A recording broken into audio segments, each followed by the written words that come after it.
Good evening. It's 7 o'clock and I'd like to open the August 13th, 2020 school committee meeting. This meeting is being held virtually through Zoom. The town of Littleton began conducting remote participation / Zoom meetings pursuant to Governor Baker's emergency order suspending certain provisions of the open meeting law on March 19th, 2020. Since that time, unanticipated legal concerns relating to the open meeting law have been brought to our attention by the town clerk. These concerns were supported by the Attorney General's office and confirmed by town council. One concern is that the chat function allows a parallel text conversation to a board's public meeting. Chat is essentially running commentary that is occurring but is not moderated or followed by the chair.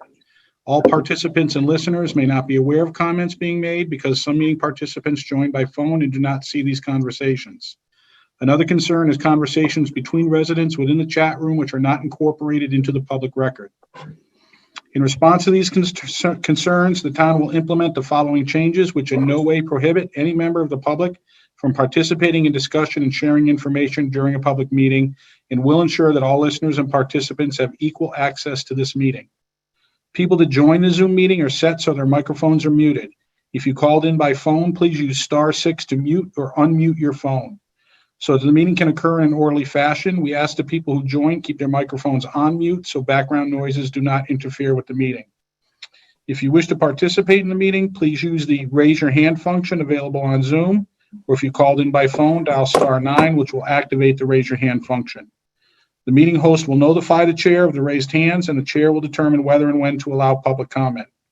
When called upon, participants should unmute, then state their name and address. After speaking, we request the participant return their microphone back to mute. Having finished that announcement, before we start the meeting, I'd like to take this opportunity to address a question that has been raised to me by a couple of people, namely, why isn't the school committee willing to meet in person, but they may be willing to have our kids go to school in person? In actuality, the school committee is willing and has met in person this summer. We had an executive session to discuss a negotiation strategy, and we met with appropriate social distancing and mask wearing, but did meet in person. So we could meet in person, and we don't have any personal objections to doing so. Our goal is to start meeting again in person once the school year starts, at least preliminarily. That's our plan. On the other hand, the select board has been meeting in person for at least a month now. Knowing that, we approached LCTV to see if they could support us going to in-person meeting while allowing public participation via Zoom. They indicated that they were still working out the technical challenges with that. While they have been doing it with the select board, it hasn't worked as well as they would like, and there have been some significant glitches related to integrating the remote and in-person participants to their televised broadcast. We all felt, LCTV, the school committee, and the administration, that given the record levels of public participation in our recent meetings, it would be much wiser to leave the current meeting structure as is for the time being. I'd also like to let everyone know, apparently there was a report on NBC Boston today that had a breakdown of how districts have decided they want to start school, and they had Littleton in there as deciding already to do hybrid. We have no idea why they drew that conclusion. We have had no communication with the media, any media, regarding our planning or decision making. So that is, I'm not sure how that happened, but that is definitely not been communicated to the media. There is nothing to communicate. We have not made any decisions yet. Lastly, I would like to take a moment to address the most recent public message released by the Littleton Educators Association earlier today. In releasing it, their executive board let the public know that they had asked the school committee if they could deliver that message at this meeting. We told them that we weren't in support of that, but would instead like to meet with them in executive session. We offered to meet with them for an hour tonight prior to this meeting starting, which would allow plenty of time for an exchange of views from both parties. They declined that invitation. Today, after their announcement, we received an email from a community member objecting to our decision and asking why we did not agree to let the LEA executive board make a presentation at the school committee meeting. As the chair, I explained that the relationship between the union and the school committee is governed by a contract negotiated between both parties. Any discussion regarding changes in working conditions, which these plans will definitely have, will be proposed by either side and is done in executive session.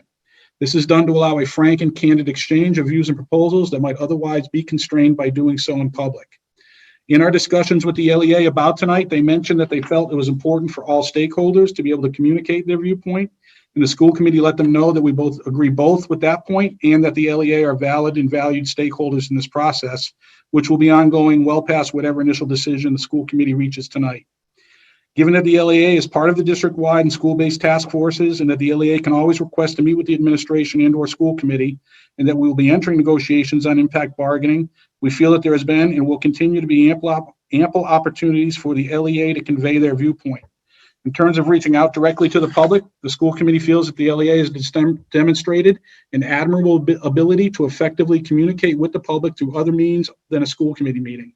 The school committee are confident that in no way have we constrained the LEA from openly and effectively making their position known, nor have we constrained the public's notification of their position.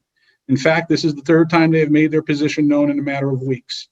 The school committee has also received quite a bit of feedback from teachers who live in Littleton, some members of the LEA who live in Littleton, and some members of other districts and other associations and other districts. This feedback has come via email, but also during the public input sections of our meetings, which we always welcome and support.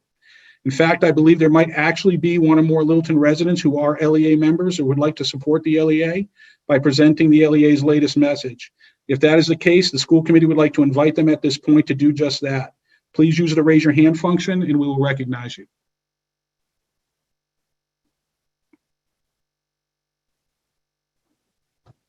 Mr. Chairman, there are three people with their hands raised. Yep. Can we start with Joanne Deary? I know Joanne is a member of the LEA and a Littleton resident. Okay. Joanne? Thanks for recognizing me. I wasn't going to talk about the statement that the LEA put out today. I have other things to say. Would you like me to wait until later? Yes, we're going to have multiple opportunities for public input at various points in the meeting tonight. At this point, I would specifically like to see if there's anyone who would like to represent the LEA relative to the message that they put out earlier today. Okay, that's not me. Okay, thank you.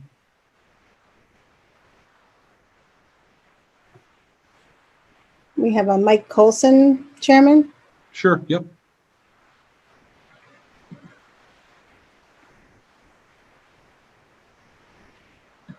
Can you hear me?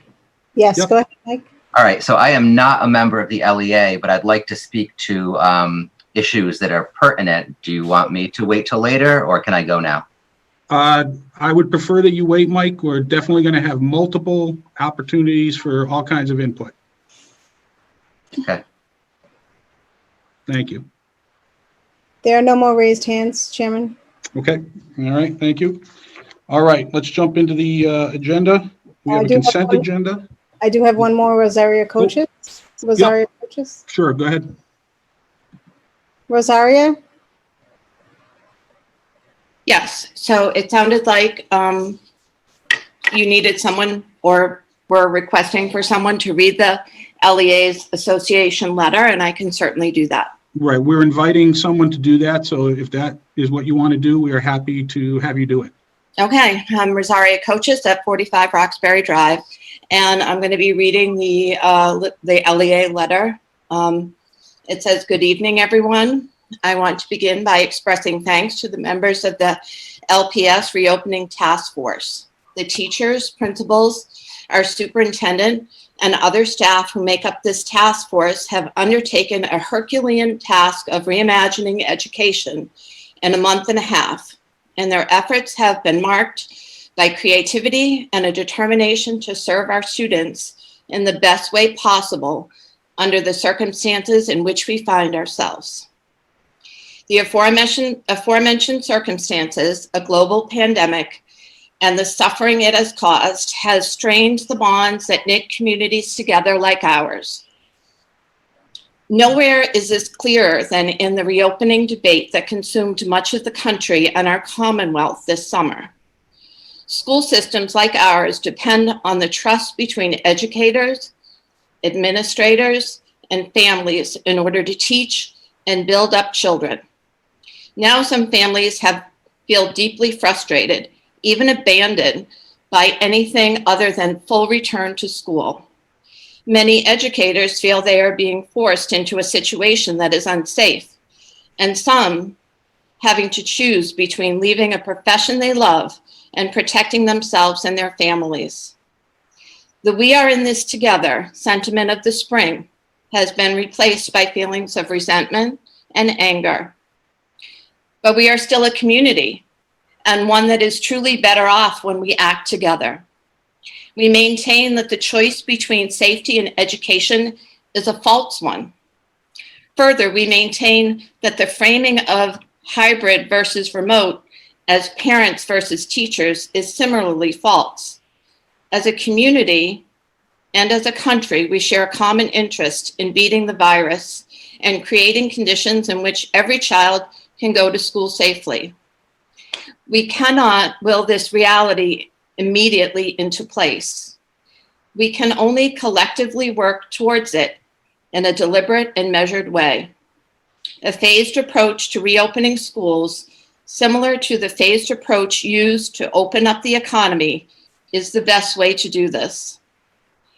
As we called for earlier in the summer, the district should open remotely until at least October, and then reassess the circumstances to determine if any form of in-person instruction is workable.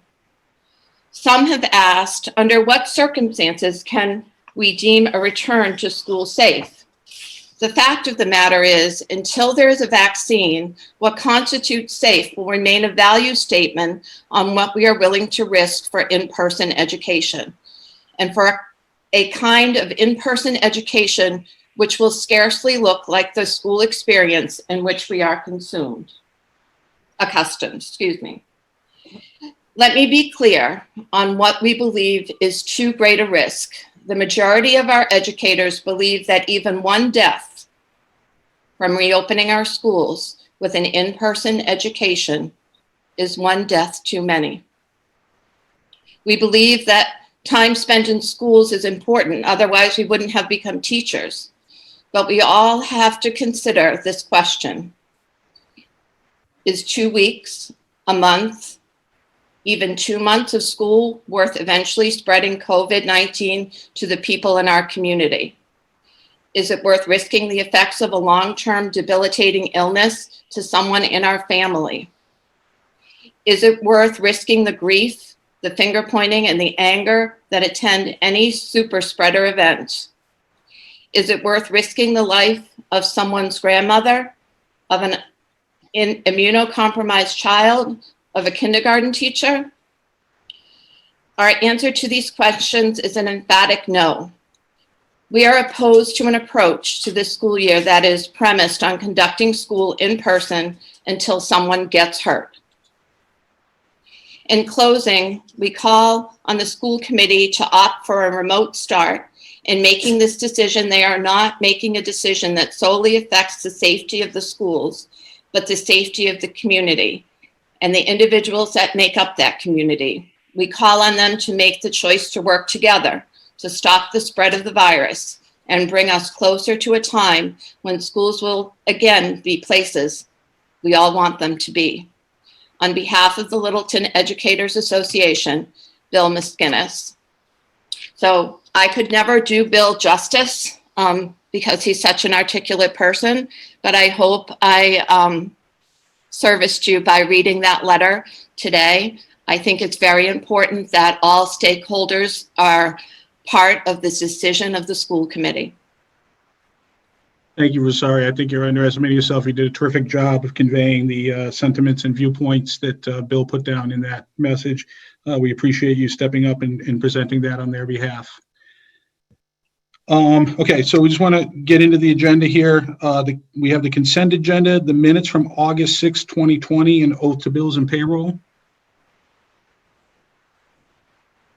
Make a motion to approve the minutes from August 6th and the oath to bills and payroll was read. Second. That has been motioned and seconded. I'll remind everyone that all our votes while we're online are roll call votes. I'll start with Matt. Matt Hunt, yes. Timmerlin. Timmerlin Rossius, yes. Brad. Brad Austin, yes. Justin. Justin McCarthy, yes. And Mike Fontanella votes yes as well. I would like to make one quick divergence in the agenda. We have one item of business that is not related to the school opening and should only take a moment to deal with. We need to make an appointment to the Town Administrator Search Committee. I did talk with each of you individually to see who was chomping at the bit for that opportunity, and Justin was the chompiest. So I will entertain a motion to have Justin appointed to the Town Administrator Search Committee. Make a motion to appoint Justin McCarthy to the Town Administrator Search Committee. Second. Motion made and seconded. Is there any other further discussion? Hearing none. Timberland, Timlin Rossius, yes. Matt, Matt Hunt, yes. Brad, Brad Austin, yes. Mike Fontanella votes yes as well. Justin, how do you feel about it? Sure. Justin McCarthy, yes. All right, thank you. Thank you. All right. At this point, I would like to take a moment to describe how I think we want to go tonight. There is an opportunity right now for input from interested citizens. We will then have a presentation on the parent survey. We will then again have a school committee discussion about about the parent survey. Then we will open up to public discussion related to the parent survey. We will then have a presentation on the staff survey. We will then have a discussion by the school committee. We will then open it up again for public input about the staff survey. We then are going to have a presentation on the reopening of schools. After that presentation, the school committee will have a discussion. The superintendent will also have an opportunity to speak. We will again open it up for input from public interested citizens. We will then have another school committee discussion and a potential vote. After that, we will open it up again for public discussion or input. I would ask that, given that we have particular items that we're opening discussion for, public input for, that we try to focus your public input on that topic at hand. There is now an opportunity to just in general present any topics you want to discuss with the school committee. But if you have things that you think might be specific to the parent survey, the staff survey, the presentation on our potential plans for reopening for school, or our discussion and vote on that, there will be specific opportunities for that. But having said that, whatever people want to do and talk about, we will accommodate as best we can. So at this point, I will ask if there are any interested citizens who would like to speak before the school committee. If there are, please use the raise your hand function, and Dorothy, our meeting mediator, will facilitate your entrance into the meeting. We have 6 questions right now, Chairman. Yep, go ahead. Shayna Garlisi, please state your name and your street, please. Hi, Shayna Garlisi, 23 Boxwood Drive. I was just wondering, I wanted to check back on something that came up in last week's school committee meeting regarding the heat in Shaker Lane.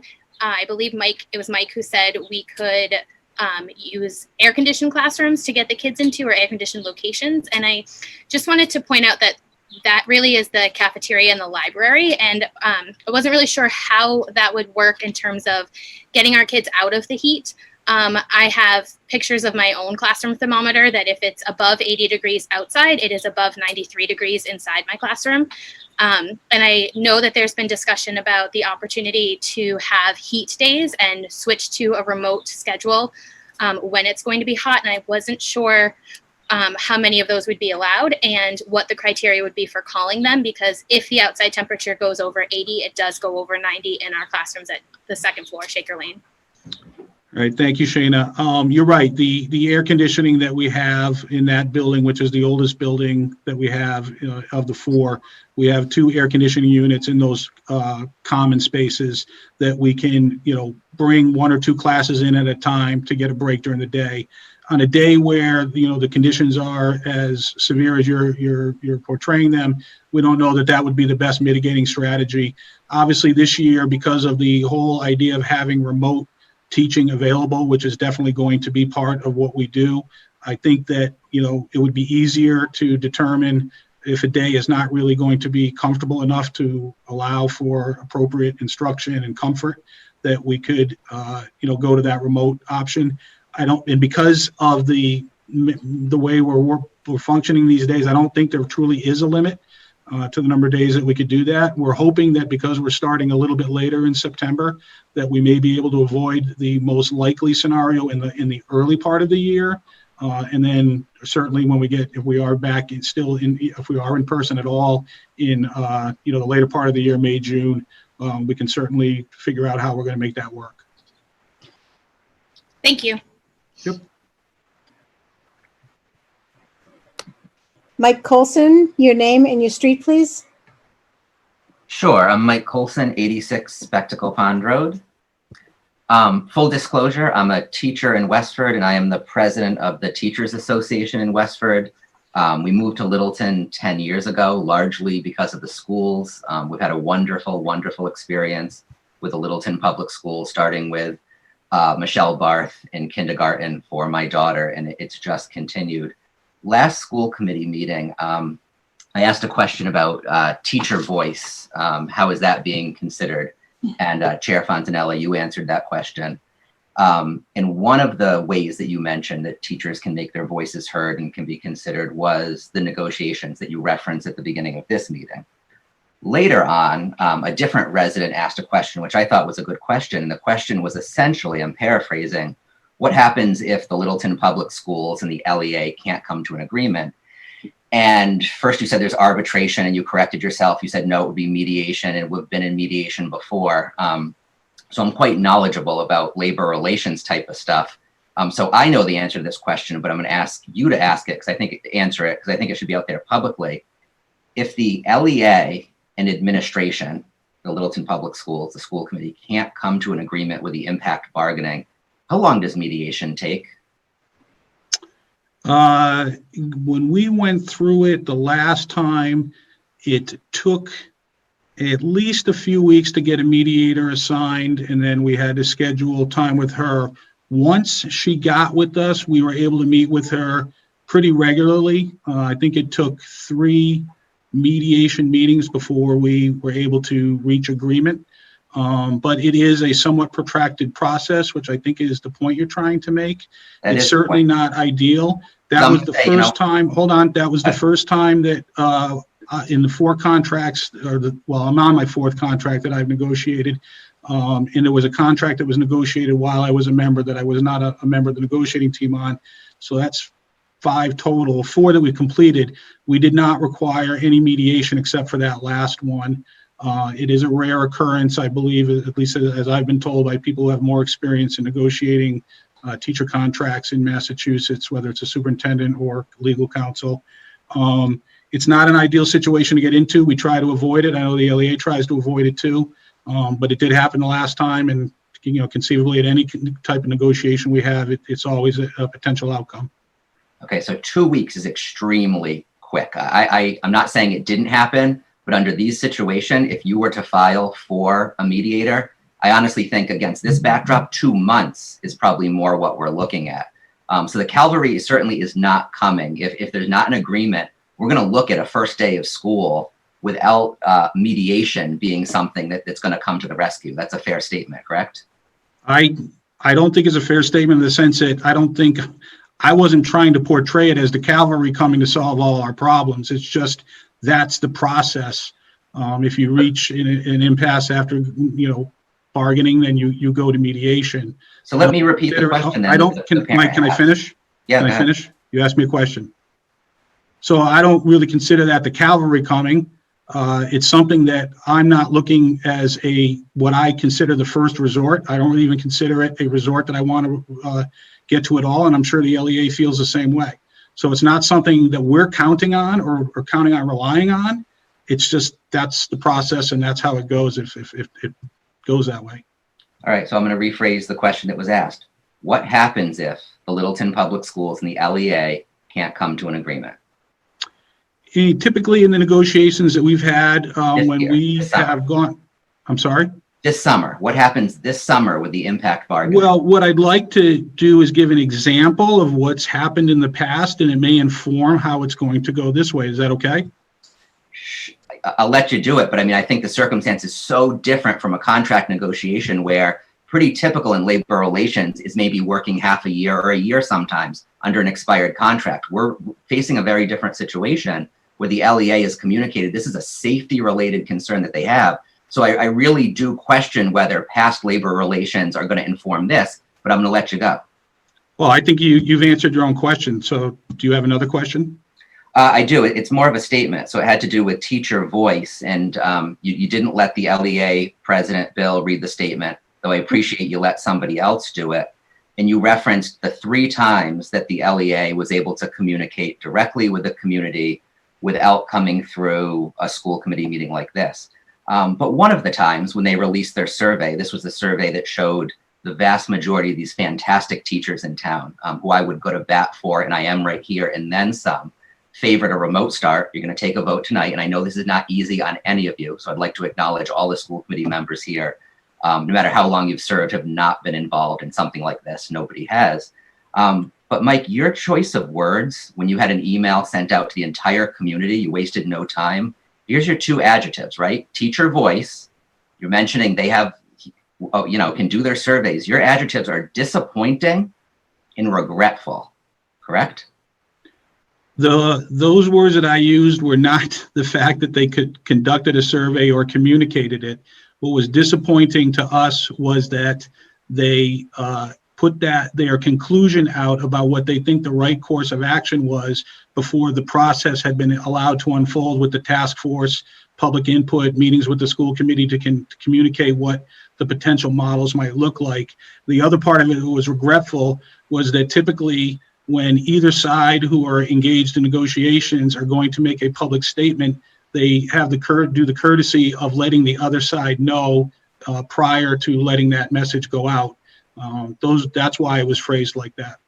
So they did. The LEA brought to your attention. That's how you knew. Not the first time, Mike. When that response that we gave out, they did not tell us ahead of time that they were going to release that message. So I do have an issue as a teacher and as a parent and as a taxpayer and as a voter that you basically are setting the timetable of when it's acceptable for our teachers to speak out. And if they speak out in a way that you deem not part of your timetable, to chastise them with adjectives like disrespectful or disappointing and regretful. Which two was it, Mike? Disappointing and regretful. Okay. Right? So I asked. So it wasn't disrespectful, right? We didn't say that, right? But okay, I just want to make sure that nobody understands. We didn't say that they disrespected us or that we felt they were disrespectful. So but thank you. It was disappointing when they decided to raise their voice. And here tonight. No. Sorry, Mike. No, we didn't say it was disappointing that they decided to raise their voice.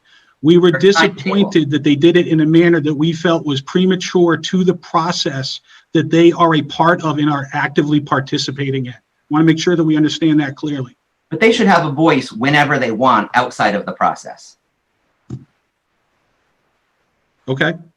All right, so I'm going to end with what I see here, and with not allowing Bill to read a statement, seems to me to be a real pattern of downplaying and silencing the voice of Littleton teachers. And I respect Superintendent Clenchey, I respect this school committee, but quite honestly, as a parent, I care more about hearing from teachers when teachers want to be heard than I care about what this entire school committee has to say. And I honestly think there's been a real disrespect to the teachers in town. Have you been denied an opportunity to hear from them? I think you've heard from them 3 times already, right? But one of those times you've got words like regretful that goes to every house. We're not allowed to communicate? I think, you know what? I think how you value your teachers has come across loud and clear to a lot of us. And it's disappointing. And I think that you owe the teachers in Littleton an apology. Okay. Any other questions or input? No, that's it. Thank you.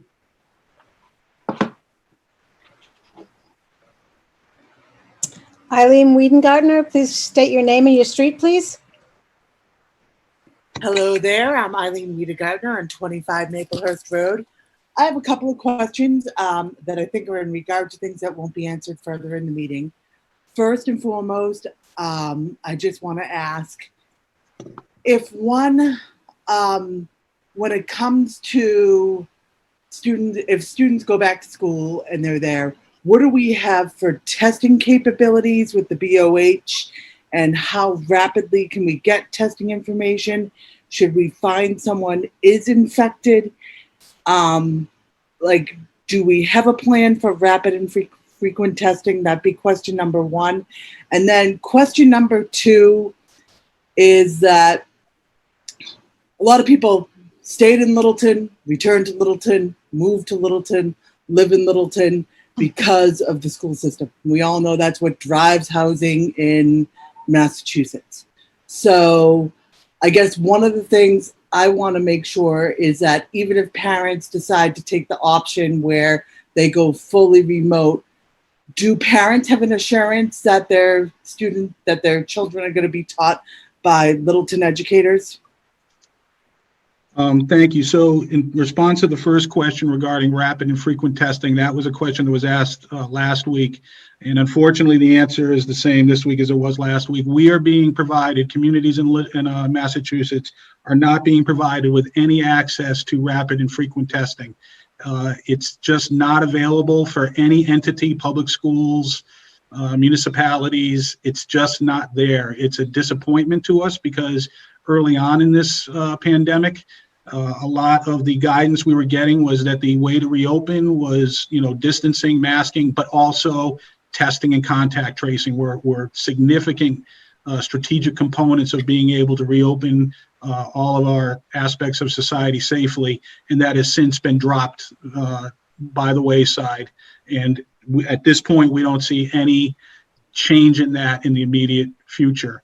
But that's not a Littleton thing. That's across Massachusetts and frankly across the country issue. In terms of instruction right now, all the models that we are proposing are all being taught and handled by Littleton hired supervised teachers and staff. We don't anticipate bringing in any third parties. We may have to do some hiring and augmenting of our staffing, depending on how things go. But even then, they would be hired as Littleton employees, not as contractors or consultants or from a third-party vendor.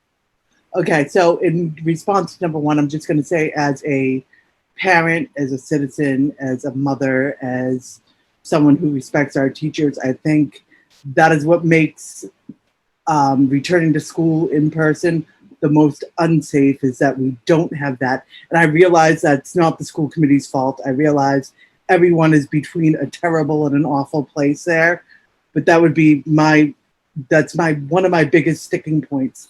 And two, thank you for clarifying that. I only asked really because I've heard a lot of people asking that, and I wanted to reaffirm something that I thought was true. So thank you. Yes, helpful. Thank you.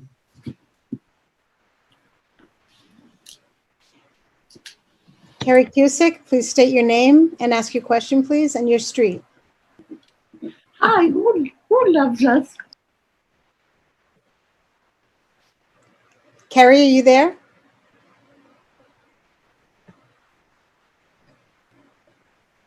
Carrie Cusick? I'll try and come back to you, Carrie. Oh, I think. Oh, are you there? Nope. We'll try her again. Carrie, you there? I'm here, I think. Yes. Okay, there you go. So I'm Carrie Cusick, 3 Silver Birch Lane in Littleton.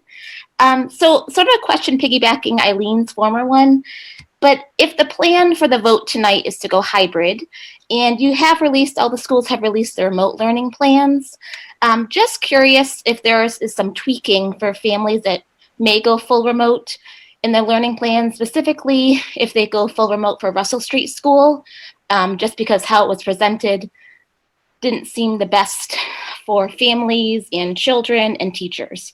So just curious where the plans are at this point.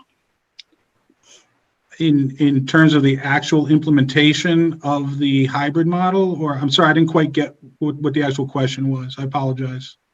If families choose fully remote Right. and the vote is a hybrid model, Yeah. will there be tweaking to the current plans? I know you just stated that okay. Littleton teachers would be doing it, but will there be tweaking happening with school looming on the horizon quite soon and our teachers need the support from all of us?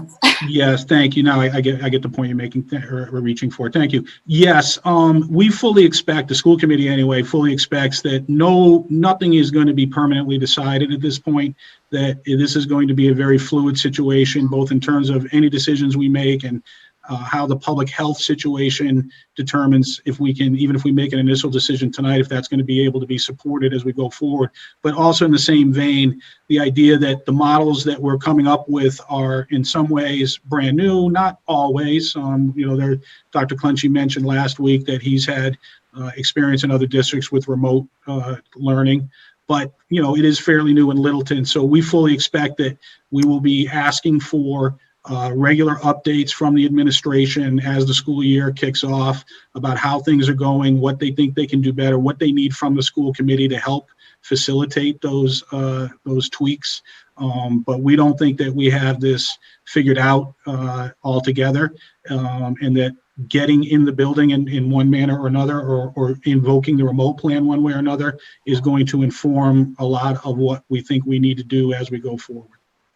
Okay, yeah, I totally agree with that. Just, I guess, a follow-up question to your response. I guess my biggest concern, I'm an educator in another district as well, and we have fully put forth a full remote model for our families where our teachers in our district are fully teaching remotely for the year. And so I'm just looking as an educator for our educators in Littleton, our families. I just really care for everybody, and I just want to make sure that the plans going forward do make sense for the best interest of all students, families, and children and teachers that are in the thick of this. So I guess just it's time's the ticking. So I just want to make sure that all the task forces are working so hard, but there's a lot of remote talk in the district. So just curious of where that's going next. Thank you. Okay, thank you. Johanna Zebdidio, please state your name, your street, and ask your question, please. Hi, can everyone hear me? Yes. My name's Gianna Sebdidio. I live on 57 King Street. And I was just curious to know what the initial reason was behind not having the LEA speak to you all about the plans of reopening. I know, and I appreciate that you let an LEA representative in the beginning of the meeting read off the letter, but I just wanted to know, and you explained kind of the logic behind not having them present and kind of dive deeper into it in the first place, but I was just wondering if you could restate it again. Sure, hold on, I'm just grabbing my notes. The points that we made were based that, first of all, that we feel that the relationship between the union and school committee is governed by a contract negotiated by both parties. Any discussion regarding changes in working conditions proposed by either side is done in executive session. This is done to allow a frank and candid exchange of views and proposals that might otherwise be constrained by doing so in public. Also, to remind people who maybe didn't hear it the first time, we did invite the LEA to come to an executive session for an hour prior to this meeting, which they declined to do. We also felt that we acknowledged that the LEA mentioned that it was important for all stakeholders to be able to communicate their viewpoint, and that the school committee let them know that we agree both with that point and that the LEA are valid and valued stakeholders in the process. And given that the LEA is part of the district-wide and school-based task forces, and that they can always request to meet with the administration and/or school committee, and that we will be entering negotiations on impact bargaining, we feel there has been and will continue to be ample opportunity for the LEA to convey their viewpoint. We also feel that they have demonstrated an admirable ability to effectively communicate with the public through other means than a school committee meeting. So that was pretty much all of it. Thank you. To that, I just want to respond saying that they have done a wonderful job communicating with the public about where they stand moving forward. But I think when you bring it to this level, to the school committee, that offers a different dynamic of what can be done moving forward, because you all essentially have the power in making that decision.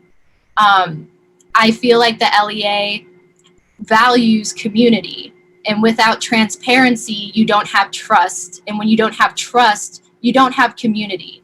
And the circumstances that we're in do not just involve students and teachers, it involves families that live in the Littleton community. Therefore, everyone should be a part of this discussion, not just the school committee and the LEA. And the LEA sees that. So I just wanted to express how disheartening it was to see that they weren't able to come and present it in an open space, because it's a situation that involves everyone. So I just wanted to express that. Thank you for the explanation. I appreciate that we're kind of in a hard place right now, but it was just very discouraging to see that their voices were essentially silenced in this whole. Well, I think that the point we tried to make was their voices were not silenced at all. They've been very effective at communicating with the public. And if they want a broad-based public forum similar to this one, I think it would be quite easy for them to set up a Zoom meeting and invite the Littleton public to participate in that. I'm not sure that, maybe they're planning on that. I don't know, but that might be a terrific opportunity for them to be able to do what they want to do but, we could still have our school committee meeting and they could have their meeting too. But it involves everyone. There needs to be collaborations between the two entities in order to move forward. We collaborate with them all the time. There's no question about that. I know, but you blocked them from having to come forward and present this to you in a general setting. No. We wanted them to present it to us. We just didn't feel it was appropriate to do it in a public setting. When we negotiate them, we do that in executive session. So they're always welcome to come to the school committee in executive session. That's no problem at all. We know that's going to happen.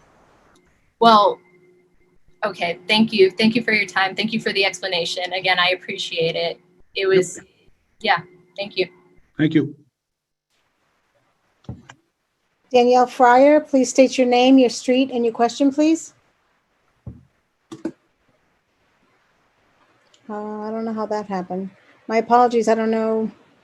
Danielle, hold on one moment, please. Okay, there you go, Danielle. Hi, can you hear me now? Yes. Hi, my question is about IEPs and children who have IEPs.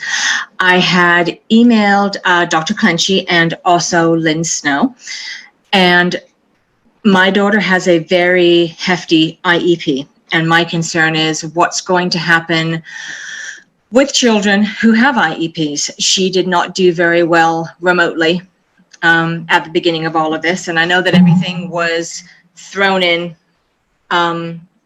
very, very, it was difficult for everybody in the beginning. And she doesn't do well with the Zoom calls. She doesn't do well with the remote learning.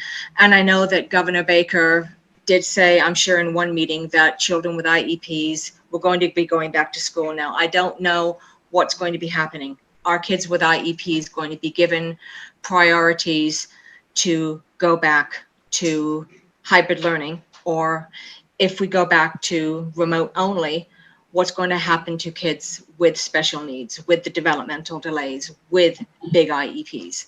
Are they going to be doing the remote learning if we go back to a remote learning plan? Dr. Clenchy or Lynn, would you like to address that? Excuse me, I can start. That's a great question. Our intent is to provide those services in person, providing the health metrics allow us to do so. So if the decision to go remote was based on COVID-19 health metrics that recommended that we close our schools, it would be very difficult to offer in-person services to any student. So our intent at this point in time, looking at the COVID-19 metrics in our community and region, it would be our intent to continue to offer in-person services to those students that were considered having a number of accommodations that would warrant it. Okay. Yeah, because that's my concern with her PT and her OT and her IEP, with the needing for that one-on-one and always having an assistant with her. And that's just been my concern, and that she cannot do the remote and the, it scares me that she's just going to continue to fall further and further behind, and she needs that, she needs to be in school. That's just been my concern, and my anxiety is building as she's now going into middle school. And it's worrying for me as a parent that she's not going to be able to meet her needs at home. Lynn, do you want to? Sure. I can just, support what Dr. Clenchy said. That is the district's intention, as long as the schools are allowed to have, students and staff in them in any capacity. The students with the highest need are going to be prioritized for in-person services, and each case will be handled individually and will be discussed collaboratively with the families, and we'll be coming up with learning plans for all of the students that meet that criteria. For sure. Fantastic. Thank you. That's very, very reassuring. Thank you so much. You're welcome. Thank you. Thank you. Thank you so much. Danielle. Anne, please state your name, your street, and your question, please. Thank you. Ann Spiegel, 106 Goldsmith Street. I just wanted to kind of piggyback on what Carrie C. was saying, I think 2 people ago, about the hybrid plan. Throughout the presentations in the past school committee meetings, it sounds like you'll be live streaming into the classroom for teachers. And I wondered if you're looking to support teachers who are potentially looking to get personal liability insurance during this time? Like, what is the district doing to make sure that the teachers won't be liable, given, in my opinion, privacy concerns that I would have for students, let alone the teachers, as you're live streaming into the classrooms? So that's my first thing. Do you want to answer that one, or do you want me to give the second? No, well, that's a good one. It's a little involved, so let's handle that one first. So obviously, any plan that we put forward will be fully vetted by our administrative staff, including legal counsel that we have on call to address any privacy issues. You're right, we're definitely kind of going towards territory that we haven't really been in before, so there are issues that need to be addressed in that regard. The other thing is that all of our plans are vetted by the Department of Elementary and Secondary Education, so we'll get checkoffs from them that we are in compliance with any laws, general statutes, or regulations or guidance that they're putting forth in that regard. And that will also be, I would think, a significant element of our impact bargaining with the LEA. Okay, and just two other quick things, really. One, an idea for the district to have is potentially having each parent and child and teacher, administrator, staff who are entering a school building, perhaps you're tracking their temperature or their symptoms on a daily basis from home, right? So a parent, let's say I was about to put my child on the bus, I would go into a Google form and say, yep, not showing symptoms, etc. Just to kind of really make sure that the parents do kind of take some ownership on that, and that we're kind of tracking everybody, hopefully a little bit, since there isn't going to be testing.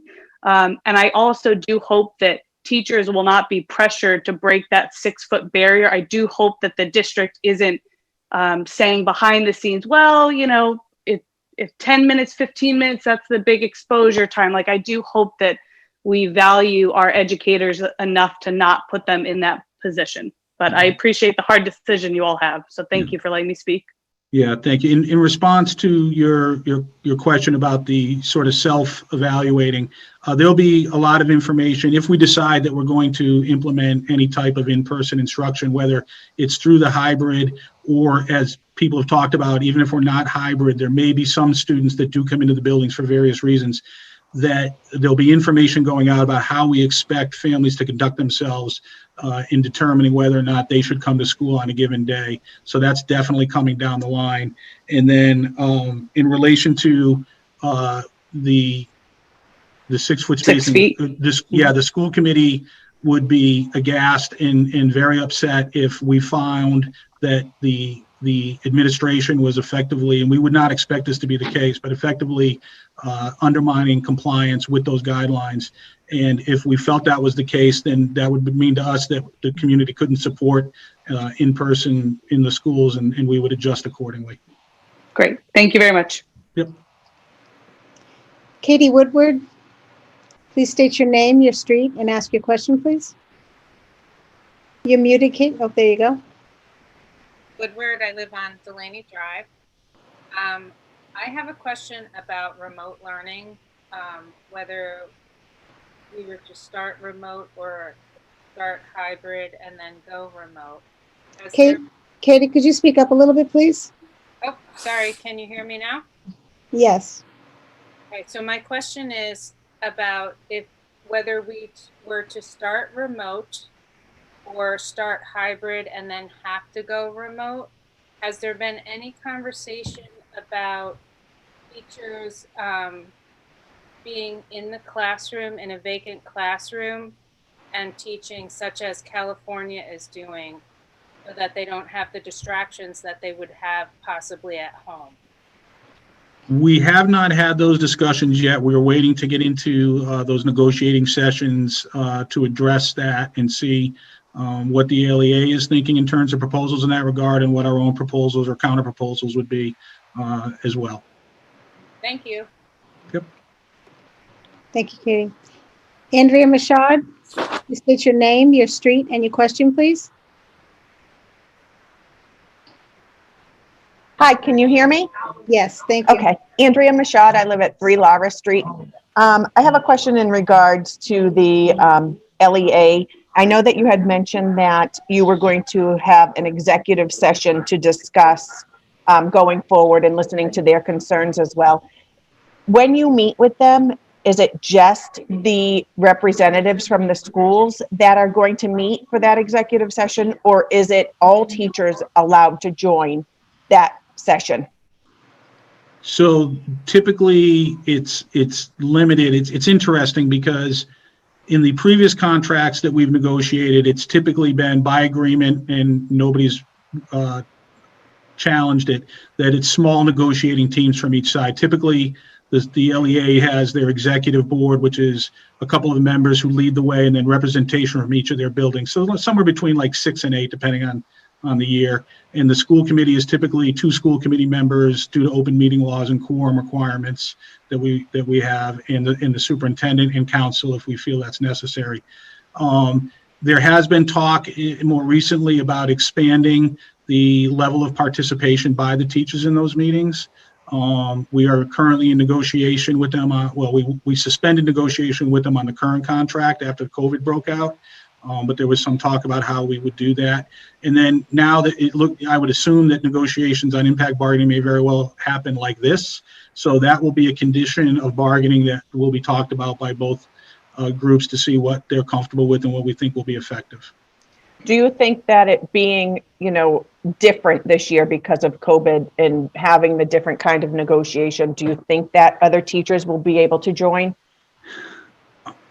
Or are you still going to try and limit it? Yeah, I'm sorry, I'm hesitating because I'm trying not to break the confidence of the current negotiation we have going on. I will reiterate that particular idea was discussed as part of that, and we reached an agreement about that. So I would expect that we would do something similar to what we had been doing as we move forward with this new negotiation.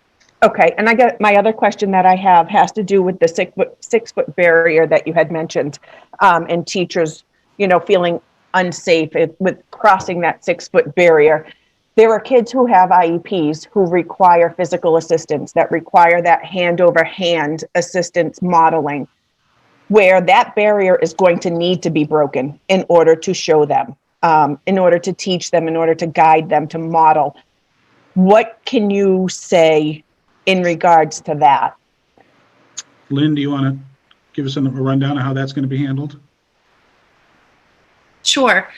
So for students that have a disability-related need, we are going to be using all of the safety supplies and protections in order to protect the staff, and the decisions are going to be made on an individual and case-by-case basis as far as what students require close physical contact. Students that might have a physical therapy and might need that in order to access their education.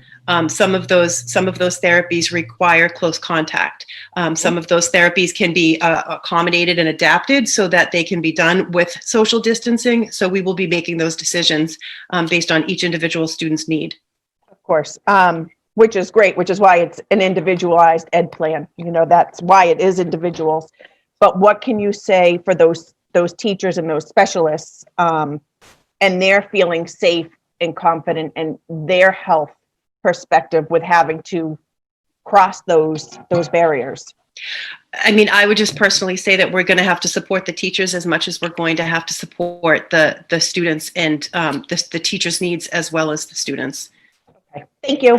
Can I respond to that too? This is Steve Park. So we've purchased for staff who need it, face shields, face masks, gowns, eye protection, gloves, all of that PPE that they might need in order to have that one-to-one contact.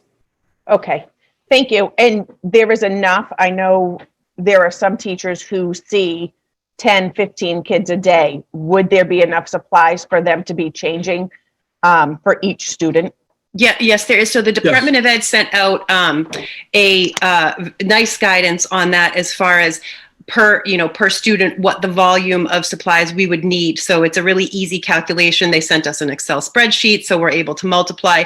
And, and it is a lot of supplies for sure, but there are going to be staff that might need to change a gown multiple times a day. They might need to go through, 10 or 20 pairs of gloves a day. And that's all accounted for. Okay. Okay, thank you. Thank you, Andrea. Joanne Derry, please state your name, your street, and your question, please. Joanne, you're muted. There you go. I'm Joanne Deary from Harwood Avenue.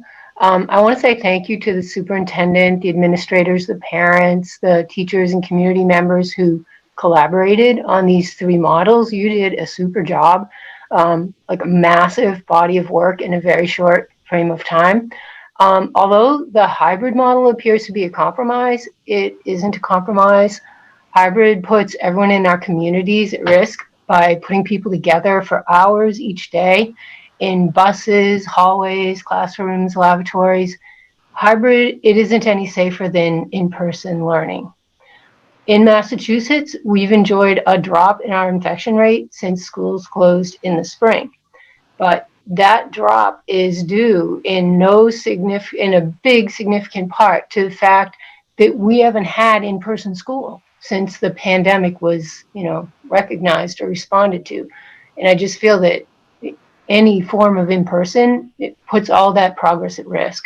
None of the 3 carefully crafted models will be anywhere near as effective as in-person learning. So although none of our options during the pandemic can be called good, only one of those options is safe, and that's the remote option. So I really think that Littleton schools should open remotely for the first 4 to 6 weeks so that we can observe what happens in communities that choose the hybrid model. And then we can transition to a hybrid model if and when we know that it's safe to do so. And I also wanted to reflect a little bit on a previous speaker's comments. I think her name was Gianna Sebdidia. She was pursuing, a line of thought that, why is the LEA excluded from contributing in this public forum? Yes, the LEA was invited to participate in a private executive session forum, but that's not the same as getting their thoughts out there in public. I do happen to be a Littleton teacher, and I'm a Littleton resident, so I am able to speak right now. But although the school committee has said that teachers are valued and valid stakeholders in this whole thing, teachers are the sole group of stakeholders that are excluded from airing their views in this public forum. Thanks for listening. Okay, thank you. Thank you, Joanne. Heather Gearty, please state your name, your street, and your question, please.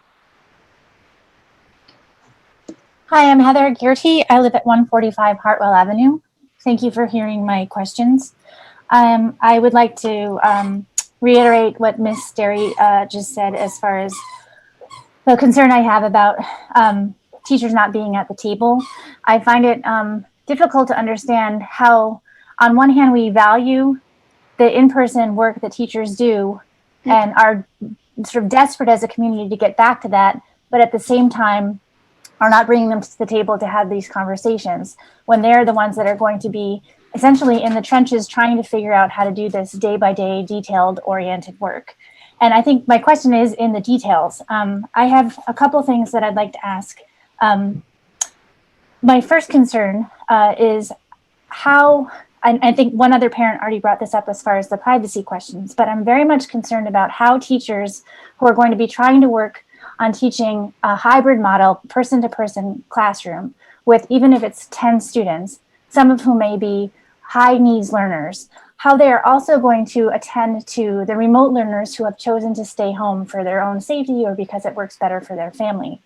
I have a real concern with having cameras in the classroom, partly because we already have lots of waivers that ask parents if they want their child's photograph anywhere. Now we're asking classrooms of students, again, some of whom have high needs, some who may feel very much under the microscope, and knowing that they're on a camera and the teacher's on a camera and there's people at home watching, I feel like it presents a whole myriad of concerns, not only from the teacher's role in trying to manage all that, but also from students' concern. If you're a student at home and you're not in class, and you're having a hard time getting a question answered because your teacher is actually trying to teach the people in front of you. I just don't see how that's going to work. And I'm just looking for some more clarity on how you think that can work. And I would like to know that it could work, but I don't see how it can as a teacher myself. That's my first question. And then kind of piggybacked with that, it has to do with how flexible the plans are. I know there are some districts who are opting for a hybrid plan and they're asking parents to commit to that for a semester. Or if you are staying home and working remotely, you are committing to that for a semester. Are you folks thinking about that similar kind of proposal or contract with parents and families? I'll let Dr. Clenchy speak in his staff to the question you had specific to how teachers are going to handle teaching remote and in-person students during a day at school. In regards to your question about parents and families opting in and out of the different models depending on how we go, we are considering how the best way to handle that is. We don't want to constrain anybody for the sake of constraining them, but any model that we put forward is going to require logistics, planning, resources allocation, things like that. And we'll always handle each family on a case-by-case basis. But if we're concerned about if people are hopping in and out too frequently, that it really constrains our ability to meet each day's requirements as we need to. There will definitely be opportunities for someone to change their mind, no doubt about that, whether it's semester based or every 30 days or whatever it is. We haven't really fleshed that out yet, but that it will be part of our planning depending on which direction we go initially and how we transition throughout the year. At this point, I would like to ask if Dr. Clenchy or any of the principals want to address Heather's question about how teachers will be able to handle teaching remote and live students at the same time if we are in that situation at any point during the school year. I can certainly start, and then I'll turn it over to the principals if they'd like to add something else. I mean, we understand that it's going to be a challenge, but what we're trying to do here is make sure that we replicate as much as possible what happens in the classroom. We understand that there are a number of families, a number of children that really miss that socialization. We also understand that some families don't feel safe sending their children back. So our goal is to try to meet everybody's needs, and that probably is impossible, but to go through a scenario with you, say we have 20 students in a class, our hybrid models split those classes in half. So we're down to 10 students, 10 students that would be at home, 10 students in class, 10 students would be at home. But K to 5, within those 10 students, there may be 3, 4 that are remote. And looking at the family surveys, we feel in K to 5 that we should be able to assign our teachers to remote teaching. So that would decrease the class size for the hybrid students. Unfortunately, in middle school, high school, there is no way with the certification requirements and the number of courses that we offer that we could offer that service. It's just not doable. Even if our school was twice the size, 3 times the size, it would be very difficult to have a separate remote learning department. So the teachers in our middle school and high school are going to be faced with having their regular classes in different modalities. There will be half of the students in class and half of the students will be at home. It can be done. It has been done around the nation. Sometimes online schools have blended programs where they meet with their students periodically, and they have been successful. I have a lot of confidence in our staff. We've hired the best and brightest. We've invested in them. They've had lots of professional development. And they're always looking for ways to improve their practice. I think we're well positioned for this challenge. But if you're asking me as a superintendent what I would prefer, I would like to go back pre-March 13th. That's not going to be possible, folks. So we're going to do our very best to deliver the education that our students deserve. Brad, I see you have your hand up. Do you want to chime in on that? I do. I feel like I should earn my salary here by asking a question. Dr. Clenchy, I have 2 questions really for you based on kind of what you said and back on, I think it was Heather's question. One is, maybe I misheard you, but are you suggesting that in the lower elementary schools, we could have teachers that are dedicated specifically to full remote classrooms full time? So those students are getting those students who opt out would get a full classroom experience, a completely remote classroom experience. Is that what you're suggesting is possible? That's what I'm indicating after looking at surveys. Okay, thank you.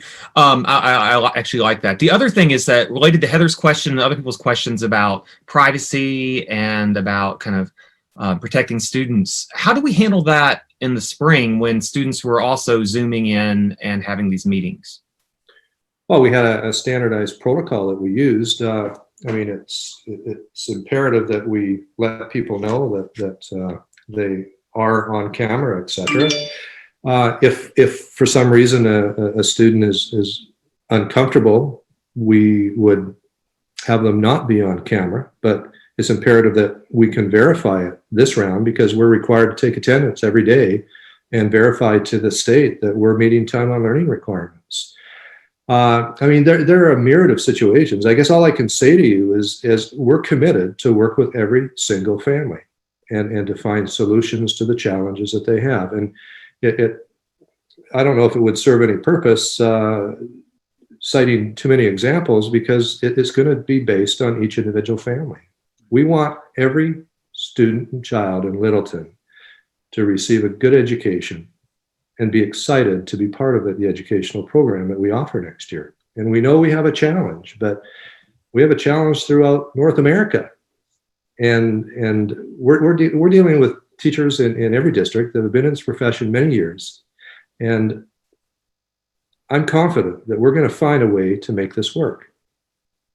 The other thing I'd say, Brad, to your point is, and it's a good one about the privacy aspect of it, is that that's not a Littleton unique situation. I would believe, or I'd hope, and maybe a naive hope based on the amount of guidance we've gotten from DESE and the state so far, but I would assume that they are going to have to address that for all of the districts to help them understand what is and isn't allowed and how it can be done. Definitely not a situation where we're operating on our own in a vacuum. Yeah. Right. If I could just add, Yep. Mr. Chairman, Dr. Harrington, yep. I appreciate Heather's question, and it is it's a legitimate concern of how you try to respect people's privacy and students in particular who might not be part of an exchange but are in just in the background. We have discussed that at the high school task force in several meetings.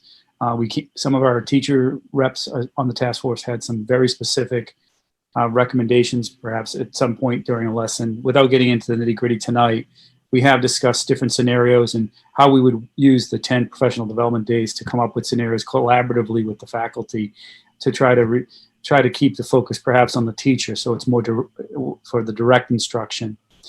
There are other schools. If we're in a hybrid scenario where we have simultaneous remote instruction happening by a camera along with students in person, we're going to have to figure that out, as you said, Mr. Chairman, like the other schools, and we're going to have to get some probably legal guidance on that, as well as figure out what will work best for each teacher and family, and how do we get the permissions around that. So that's something we definitely discussed, and it is a concern. I just want to acknowledge it. It would be something that we would have to work out.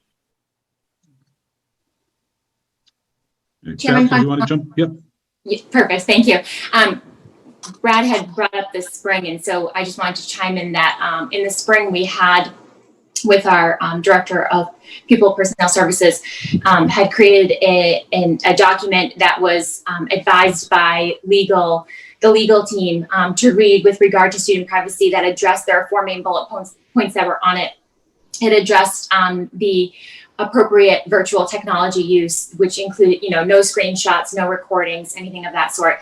And the expectation was that all prior to the first meeting virtual is that was read with all students. And so there would be something similar if we had to go to a fully remote, we would have to do something similar like that again for this upcoming year.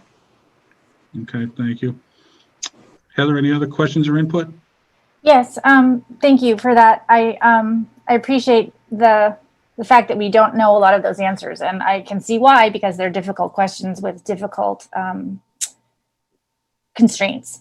I think my concern is to just sort of make sure that before, parents are boxed in, that they know and understand what the parameters are going to be for those situations. Because I think it's one thing to assume that you're going to keep your kid home and then they're going to get the same experience that they would in a classroom or vice versa, and then realize that it looks very different. I think that's going to be the hard part. My second question had to do with the events that have happened recently in the state, and the fact that Governor Baker has changed the guidelines for gathering sizes.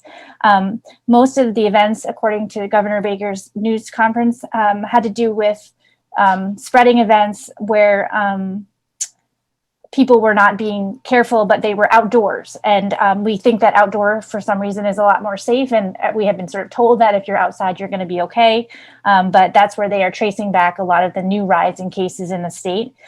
Given the subpar ventilation in most of the buildings that we are sending our children back to, and we will be in closed buildings, as we get into the cooler months. And there is new research knowing that there may be even more concerns about how far the COVID virus aerosols can spread indoors. There was new research out this week that said that we may need actually 16 feet when we're inside buildings. My concern is, how does this sort of new information, the new kind of hot zones in the state, how does this impact your thinking about the hybrid plan that you have put out there? And in particular, knowing that kids are going to have to come back and be in masks for 6 hours, as well as teachers are going to be teaching in masks for 6 hours a day. Where are these mask breaks going to happen, and in what situation are you thinking they're going to happen? Because my concern is not only that they're going to be in these buildings where there could be lots of aerosol all over the building, but then they're going to need breaks, and where is that going to happen now that we know that even outdoor space needs to be masked? So in terms of evolving conditions and research, as that is integrated in any guidance that we get from DESE in the state or other public health agencies, we will certainly incorporate that into our decision-making and modeling. We fully expect that no matter what we do in September, we will consistently reevaluate, that's actually part of what we're going to discuss tonight, is how often do we want to reevaluate our decision-making and reevaluate how we make our decision-making. So all of those types of things, there'll be an opportunity for us to adjust how we measure and determine what we think is the right way to determine the right way to go. In terms of, you said subpar ventilation. We do not have subpar ventilation systems in any of our buildings. We talked about that at length at a previous meeting.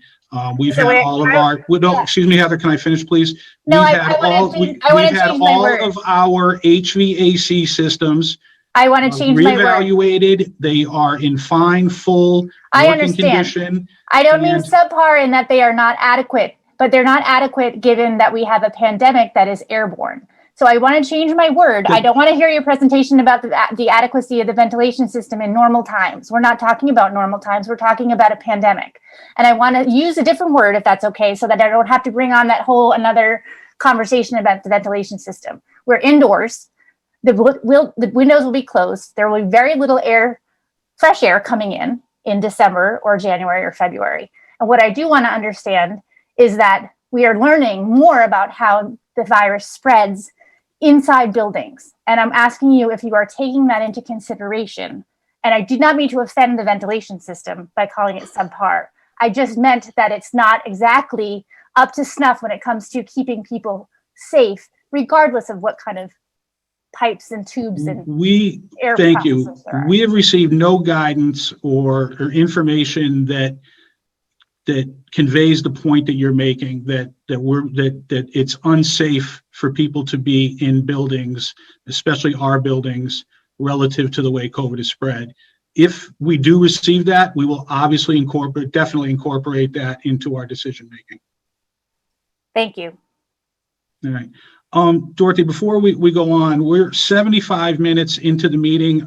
We are committed as a school committee to not shutting off anyone. We're willing to hear from everyone. I would ask that everyone use their own discretion to ask themselves if there might be an opportunity to ask their question in relation to some of the presentations we get. We do have 3 presentations that we want to get to and get through, and there's going to be, by my count, at least 1, 2, 3, 4 more opportunities for public input. But having said that, again, I will leave it all up to you.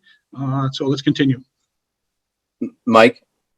Yeah, Justin, go ahead. I was going to make the same suggestion. We've got 400 and we just lost them. We're down to 431 people at this point. I know we have some presentations that we want to get through, I think, and we're also going to commit to hearing from every single person who wants to ask a question tonight. There is no bad question. So the coffee's on, we'll be here all night. I think it would benefit the majority of tonight's audience to kind of get into the presentations, because it's very hard to, we're starting to hear questions that are applicable to all 3 presentations. We're starting to hear hybrid questions. We don't even know if we're going to put forward a hybrid plan. I would suggest that we move into the presentations at this point in time and then have questions at the end, because I think that would benefit. We're back to 432. So I think that would benefit the audience at large. I appreciate that. I think what we'll do is go ahead for, let's say, another 10 minutes, and then we'll see where we're at. And if we have to invoke that, then we'll consider it. Thank you. I appreciate that. Sure. 5 more questions. Carmen, please state your name, your street, and your question, please. There you go. Carmen?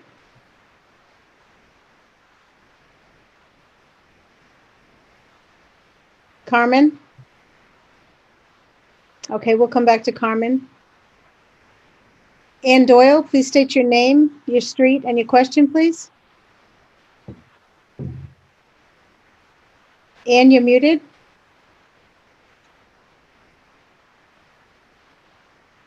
Ann Doyle? Hi, my name is Ann Doyle. I'm on 145 Whitcomb Ave. And I have a question regarding the busing. How is that going to happen if you're having a lot of children going into the classroom every day? And also, how is it going to be decided if you have a lot of parents that want to send their children to school and they're all in the same grade? How is it decided who goes to class in the classroom with the teacher and who goes on remote learning or hybrid learning? Thank you. In terms of the busing, we have requirements from the state about how we can conduct busing. Part of our surveying process is to try to determine how many families are looking to actively use the busing. We're still processing that information. And once we do, we'll be able to determine if our current bus runs and the number of buses we have on each run are sufficient. If not, we will certainly figure out how to make it work in terms of trying to add buses or add runs. There are challenges beyond the financial challenges, which are obvious, but finding enough buses, because other districts are going to be facing these same challenges. So finding enough buses and drivers, if we did want to add to our capacity, is something that we're going to have to address. But we need more information about actual numbers, and we're in the middle of gathering that. In terms of your question about, if enough families, I think I would like to defer the answer to that question after we see the survey results, because we did break things down by school. And I think that the information that's going to be conveyed there might address that issue, at least with the results that we currently have with us. It's not to say that things might change as we move forward into the school year, depending on various circumstances. But I think from an initial perspective, that survey data is going to inform the answer to that question. So if you don't mind, we'll hold off on that and come back to it when we get to the survey results. That will be fine. I just wanted to know also,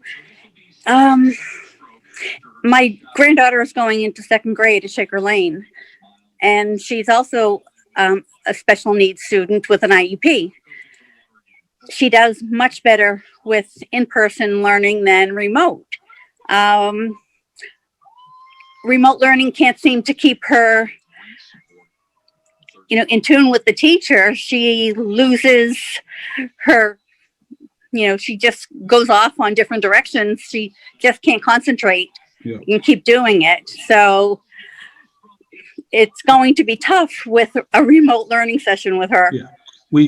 Thank you. We know that the children that are on IEPs are definitely going to face some challenges that other general ed learners might not face. And we're committed to supporting them in terms of making determinations about, how we get people, if we are able to get students into the building, it's supporting them as well as we can.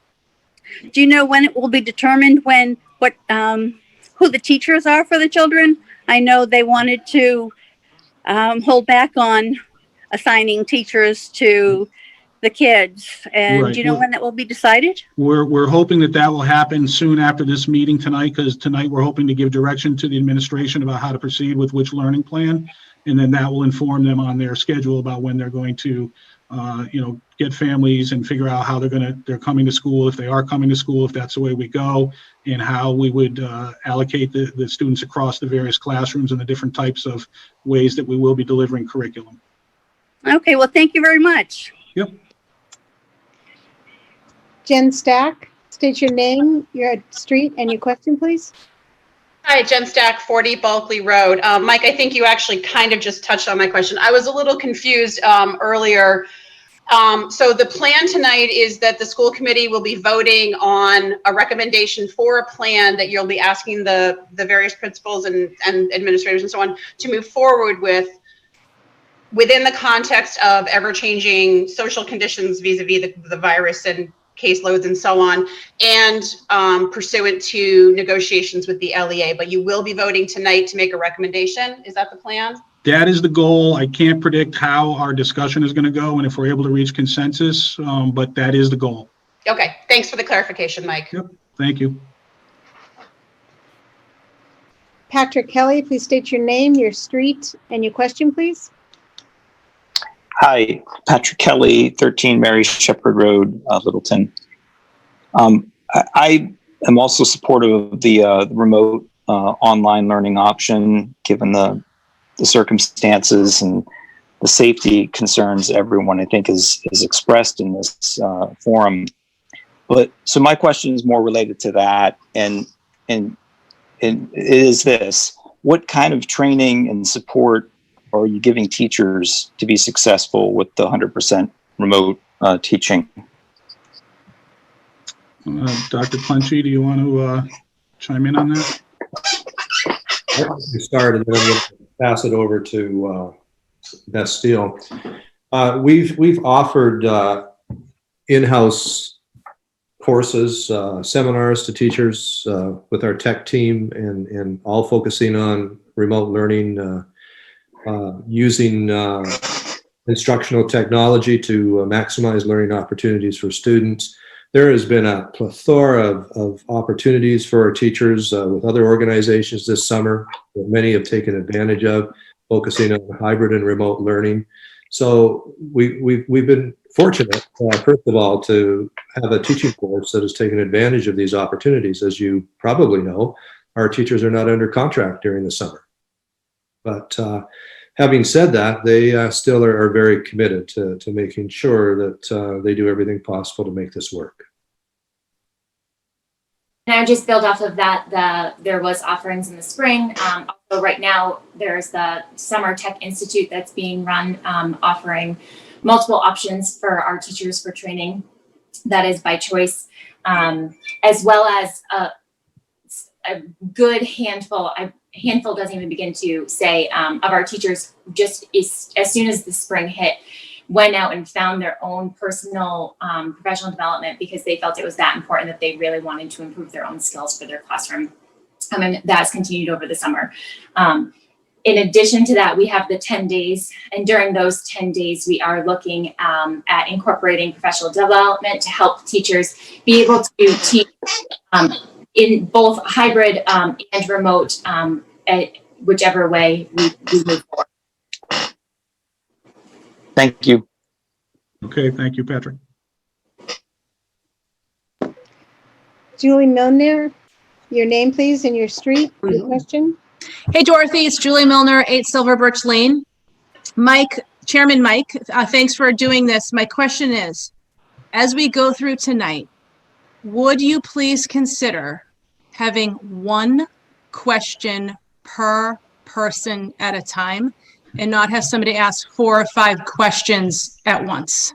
I appreciate that. I would ask again, I think the best way to do that is to have each person that's attending the meeting that's coming before the school committee to use their own discretion about how they use their time in front of us, but thank you. Thanks, Mike. That is all. Thank you, Julie. It's like, Carmen, please state your name, your street, and your question, please. Are you there, Carmen? Yes, I am. Sorry. I lost the Zoom session.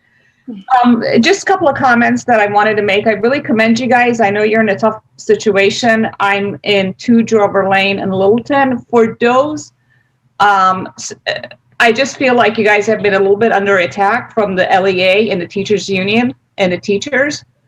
We do have students that do not do well in an online learning session. I have a senior in high school that if he were to continue doing online learning, he would fail his senior year, right? And so given that situation, I'm not really sure what my choices would be. I would have to pull my kid out and send him to a school that would allow him to do hybrid learning. He's just the kind of person that needs that social in-person structure. So I just want to put that out there to all the teachers. I'd like to have them think about how would we feel like if we had doctors and nurses and all of them said, I do not want to treat our patients in person. I want to treat everybody remotely, right? I look at the teachers as essential services that we need. And yes, I do have a lot of sympathy for them. I empathize with them, but at the same time, we have to take into consideration where we're at. So I just wanted to bring that out. Thank you. Thank you, Carmen. Sarab, your I am name? going to ask that this be the last contribution at this point in the meeting. It actually is the last question for now. You say so. Sarab, Don't your make name it so. and your street, please. hey guys, this is Sarab Kala from 8 Whitetail Way, Littleton. Thank you for hosting this meeting. And all I was going to say was, please get on to the presentations. Thank you. We would, except for you. I know, last one. I'm only kidding. I'm only kidding. All right, thank you, everyone. We expect to have plenty more input as we go through tonight. All right, so we are going to go into presentations. We're going to start with the parent survey presented by Dr. Clenchey and Beth Steele. Thanks, Chairman Fontanella. After we completed our school-based forums and had an opportunity to discuss our 3 different plans, learning plans, and also had an opportunity to present those 3 plans to the school committee, we felt it was imperative that we sent out a survey to parents. We had sent out a survey prior to that, but that was before we had an opportunity to discuss our plans with our families. We also sent a survey to all of our staff, and as a result, we will be discussing those results tonight. Both those surveys are imperative as we deliberate what direction we're going to set for the beginning of the school year. So I'm glad we're getting to this point in the meeting, because there's some very valuable data that we all need to look at this evening as we find our way to best serve our students at the beginning of the new year. So with that, I'm going to turn it over to our Director of Curriculum, Mrs. Steele, to walk us through the summaries. Thank you, Dr. Clenchey. So we'll start with family survey and we'll dive right in. So on the next slide, the purpose of the family survey was to gather information from families about educational plans for their children or child for the upcoming school year. As we know, the survey was given last Friday, August 7th, and it was open through yesterday, Wednesday, August 12th. The family survey had 10 questions on it, and we got back 1,274 responses. Now, in comparison to the first survey that was sent out in mid-July, that survey had 1,287 responses. So we're right in the same ballpark of where we were for the last survey. And I will say, when we did explain these survey results tonight, we're going to do it in 2 ways, as it has been indicated by multiple people at this point. The first way is that we'll look at the data district-wide, and then we'll break it down school by school. Okay, so we're going to start with the district-wide data. The very first question on the next slide of the survey was, what's your name? So we left that one off. So we'll jump into question number 2. This question was asking in what grade level your child will be enrolled. And so we see all 4 of our schools are on the survey, and somewhat equally dispersed are the responses. So we're happy to see that display. The next question on the survey, so we're on the 3rd slide. This question asked our the respondents if they had read the guidance from DESE. And over 95% of our respondents read the information from DESE, which we can tell our population is very well informed. The next question asked about the family's preference in how to return to school. So on the next slide, we will see here that 43% of the responses, which translates to 548 responses, are for remote learning to start the school year. 57% or 726 are to start the school year in a hybrid format. The next question on the next slide, for this question, we would be asking, if we were to do that hybrid, would you still send your child? So we know from question number 4 what the actual preference is, but here we're kind of diving a little bit deeper into finding out, if we were to go a certain route, would you still send your child? And so on this, this slide, we can see that 30.8% of the responses were no, they would not send their child, even if we did a hybrid, some form of in-person. Whereas 69.2% would still send their child, which translates to 882 responses. The next question on the next slide discusses transportation. So on the transportation, we have 70.7%, which translates to 901 responses, intend to provide their own transportation to school. Whereas 28.6 or 365 responses intend to use the district provided bus transportation, and 0.6% intend to use in-district provided special education transportation. The next question, question number 7 on the next slide, discusses the concern level if returning to the building in a hybrid model. And so here we see that 45.8% have a concern level of quite or extreme concern, and the other would be less, still concerned, but less concerned.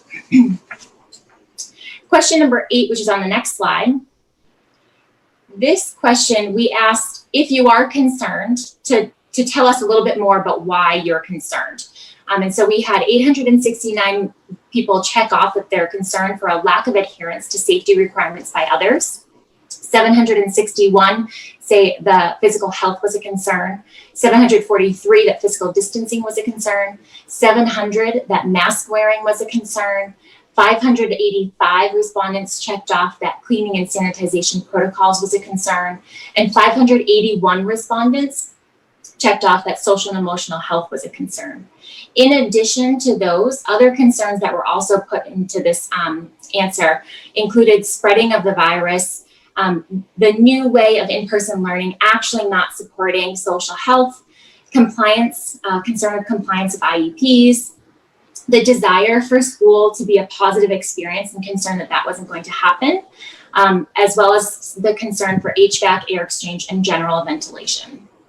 Question number 9 on the survey, which is on the next slide.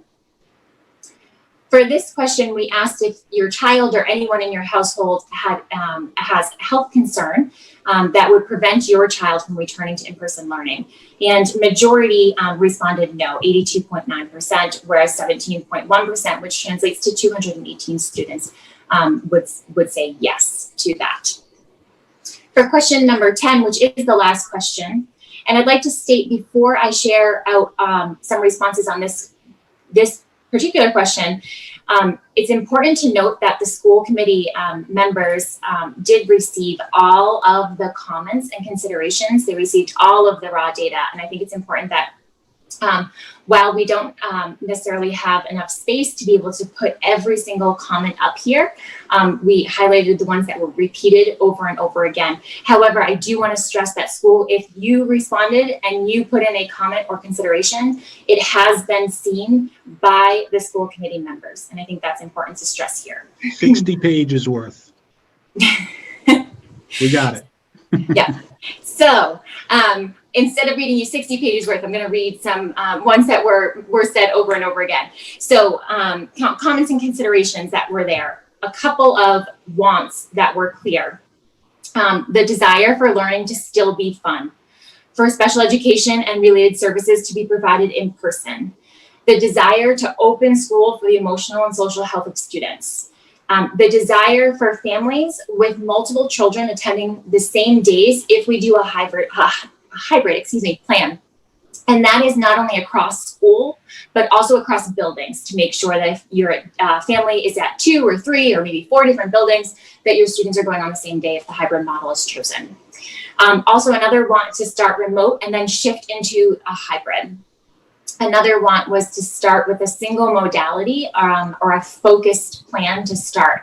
And this, to explain it a little bit, the comment here that relates to the previous one was to start in just one mode, so either just strictly the remote, in order to make sure that the teachers are not teaching to multiple groups at the same time.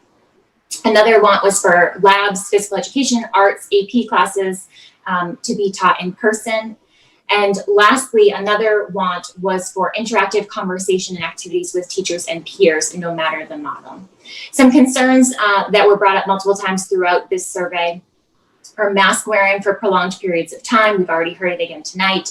Also, masks in a hybrid model. The concern here is if a teacher is teaching in front of students that are in the classroom, but also teaching in front of students that are remote. Those remote kids they have the screen, but then they also have the mask and then the teacher. So I just want to make sure I'm explaining that properly. Another concern was overall health and safety of staff and students. Contact tracing was a concern. Being on a computer screen for too many hours a day is a concern. The concern of structure and accountability of remote learning. Concern of working parents, whether those parents are working in the home or outside of the home, and also shifting between models and the stress and anxiety that may cause. On the next slide, and I promise this is the last slide related to question number 10 with these concerns, we have more comments and considerations. And so to go through these, there was the wonder and the question of the availability and the plan for Tiger's Den. There is the question, the uncertainty of the virus in children. There was the idea of being able to mix a hybrid and a remote for different grade levels. So doing elementary one model and doing the secondary a different model. There was the request for proper focused professional development to aid educators in teaching in either the hybrid or the remote. There was the wonder of long-term impacts on our students of whether returning in person or keeping them at home. The idea that if we end up choosing remote, can we hold outdoor in-person orientations or small groups or class meetings? Also, the point was made that remote does not only mean online learning. The consideration to help students learn how to learn remotely. Something that we do in school, so how to help them learn if we go remote. Also the consideration to support parents and guardians if we go remote, and that's technologically speaking, but also with access to the curriculum in order to be able to support their child with the curriculum. Student anxiety was brought up many, many times, and on both ends of the spectrum, I would say here. So there's anxiety with returning to the building and the concern of being close to other people. And there's also the concern and the anxiety that is from staying home full time and not being able to go outside of the house or interact with others. There were many comments on the standard or the policy on mask wearing and general consideration of weighing the cost and benefit of the hybrid versus the remote. So at that at this point, the next slide, we start to break it down school by school. So what I just reviewed was the district as a whole, and now going school by school, we're able to break the data down a little bit more. So for Shaker Lane, for the family survey, we had specifically for Shaker Lane, 344 responses. So if we look at this, the first chart here shows us how many of the Shaker Lane responses read the DESE guidance. And we can see that majority, again, not over 95%, did read the DESE guidance.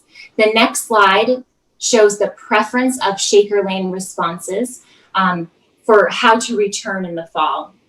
And so here we see that 44.2%, which translates to 152 people, would prefer a remote start, whereas 192 people, or 55.8%, would prefer a hybrid start at Shaker Lane. The next slide asks specifically, again, we're digging down into that deeper question of if we go hybrid, would you send your child to school or would you keep them at home? And for this question, 64% or 220 responses said yes, they would send their child into school for the hybrid model, whereas 36% or 124 responses said no, they would not send their child. The next slide shows question 6, which is the transportation question. Here we see that 232 students would be using the district provided bus, which is 67.4%.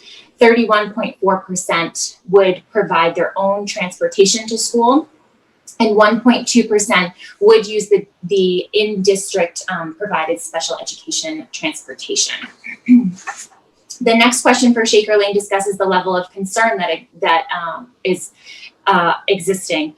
And so we see that 46.5% are quite or extremely concerned about having their child return to school building.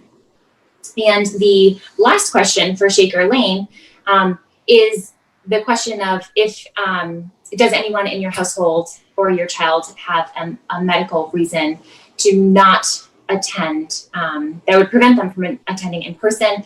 And 14.2% said yes, which is 49 responses, whereas 85.8% said no. So that sums up the Shaker Lane specific breakdown. Moving on to Russell Street on the next slide. So for Russell Street, we had 319 responses specifically for Russell Street.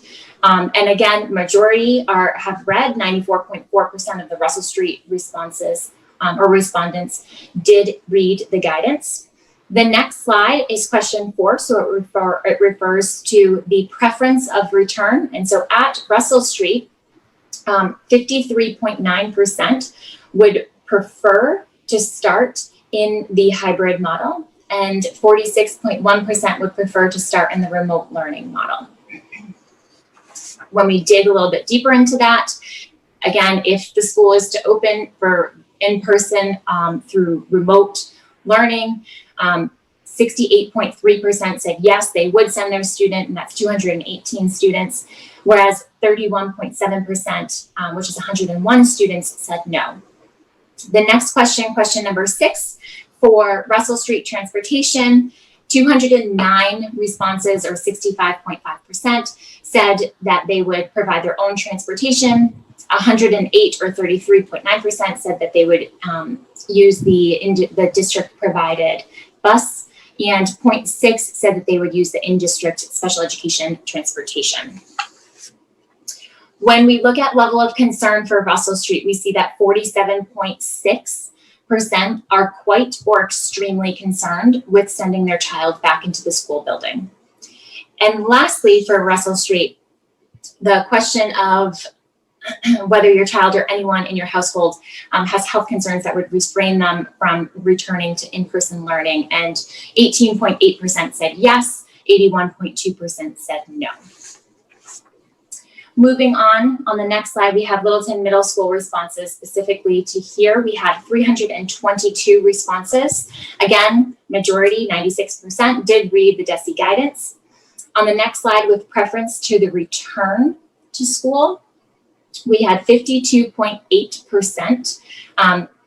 Their preference is to return in a hybrid learning model, whereas 47.2%, their preference is to return in a remote model. Diving into that a little bit deeper, if we are to do in person through the remote learning model, 67.4% said yes, they would send their child back, whereas 32.6% said no, they would not send their child back. On the next slide, we have transportation specific to Littleton Middle School responses. We have 67.7% would provide their own transportation, whereas 31.7% would use the bus provided district transportation, and then 0.6 would use the in-district special education transportation. With regard to the level of concern, we see that 50% has quite or extremely level of concern with returning their having their child return to the building. And the last question specific to the middle school is with the health of the child or anyone in the household refraining, not allowing that child to go back to school. And we have 22.4% said yes to that, whereas 77.6% said no to that. And lastly, we have the breakdown of the high school. For the high school, we had 289 responses. Again, 95.8% did read the DESE guidance. The next slide shows the preference of those high school responses. And so we see that 33.6% of the responses would like to start in the remote learning, whereas 66.4% of the responses would like to start in the hybrid learning model. Again, diving deeper into the high school responses with regard to in-person learning, if you would send your child, we see that 78.5% said yes, they would, whereas 21.5% said no, they would not send their child. The next slide shows the transportation. And here, a good majority of our responses are showing that they would provide their own transportation. And so that's 83.7%, whereas we have 16.3% that would use the bus as a form of transportation. On the next slide, we have the level of concern with regard to the high school. We see that 38.6% are quite or extremely concerned with having their child return to the school building. And the last question that is specific to the high school is with regard to the student or someone in the household having the health concern that would refrain them from coming back to school. We see that 12.8% responded yes to that, whereas 87.2% responded no to that. And at this point, I'm going to pause because based on what Chairman Fontanella, you said, we're going to pause after doing the family survey and beginning the staff survey. So I will toss it back over to you. Thank you. What I'd like to do is open it up for input from the school committee. As Brad put it, it's time to earn your money. And then we'll open it up to public comments specific, hopefully to the parent survey and how people think that looks to them. And then we'll go on to the staff survey. So at this point, are there any school committee members who would like to comment or ask questions about the presentation on the parent survey? Justin? Yeah, sure. That was extremely helpful. I loved being able to see the breakdown of the school by school. The numbers didn't surprise me based upon all of the emails and all of the community talk over the last couple of weeks. So it was, I think we got a great response. And to reiterate the 60 pages of comments, if you put a comment in, I read it. And I read them, if you have 2 or 3 children or 4 children in the school system, I read it a second time until I realized that you had copied and pasted your response. So, all I have to say is I'm not surprised by the numbers. I think we have a lot to talk about tonight.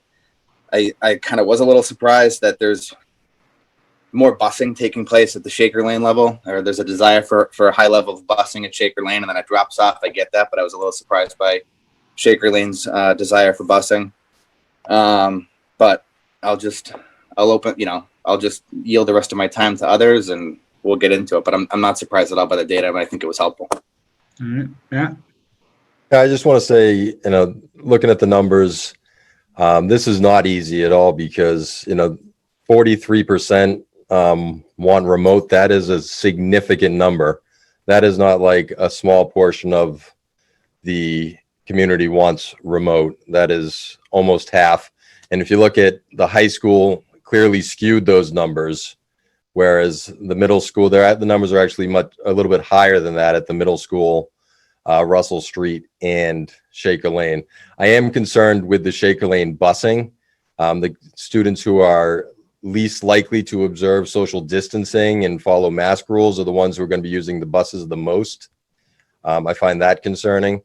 I also think that it's not a perfect, but one part of the community, this is a pandemic that affects everyone in the community. And the fact that we didn't have the foresight to reach out and ask the community, I have parents who are in their 80s who live in the community. We are duly elected members of the school board.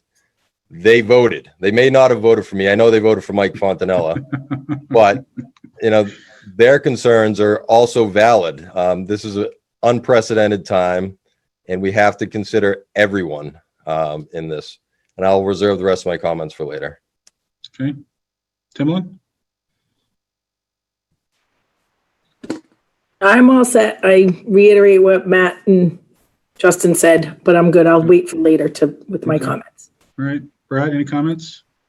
Just that it's I'm so impressed with the work that Beth and I guess Julie Lord did compiling all this data and being able to share it so clearly with us. It's that's a lot of data, and I really appreciate everybody taking the time. Like Justin said, we read 60 single-spaced pages of comments. People are really thoughtful, and as we're seeing in these meetings, a lot of really articulate, informed arguments on all sides of this. It's really been instructive to read people's thoughts and get a sense of their personal situations, and the larger these data compilations are helpful in seeing the aggregate as well. So thanks, Beth. Okay. I would just like to say two things. One is, in terms of the responses on busing, what I'd like to do is, rather than address that or really any questions regarding that tonight or comments, we're meeting again next week. I'd like to give the administration a week to crunch those numbers and then come back to us and present some ideas about how they think that's going to get dealt with relative to the requirements in transportation, both regular ed and SPED. So if people have specific questions or comments on that, I would ask to see if you could hold those off till next week, where we can get a more complete picture of what those numbers mean relative to what our resources available to us and what maybe our resources are to add to it if we think that's what we need to do. The other thing specific to the survey that I found interesting was how the response broke down to whether or not people support hybrid versus remote, and then how they would choose to send their child to school if we did go a hybrid. I'm really thinking about how to interpret that. I don't really know exactly how that's going to inform my own decision making, but I found it very interesting because it was a fairly significant discrepancy between people who ostensibly favored remote, but then given the opportunity to have their child participate in a hybrid would do that, or at least are representing that they would do that on the survey. Mike, if I may just interrupt, the numbers, because that number struck me as well. I think the split was 57-43 overall district-wide, preferring hybrid versus remote, but 70% said they would attend hybrid if it were offered. So Right. those are the numbers you're talking about. Right. Yeah, exactly. And just to break it down, at the high school, it was 66-34, but then 78-22 would, 78% would actually participate. And at the middle school, 53% were only supporting the hybrid, but 67 would use it. Russell Street, it was 54% supporting, 68 would use it. In Shaker Lane was 56 supporting the hybrid, but 64% would use it. So it's significant to see how people are interpreting that. And I think we should give that full consideration as we, think about how we want to integrate this data into our decision making. At this point, I would like to open it to input from the public. Again, I would ask that you try to keep the comments and questions related to the parent survey, and there'll be other opportunities to speak in more general terms about the models and decision making. Thank you. But Dorothy, let's go ahead. Okay. Katie Woodward, your name, your street, and your question, please. Katie, you muted?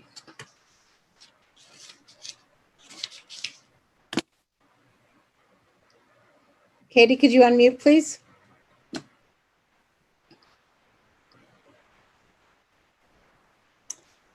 Okay, we'll move on to Chase.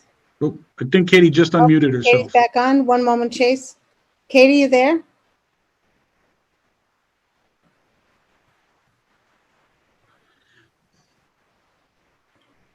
Katie, one more try. Okay, we'll move on to Chase Gerber. Could you state your name, your street, and your question, please? Sure. Thank you, Dorothy. Chase Gerbig, Oak Ridge Road. My comment is this, based on the survey results here, where in Shaker Lane and in Russell Street, between 30 and 40% of the students are going to go remote under any circumstance. That is, if you offer a hybrid model, 30 to 40% will still choose remote. It seems to me that you have an opportunity here to offer sort of parallel educational programs, potentially with a significant increase in the amount of in-person instruction, given that a much smaller number of the students would even contemplate going into the building in any circumstance. Coupled with the particularly the reduced busing needs at Russell Street, this seems like an opportunity for you to actually serve both communities very, very effectively. I also apologize. I wrote you an email to this extent, but was encouraged to step up and speak these comments as well. But I think you have an opportunity. Chase, can I just ask you, who encouraged you, the devil on your shoulder or the angel on your shoulder? Well, could I say that maybe some of both? And, you know, I haven't had a lot of opportunity to speak in public meetings in a month, and I'm all right, I appreciate your comment. Yes, I think that at some point, as we are able to crunch the numbers, and I think that we need to keep in mind too, this was a survey. And as we get closer to actually implementing one model or another, we will have opportunity for registration, in which will, along with the more detail about how these different plans might be implemented, because that might influence people's decision making in the real world versus how they would respond on a survey. But certainly, once we have a good grasp of how things are unfolding, it might present opportunities to reevaluate and revisit what our capacities are in either model and how we implement each one relative to allocating resources and teachers and things like that. Brad, do you want to comment on that? Yeah, I would just say that I agree with your point that a survey answer is not a commitment, and so we have to. These are numbers can inform us, but we can't bank on them. The other thing is, though, is what Dr. Clinch was saying earlier about the possibility of, if the numbers did warrant it, that maybe we could have one or two teachers, perhaps at each elementary grade level, be fully remote. If that were the case, then that might allow us to explore opportunities, or ask the principals to explore opportunities along the lines Chase is proposing. Yeah. All right, thanks, Chase. Christy, your street and your question, please. Christy Ellman.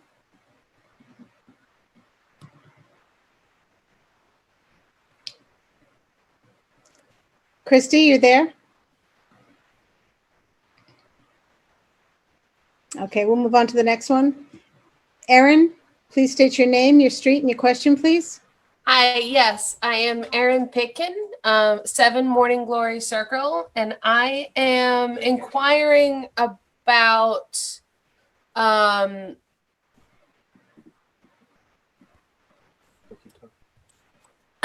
our ability to hold classroom outside. And how often different grade levels will be able to be outside and have classes. That would alleviate some potentially mask time, but also just allow for that freedom of comfort for teachers and students to participate in educational programming without some of the like health and safety issues that are concerned regularly. All right. Can I ask the principals and administration to see if they want to address that? Let's start with the youngest to the oldest. Michelle?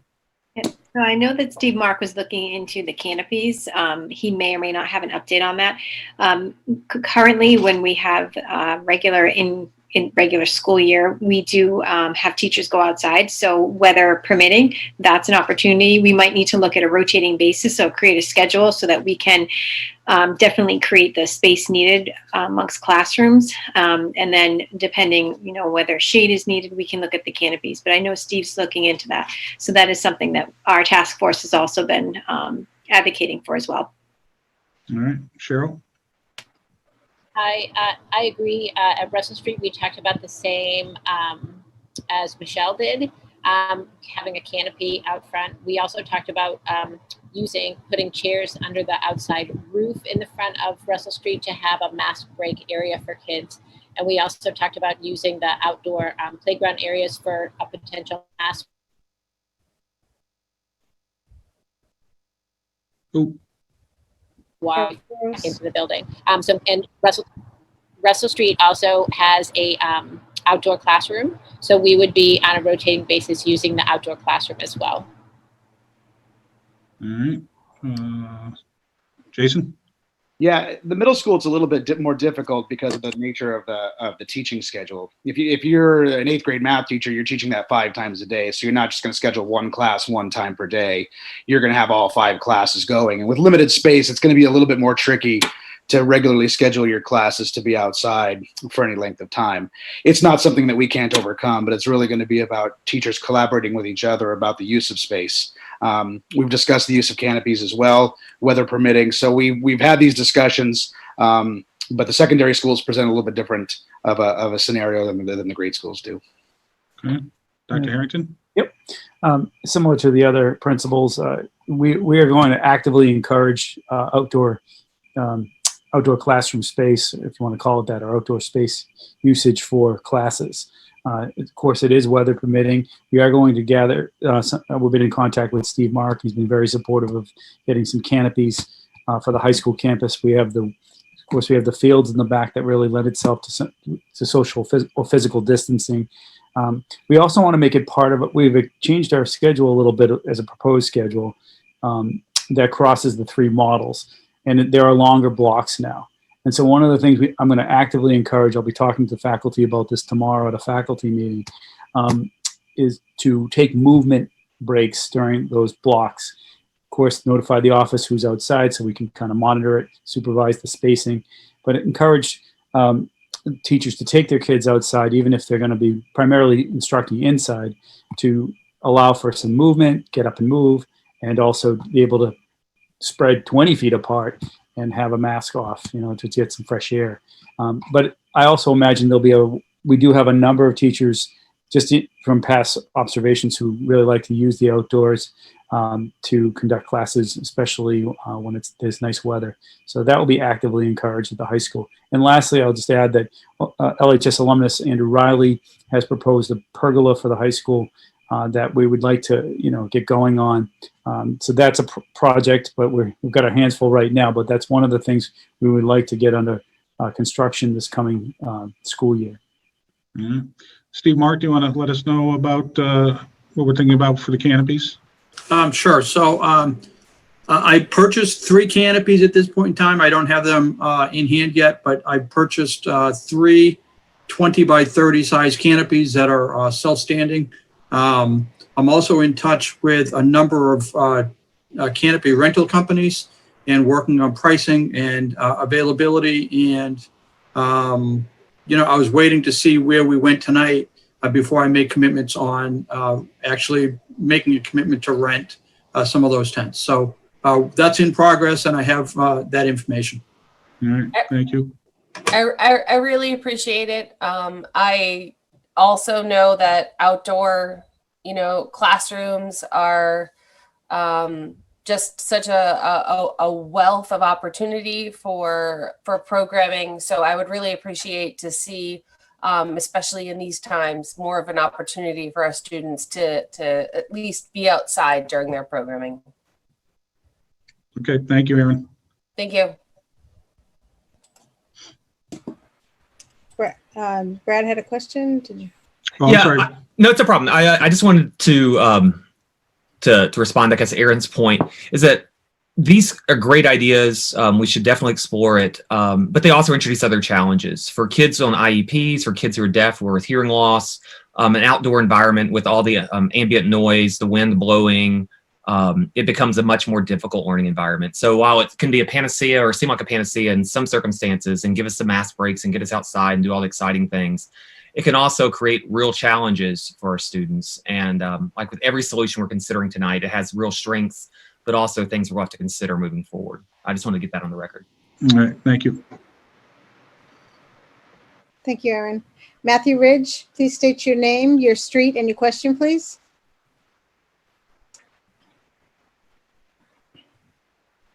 Matthew, you're muted, possibly. Sorry about that. There you go. Matthew Ridge, 325 Great Road. I have some concerns. It's not really a question, more of concerns, because I've been listening to all these meetings and everything else. And now with being told that the teachers committees and all this, the teachers union, I guess you can call them, did not want to have a participation with this group. I'm having an issue here because it sounds like no matter what you guys choose, you are putting the horse before the cart. I mean, the cart before the horse. Sorry about that. It's just, you can plan all you want, but if you don't get everybody on board, no matter what you decide from this point forward, it's a moot point.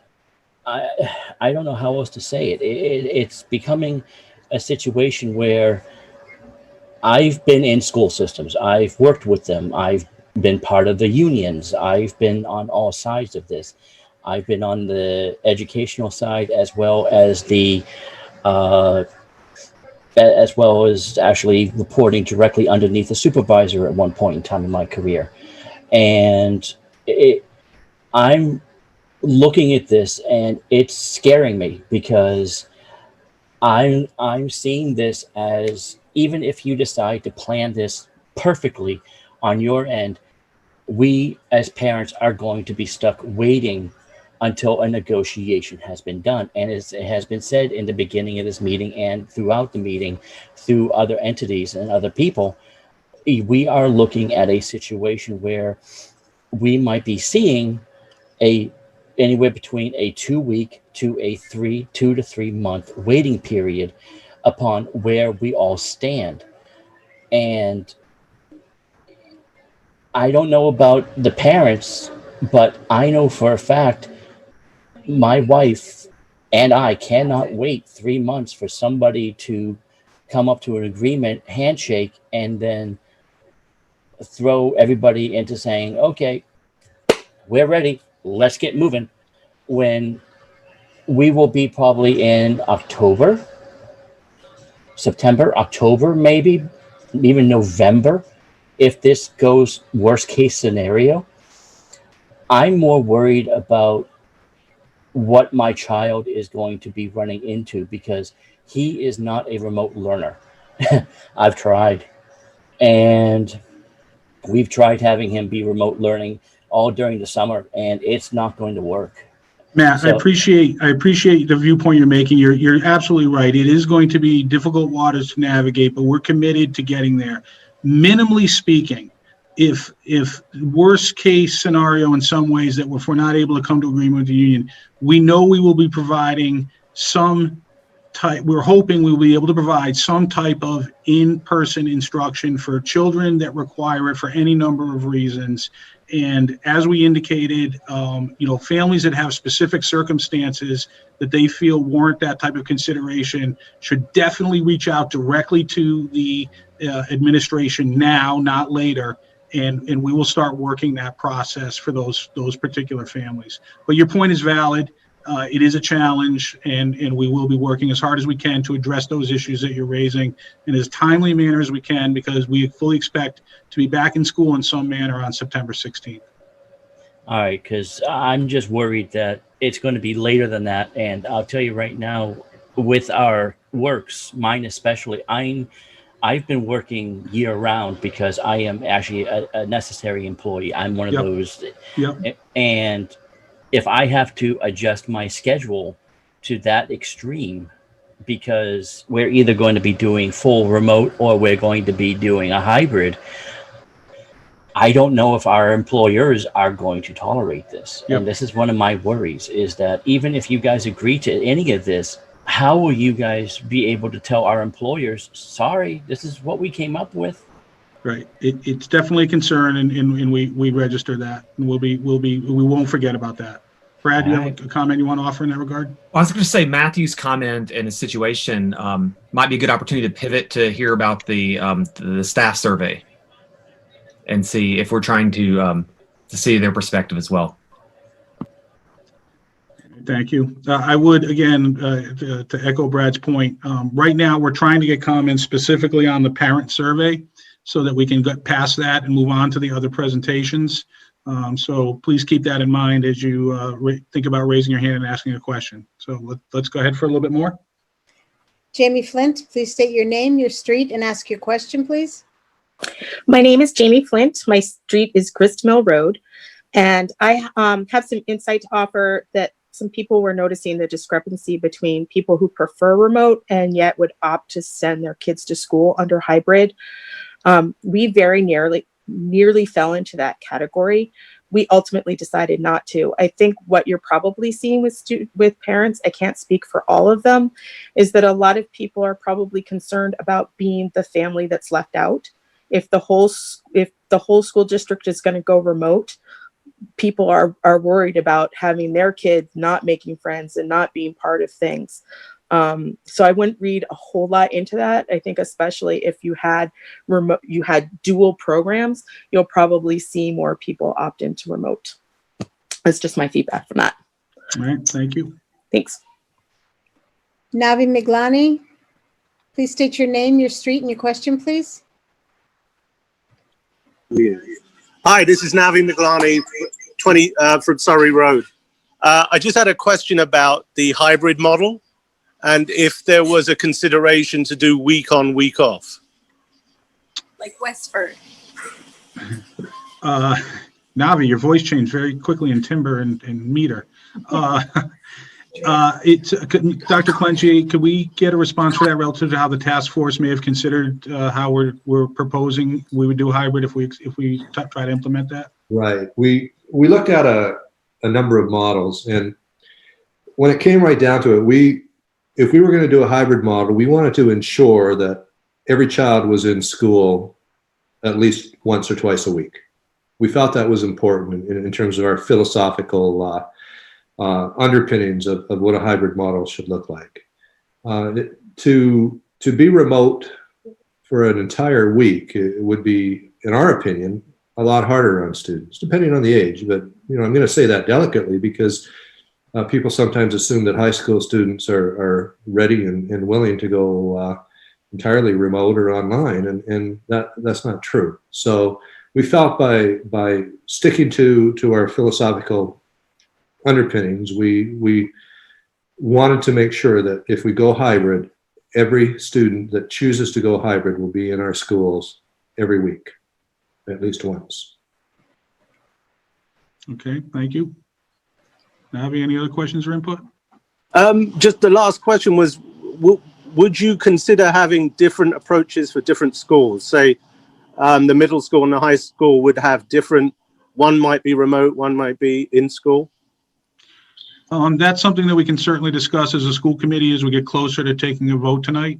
So I think we've each heard that point you're making, and we can consider that both individually as we're going through the meeting, and then we'll see if that comes around in our debate later this evening. Okay, thank you. Thank you.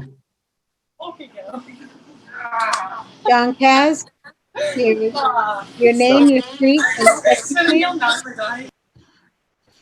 Yeah, can you hear me? Yep. Yes, John.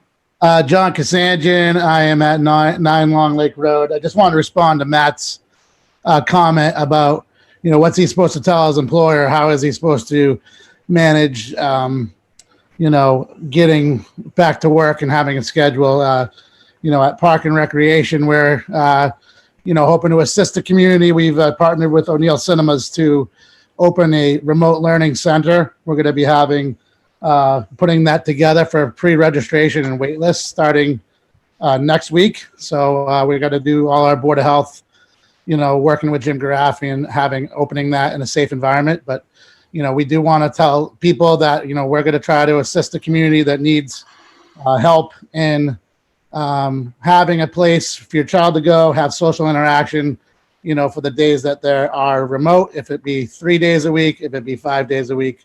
I also want to mention that at Camp Tejada the summer at Shaker Lane School, we were able to have a program, and we were there for tomorrow's our last day of our 7 weeks, and without issue.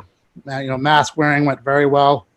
Jim Garaffi, the Board of Health agent, would tell you about his inspection and how well it went and how we were the model. And it can be done. And I want to let parents know this can be done. Kids need to go back to school. I'm going to send my child back to school, however many days you guys offer it. So, but we are ready to step in if you need help to get back to work. We know there's a need. We know there's a want. We want to work with the school department. We know this is really tough on everybody, and we want to partner with everybody and try to get this going for everyone. All right, thank you, John. I would ask that any questions that are raised by John's comments about how Park and Rec may be able to help out, to please ask them at the Park and Rec meeting and not tonight.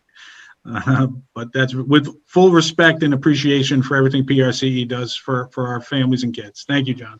Thanks, Mike. Katie Woodward, your question, please, and your street.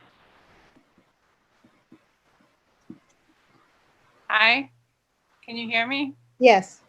I am Katie Woodward, Delaney Drive. My question is, my child is out of district, so I don't know how much of the information that I'm gathering tonight is relevant because he's in a collaborative program. So I know that we follow Littleton's schedule for some things and busing, but we follow the schedules for the district. For instance, he was at the Blanchard School. We follow their school schedule. But my question is, when exactly will we get a schedule from Littleton? Because my husband and I both work full-time out of the house, and we need to figure out childcare. And other districts like Groton has figured it out weeks ago. And I work in a hospital, and I can't just say on, September 5th, oh, I'm not going to be at work tomorrow. So when are we gonna know what the plan is? Yep, we're trying to give direction to the administration tonight, and then that will allow them to start putting their calendar together, and they will get it out as soon as they can. We certainly understand the pressures that families are under. Forget the normal pressures of trying to figure out how to get into a normal school year. This is multiplied by a significant factor in that regard. So we appreciate that. We have a lot of people working as hard as they can, as quickly as they can, but it is an enormous amount of work, especially to try to get it as right as we can. So we appreciate everyone's patience. We do understand the frustration at times. We will get there. So is there a day that I can give my boss? I would ask you to reach out directly to the administration as early as next week, and they should be able to inform you about that. But right now, we don't have that date available. Okay, thank you. Yep, thank you. And I believe Lynn would like to answer to that question. I just wanted to say, Katie, if you have a specific question regarding your student, if you could just send me an email, and I can contact you directly. Thank you, I appreciate that. Phil Jules, please state your name, your street, and your question, please.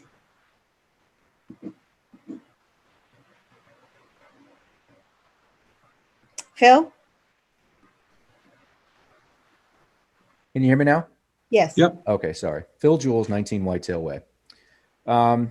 have a couple of questions. First one being, what number of infections would cause a shutdown of this entire hybrid model?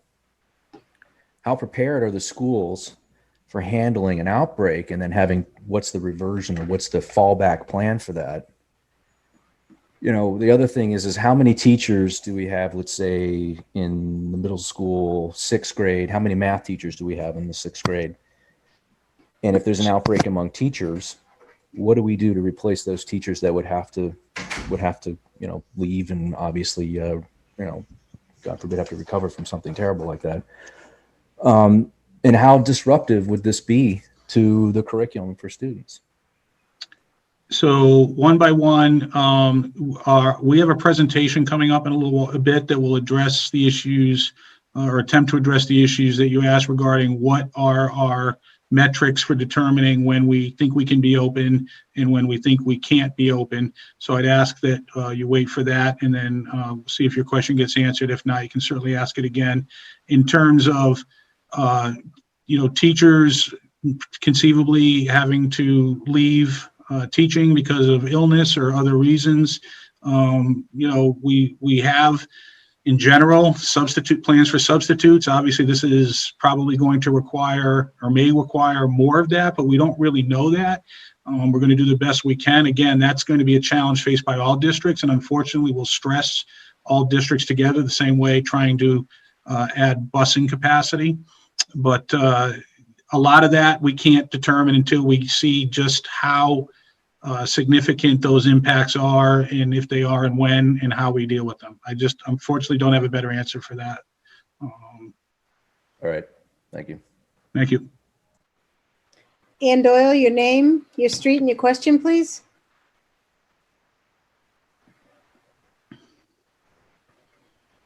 Ann?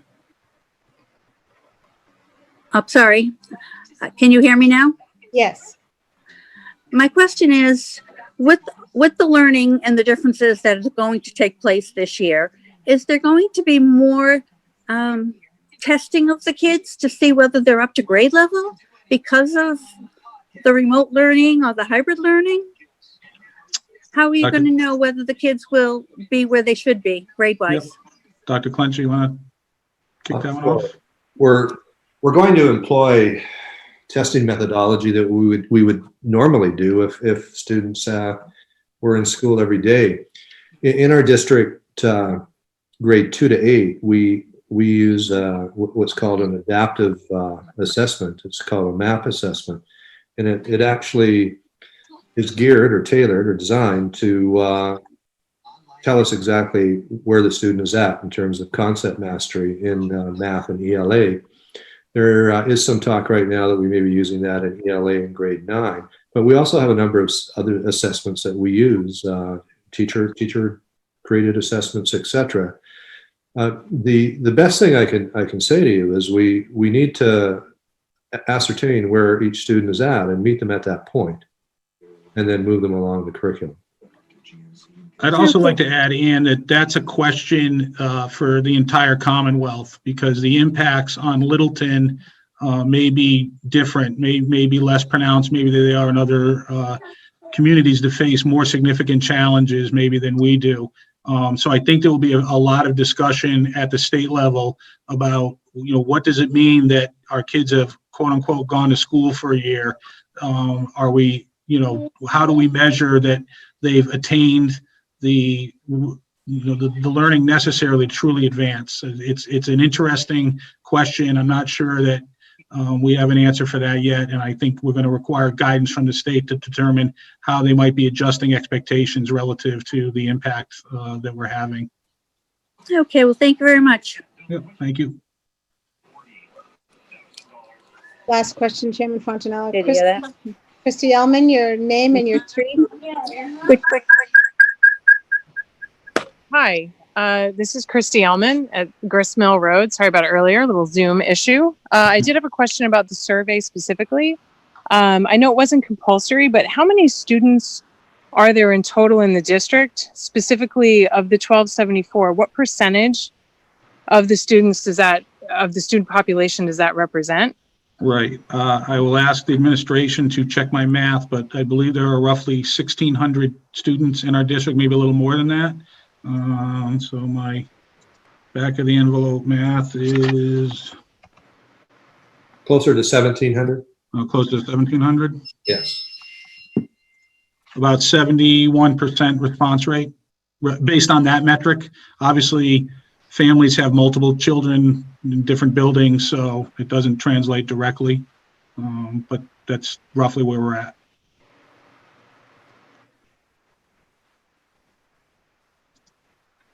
All right. Okay. All right. Thank you. Beth, if you'd like to pick up the staff survey, please. Okay. Absolutely. All right. So when we discuss the staff survey results, we're going to do the same format. So we have a district overview of the staff survey results, and then we also will break it down school by school so we can see that as well. So background to the staff survey, purpose was to seek input from staff on the reopening options that we have on the table. Just like with the family survey, it was sent out Friday, August 7th, and it was open through yesterday, Wednesday, August 12th. The staff survey had 8 questions on it, and in total, we received 167 responses for this survey. So if we go to the next slide, we see that the first question on the staff survey was to find out what school they were at, so we could see if we had an over-representation at one school or another, and we can see that we don't have that. We have a varied responses from all 4 buildings.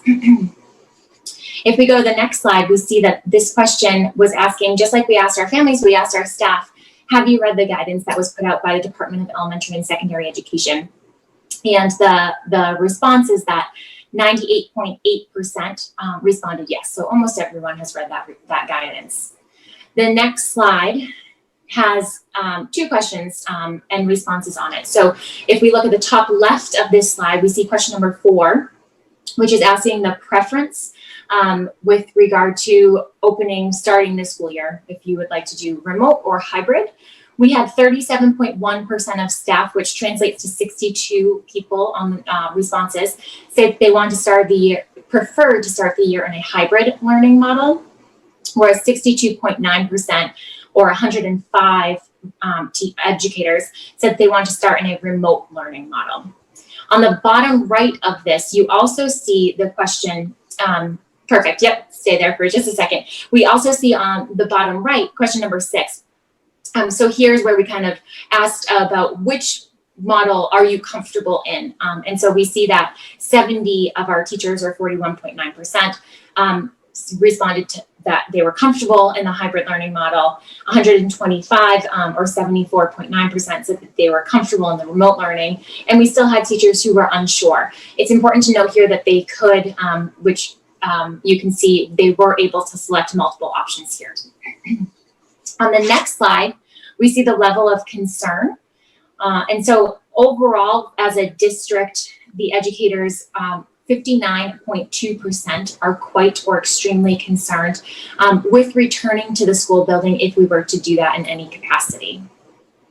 The next slide has the question of digging in a little bit deeper of if you are concerned, to check the areas that are of most concern to you. And so 125 of the respondents checked off that physical health was a concern to them. 121 respondents said that they were concerned about the lack of adherence to safety requirements by others.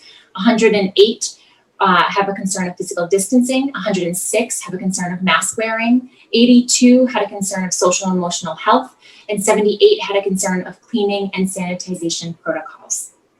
Other concerns that were listed off in this area was also the transmission of the virus to elderly family members or to immunocompromised family members, the stress of maintaining safety precautions while also teaching, a concern of ventilation as well was listed there.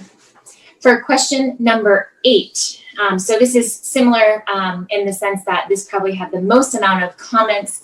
And I will say, just like for the family survey, school committee member received every comment. And so any educator that made a comment on the survey, the school committee members all received them and read them.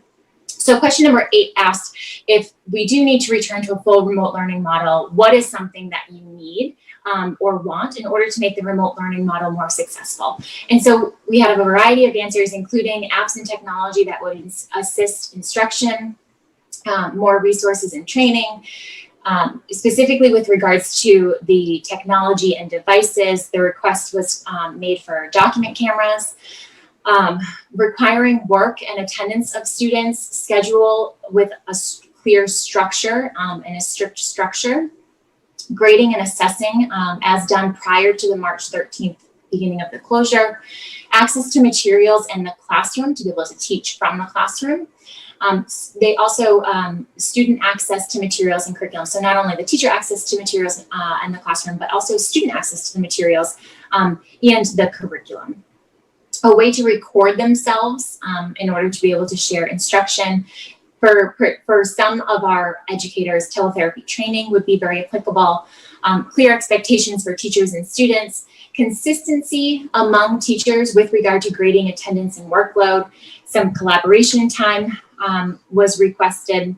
On the next slide, we see a continuation of more of the items that our educators said would help them if we were to go into a full remote learning model. And that includes streamlined and consistent communication, parent meetings to enhance the partnership between parents, students, and school, access to books, small group meetings, professional development on technology, apps, and devices, daily synchronous learning opportunities for students, flexibility, virtual advisory or flex in order to help students create a schedule or work organization for the week to help them kind of get through the week. Support in reaching out to at-risk students.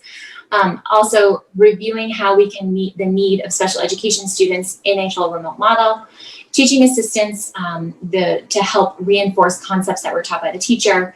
Family outreach, being able to create tutorial videos for students and families, as well as having a common platform to make it easier for students to track their coursework. And so those were requests. Again, the question was, if we were to go into a fully remote model, what is something that would help you have a better, more enhanced, more robust remote learning? And those were the responses that came from our educators. So the next slide, we'll start to dig into the school by school survey data here. And so we'll start again with Shaker Lane School. For the Shaker Lane School, we had 52 responses on the staff survey. And here all 52 have read the DESE guidelines.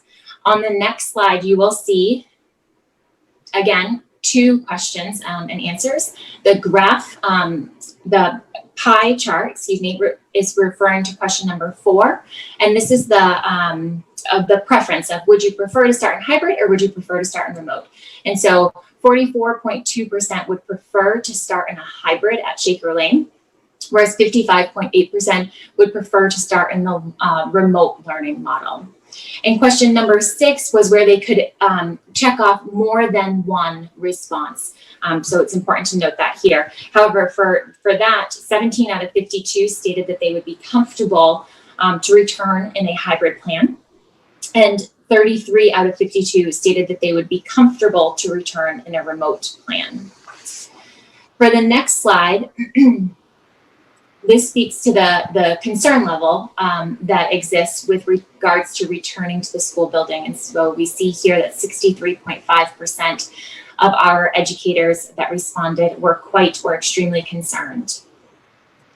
And then on the next slide starts our responses for Russell Street School. For Russell Street School, we had 43 responses, and almost all, 95.3%, have read the DESE guidance that has been put out. The next slide refers to the preference of starting the year off, either in a hybrid or remote. And so we can see that 39.5% would prefer to start the year in the hybrid model, whereas 60.5% would prefer to start in the remote learning model. However, if we look at question number 6, 24 out of 43 stated that they would be comfortable to return in the hybrid plan. 36 out of 43 stated that they would be comfortable to return in the remote plan. On the next slide, we see the level of concern, and we have 48.9% of staff who are quite or extremely concerned to return to the building. The next slide begins our Littleton Middle School staff responses. And here we have 31 responses. All of the people who responded to this survey did read the DESE guidance from the middle school. The next slide on question 4, again, it's the preference of how they would like to start the school year off. We see that 19.4% of responses from the middle school would like to start in the hybrid learning model, whereas 80.6% would like to start in the remote learning model. And for number 6, we had 14 out of 31 state that they would be comfortable to return in a hybrid model, whereas 27 out of 31 stated that they would be comfortable to return in a remote model. Again, the last question for Littleton Middle School on the next slide is with regard to the level of concern. And here we see that 71% of our staff responses from the middle school are either quite or extremely concerned to return to the building. Our next slide starts the Littleton High School staff survey responses. And from the high school, we had 41 responses. All of the staff that participated in the survey did read the DESE guidance. On the next slide, we see that on preference, 39% that responded would prefer to start in the hybrid learning plan, whereas 61% would prefer to start in the remote learning plan. Now, with regard to comfort, we have that 15 out of 41 stated that they would be comfortable to return in the hybrid plan, and 29 out of 41 stated that they would be comfortable to return in the remote plan. The final question for the high school responses is, again, the level of concern, and we can see here that 56.1% of staff from the high school that responded are quite or extremely concerned to return to the school building. And that wraps up the staff survey. And I will just say, before I pass it over to you, Chairman Fontanelle, I just want to say thank you for everyone that participated in the survey, that filled out and completed the survey, took the time to do that. It is really, really important, and we really appreciate the feedback and input that we have received. Also, thank you to school committee for reading all of those comments so that you are fully aware, as aware as the admin team is of kind of the responses that we've been receiving. So thank you very much. Before we open up, can I just ask 2 quick questions? Do we know how many staff were sent the survey, and can you detail how staff is being defined in this context? So the survey went to all staff. So anyone that works in the district in any capacity, in any role, not just classroom teacher. And your other question, the total number of staff that it was sent to? That received it, yeah. So all together for staff, we have about 250. Okay. Pending my counting being correct earlier today. Okay. All right, thank you. At this point, I'll open up to input from school committee members.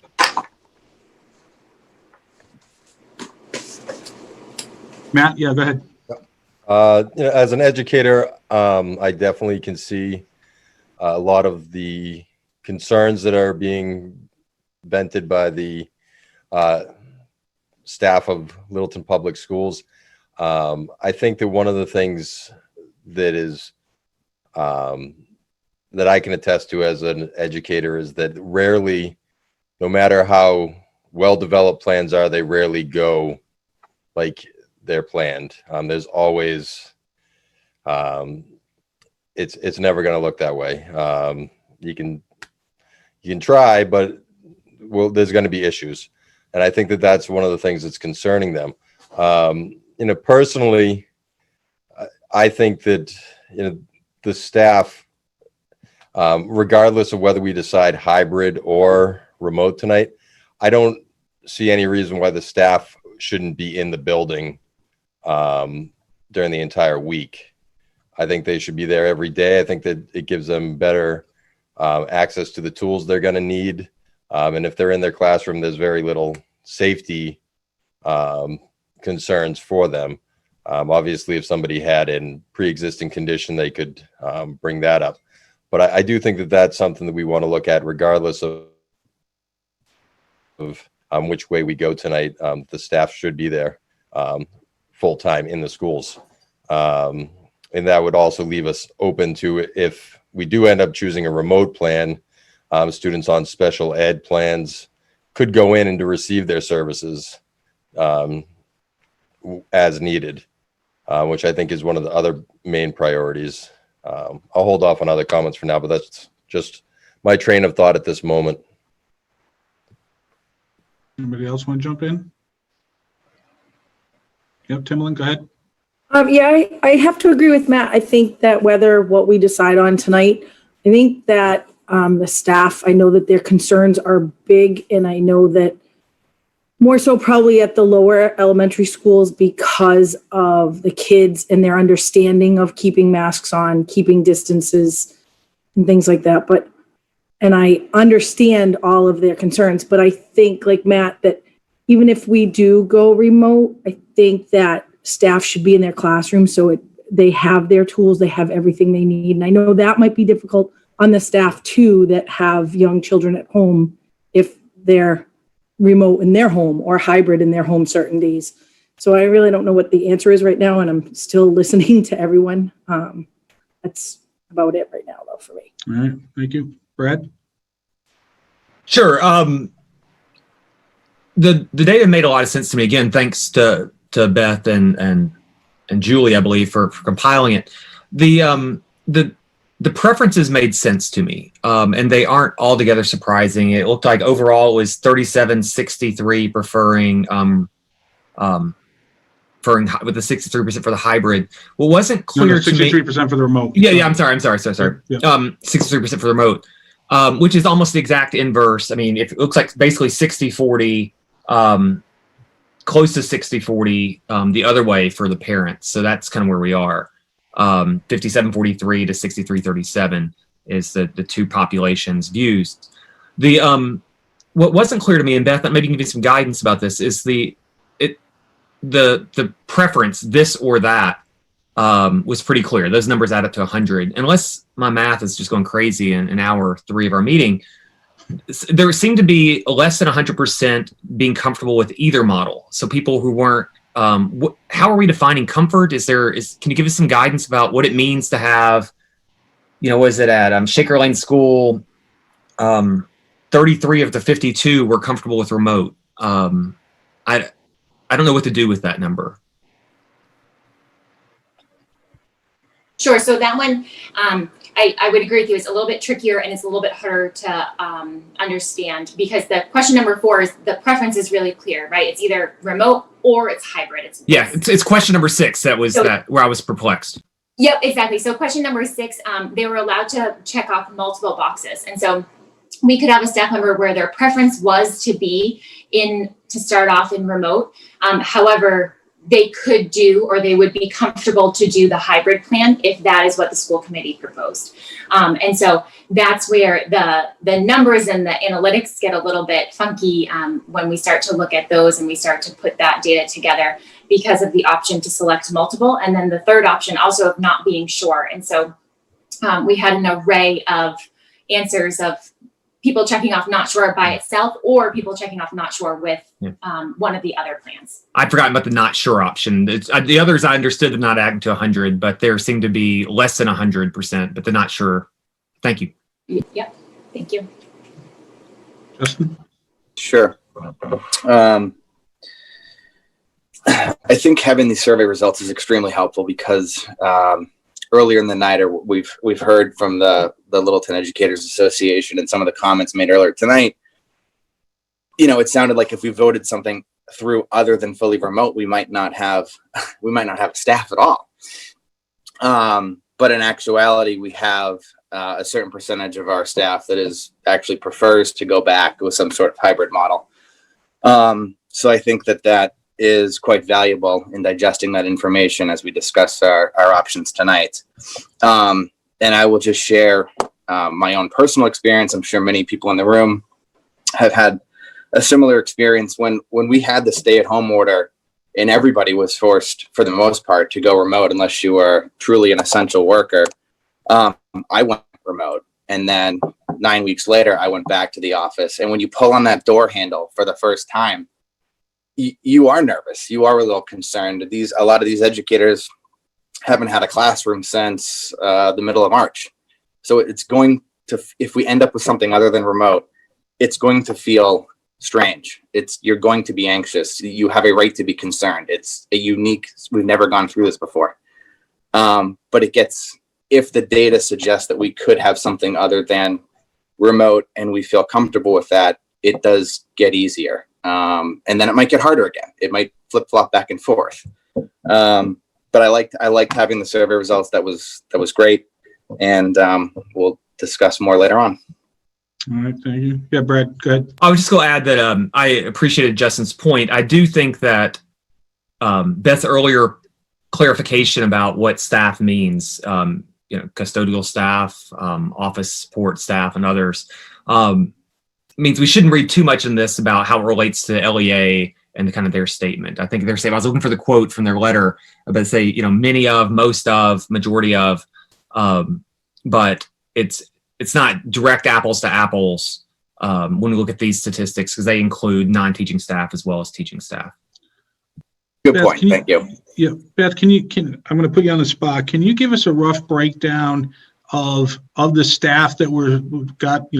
We define staff as everybody, which is appropriate, but just out of curiosity, the LEA is teachers, teacher assistants, and other staff directly participating in the delivery of curriculum. Can you sort of give us what the ratio is out of the 250 that received it? How many are LEA or of that ilk?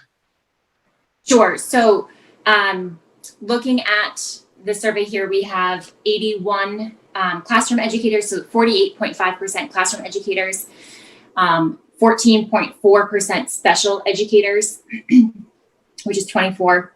And these are all self-identified. Those would be the ones that would majority consist of the LEA. 4 nurses would be included in that number. But just quick eyeball, that's what we would be looking at. Okay. So that's 60, no, sorry, I got 81. Probably 2/3 of the sample is what I Yeah, so 2/3. Okay, thank you. Yeah, that helps. And 2/3 of the recipients responded, which is certainly a representative sample size. So I would like to thank everyone on the staff that responded to the survey. It definitely helps inform us. This certainly won't be the last time that we get direct input from the staff on how they think this is going to affect their working conditions. So thank you for that. At this point, I will open it up to public input hopefully relative to the staff survey. And then we're going to go into another presentation on health metrics. Thank you. Okay. Kara Bach, your name, your street, and your question, please. Hi there. Yes, Kara Bach. I'm at 14 Stony Stream Lane. My question is in response to the data we finally have tonight. I think you guys are doing a great job. We've, I think, all been really anticipating getting the actual numbers from parents and from staff, be that the educators and the staff that are actually in the building. But at what point do we decide that so many parents want their kids in school? And obviously there's a good variety of them that want them at home, but we also have staff that are willing to be there. When are we going to be able to break it down to have actual kids in school, teachers who are willing to be in there, and then let the students who want to be remote with their families and the teachers that want to be remote go from there? Is there a point where we can discuss that or look into that? I know that's a crazy question. I mean, but no, looking at the numbers, it's a great question. I just feel like we can finally see that there is just an enormous amount of parents that aren't really speaking out there that are finally like, we want our kids there. And we also have teachers, or excuse me, staff rather, from the survey that we saw, that are willing or interested in it. Again, the numbers show that they were able to choose a bunch of different answers, whether they want remote or they want hybrid. So we don't exactly have black and white sampling of the staff. But I mean, is there a point in which we can go school by school, hybrid versus remote, and just kind of dig into that? Or is that just an absolute ridiculous no question that we can actually get through? Right. No, the goal is tonight is to take this input along with all the other input we've gotten from the public, the information we've got from our administration and staff about how they think they can implement these various models, and to make an initial decision about how we think we should start in mid-September, knowing full well that there are still details that need to get sorted out, negotiations that need to occur with the LEA. And knowing full well that these decisions will be revisited. We'll talk more about that in a little bit when we go over the health metric presentation. But the goal is to start driving forward on a plan after the meeting tonight. I mean, is it possible to go school by school, or are we doing district wide? Because obviously the numbers received back from the staff show discrepancy between, the lower versus the higher, obviously. And part of me feels like I know that the lower educators realize how important. I mean, I have an incoming K, a kindergarten student, and to me, her being in person is just going to set the standard for her wanting her education. She loves school. She loves teachers. She's grown so much at Shaker Lane the last 2 years. So, I mean, part of me feels like, obviously I'm swaying in that direction, but I know that there's a discrepancy between the four buildings. So is that something we're gonna think about, or is this gonna be district wide? We don't know yet. We have to have our discussion and debate, but it is entirely possible that type of implementation could be debated. And again, even if we don't decide on that type of thing tonight, it may evolve into that at some point. So nothing that we decide tonight will be with any significant finality because of the fluidity of the situation, both from a public health perspective and from an impact on the community and staff perspective. Oh, for sure. I think it's important to think of it as fluid. I mean, my husband works in pharma, and I get how creating drugs and how creating vaccines work. And I know it's not something that's going to happen anytime soon, as everybody wants. I mean, we all want it, but it's not something that I know that's going to happen, anytime in the extreme future, for any sense of the. But it's nice to think that there is the ability to have that conversation between different schools. So at least that's there. Okay. Great, thank you. Thank you. Dorothy, before we continue, I see 11 hands up right now. That's great. I would, again, just ask everyone to police themselves. We're trying to talk specifically about the staff survey. There will be, beyond this, at least 2 more opportunities for public input relative to other things besides the staff survey. So if we could just police ourselves in that regard as we enter the 3rd hour of our meeting. Thank you. Lee Abe, your street and your question, please.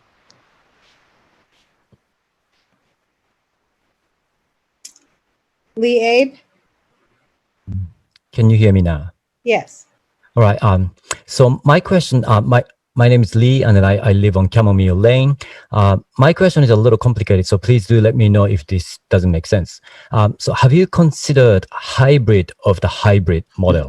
So I'm a little concerned about the workload of the teachers, because if you do teach in person, and then if you do teach remote at the same time, it's gonna be crazy. So my suggestion, or like my idea that I would do perhaps, is like to dedicate one teacher, for instance, to just 1 or 2 teachers based upon the survey that Lee, I'm sorry, can I just interrupt you? Yes, we have definitely, we've spoken to that, and there is definitely active consideration about devoting some staff to the remote students if we did go hybrid, and having other staff that are devoted strictly to the students that are in person, if that's what we decide to do. Oh, great. So if that's the case, I would assume that the remote teacher is going to be assigned a little more number of students, I would assume. And then is that going to be possible? It'll be borne out by the proportion of students to how many staff we think we can allocate to the remote teaching. And until we have actual numbers, we wouldn't be able to really make that determination. And it will also be contingent upon negotiation with the LEA. Okay. Thank you so much. Thank you, for Lee. the hard work. Yep. No, thank you. Carrie and Jason Lavoie, state your name, your street, and your question, please.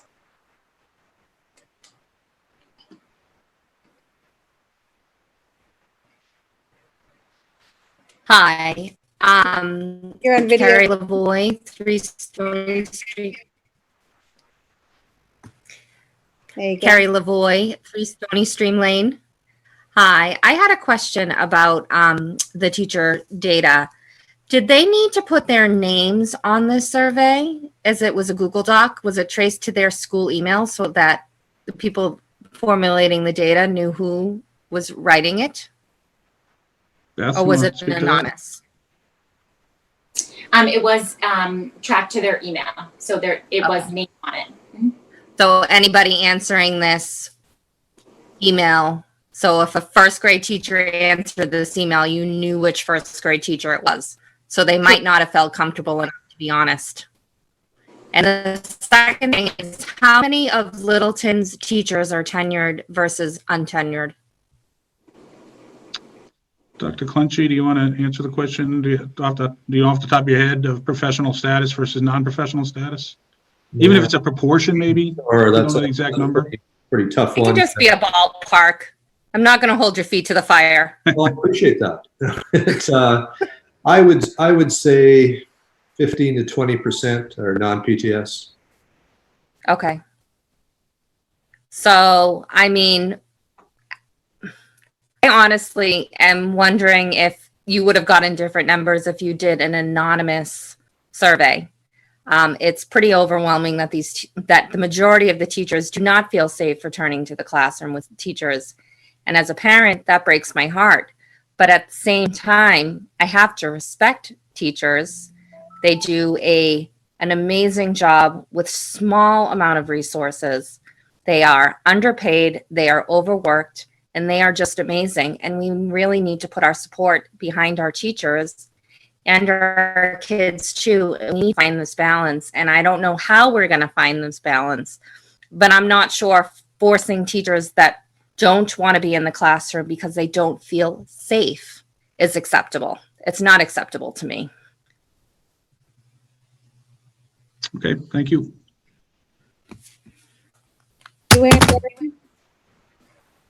Joanne Derry, your street and your question, please. Joanne Derry, Harwood Avenue. I was just thinking about something that I think Mr. Hunt said earlier, and he talked about teachers being in their classrooms during the day. For myself and for most of my colleagues with whom I've communicated, like everyone would really appreciate being able to be in their classroom, even if we go with the remote model. Okay, great. Thank you, Joanne. Mike G, state your name, your street, and your question, please. Yeah, Mike Gertie, 145 Hartwell. My questions goes to what Matt and what Joanne just said, is that, you know, the teacher's a tremendous resource. We want to keep them healthy. And if there's a teacher who's teaching kids completely remotely, I don't want them in the building, because what's the reward, right? There's too much risk for the reward. So my question is, and like most companies, we've gone remote, and in my particular company, we've actually produced more. So what I'm curious about is, why do you think they need to be if they're not teaching a student in a classroom, why do they need to be in the school? And what would they have in the school that they couldn't have at their house? Matt, I'm going to let you respond to that, but I'd also, I just want to make sure everybody understands that that cannot be dictated by us, that would have to be negotiated with the union. So we can't unilaterally decide that. That is something that would be part of the negotiation. So if we just keep that in mind when we discuss this relative to input from the public or school committee members. But Matt, why don't you go ahead? Yeah, as an educator, you know, personally, my wife is also an educator. We would prefer to be in the building. It makes it a lot easier for us. Trying to teach from home is extremely difficult. Personally, you know, being able to send home work packets for kids, if you would like, you know, having access to copy machines, having access to smart boards, things like that. There's also the fact that you can have direct communication with your administrators, so getting answers much more quickly than if you were working from home. It's just more of a flow. Like Mike said, we can't dictate that. My personal preference as an educator is to be in my classroom. Other educators I've spoken to, I think it's beneficial. But the other reason I think it would be beneficial is because my big concern is the special ed students. And I think that regardless of what plan we have, they should have access to getting their services in person, because it does make a difference. That's my thinking on it as right now. All right. Mike, Geardy, anything else? Nope, that's it. Thank you. All right, thank you. Susan Harvey, state your name, your street, and your question, please. Hi, can you hear me? Yes, I can, Susan. I am not a tech goddess, I'm a history goddess, so just saying. Susan Harvey, 146 Mill Road. Full disclosure here, I am a history teacher at the high school, and I'm also a citizen since 1994. Several hours ago, someone said that teachers were essential workers. I totally agree with that. And prior to becoming a teacher, I spent 25 years working in the teaching hospitals in Boston. My last job was at the MGH running the Interventional Cardiology Fellowship Program and the practice. Okay. I know what it is to be an essential worker. So here's my issue with coming back hybrid. There's no testing. I was at MGH all afternoon because on the 6th of July, I had a foot surgery and I've been on bed rest for 6 weeks. God, that's awful. But the cast came off today. Okay, so here's the skinny. I can't tell you how many times I was given a mask, had to use hand sanitizer, was checked about the COVID symptoms. And this isn't the school committee's fault at all. We don't have any testing. Do you have any idea how this makes us feel? We have to have testing. The nurse last week said she was tested every 3 weeks. I suggested that we have testing of the entire district staff 2 days before we open. So we have a ground base of what's going on. We can't afford it. So there are teachers who are saying, you know what? I'm not even going to pee at school because I'm not leaving my classroom. Sorry, but it's true. I mean, we're terrified because it's not elementary where you have the same group of kids all day long. Those children are coming in and out of our classroom. I am projected to have about 130 students this year. Okay. So here's my question. How are we sanitizing? Every program has said we're sanitizing, and we're sanitizing between classes.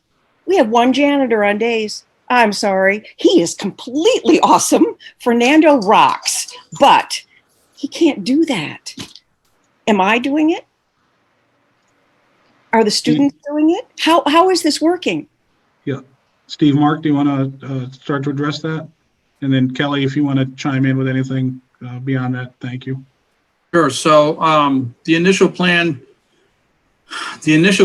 was after each cohort of students. So if the students are in for 2 days in a hybrid model, on that third day, we would disinfect the entire school.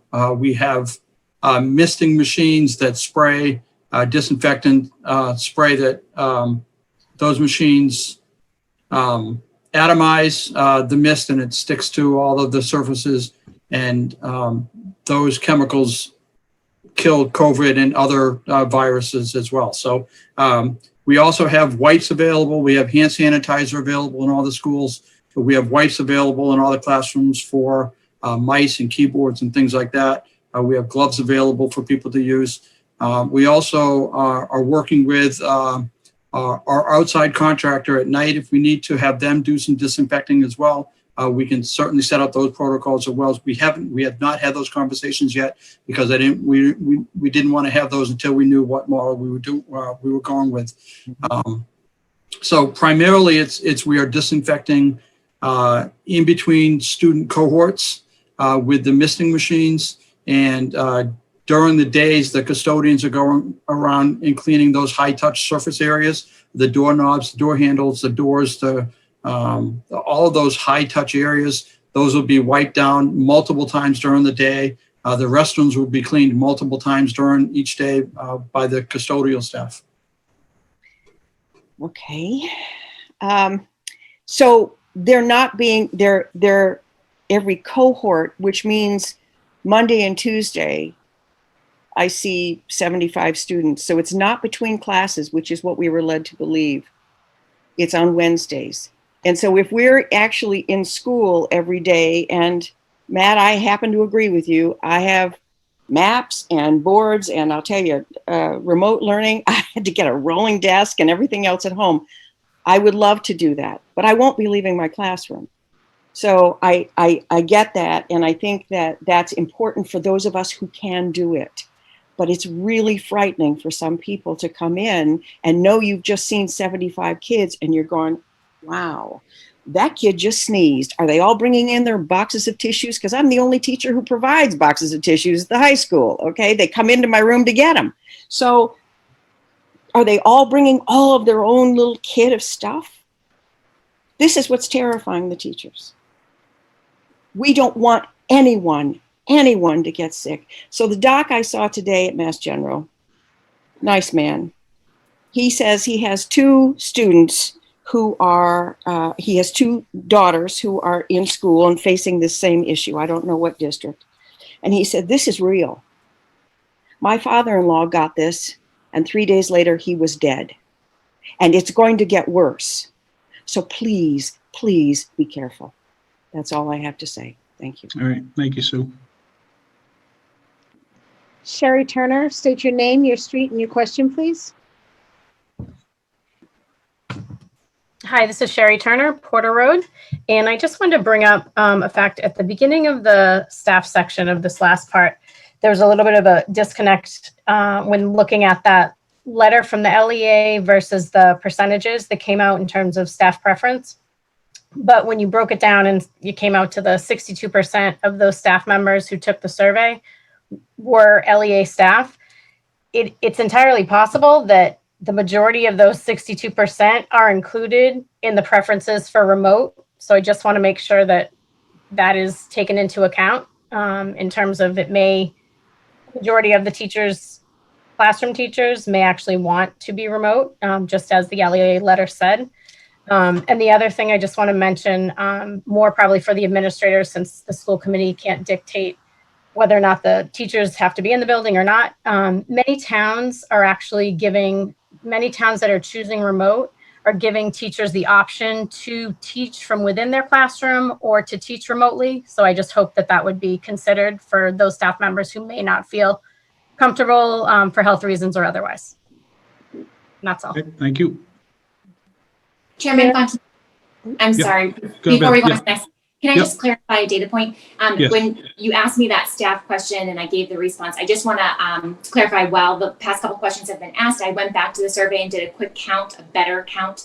And so out of the 167 responses that we had, possible LEA members would be 119. Again, it's not I am not counting person by person, so it's not a matter of I know whether they're part of the union or not, but possible membership could be up to 119, which would just increase the 62% to about 72% or so. I just want to clarify the information. Okay, Brad? I may have this totally wrong because it's been a while, but my understanding is when we first got communication from the LEA, I've only been on this committee for 6 weeks or so, but when we first got communication, they indicated that there was a survey they had done where it was about 70-30 or so split in favor of only remote, which would more or less, it could coincide with these data.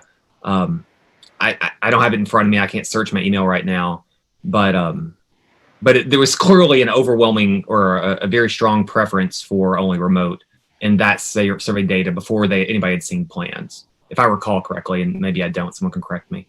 No, you're right, Brad. That was the numbers from that first survey. Okay, thank you. Mara Gill, state your name, your street, and your question, please. Hi, Mira Gill, Hartwell Ave.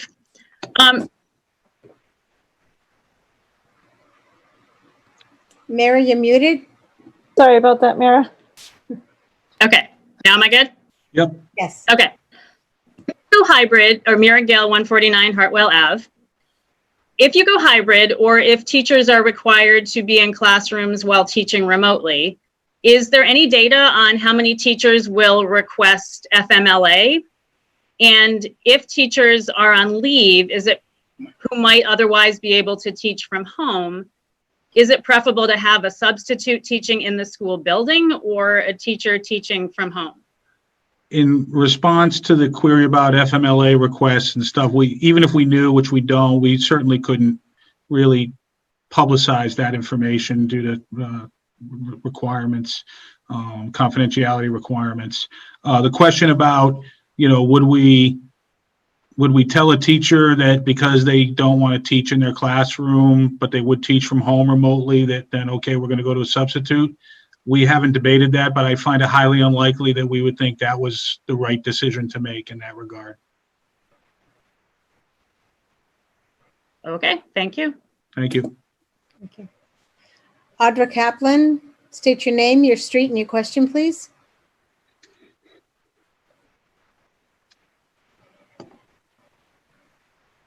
Oh, she jumped off. Okay. We'll go with Eileen Wiedengartner. Hey there. So a quick question in regard to teachers saying they don't want to be there or saying they feel unsafe because, or a majority of them feel unsafe because possibly they know students. And as I think it was Mr. Hunt had said, we can expect the best laid plans, of mice and men don't go the way we think they're going to go. Kids are not great about adhering to this stuff.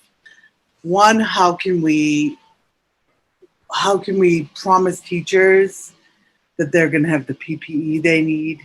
How can we promise teachers that there'll be protocols that will help them enforce rules without really nailing kids? Like, on the flip side of things, you're going to nail kids on this if you're really strict on the protocols for stuff. And then I guess lastly, when it comes to being in person versus remote, how do we also ensure equity and access for all students? Like, it seems to me that if you have half hybrid, half remote, then you're not giving equity to all the students. And you're not necessarily going to give access to all the students. So there are just so many issues when it comes to, all of this. And I'm going to go back to Ms. Harvey and say, without testing, I feel like we're dead in the water in 2 weeks. So In terms of the PP, I'm sorry, were you done? Yes, I'm done. Okay, Sorry, thank Mike. you. Sorry. No, that's all right. In regards to the PPE, that's a little easier for us because as was communicated to us, we have models that we can use to determine how much we think we need. And as the year goes on, those models can be refined so that we'll be able to more accurately determine how much PPE we need. There may be issues regarding supply chains that have cropped up over this process, which would influence what we would be able to do, but we think we can manage that. At least it's the way it's going now. In terms of compliance with we can promise the teachers that we have a plan in place. We certainly can't promise them, and they know this better than we do, that the kids are going to comply in the manner that is truly necessary to make this work if we decide to do it in terms of in-person instruction. But what we can promise is that if we see that it's not working and it's just not feasible, that we will reevaluate and adjust. The reevaluation will occur. The question is what decisions are made based on the information that we have as we get farther into the school year, if we do introduce some in-person instruction. And then in terms of the equity, that's a great question and something that we're all struggling with. I don't know that, given the craziness of the world we're living in, that we're going to be able to truly satisfy an equation relative to equity. But what we're trying to do here is ferret out what is going to be the least negatively impactful on the greatest number of students and staff that in a model that we can manage. So that's where we're there with that. Right. So when it comes to equity and access, it would seem that remote learning would be best for a majority of students, with the priority of getting kids with moderate to severe SWDs back in the classroom, and K-2 kids. Like that may be one way of looking at it, but I would argue that some parents of children who don't necessarily meet those requirements would argue that the equity is not being served in that type of situation. That, you know, it's hard to define that because everybody's circumstance varies. But I understand your point, and it's perfectly valid. Okay, so is the school thinking about ways that they can serve parents who may have needs because they have to go to work, but they cannot be home? Yep, we will definitely be addressing that. No matter what decision we make, that'll be. And I realize that's different, so let me drop that. Sorry. Okay, that's fine. Thank you. Kelly, state your name, your street, and your question, please. Kelly Ricard, Ernie's Drive. It's more of a comment than a question, I guess. So I work in a hospital setting. I'm an ER nurse and have been in this since the beginning. You know, straightforward, been on the front lines with COVID in my face. And I can see the teachers being scared of going back, but I've seen it now. We don't have testing. We don't get tested. We have a checklist we have to check off before we go into work saying, do you have any of these symptoms? If no, you're cleared to go in. We all wear masks. We are around patients every day that either have it or are asymptomatic and you don't know. And it has, I guess over time it's been, I'm more, I don't know how to say it, immune to it, I guess. So with regards to that, with the teachers saying that, you know, they're so scared to go into the schools, and I don't know where some of this is coming up. I don't know who was saying before that their nurse gets tested every 3 weeks. I guess my question is, what is the thinking of having, where everyone is asking about having testing, and we would be so much better with having testing before going into the schools. I'm not quite sure where that would be helpful.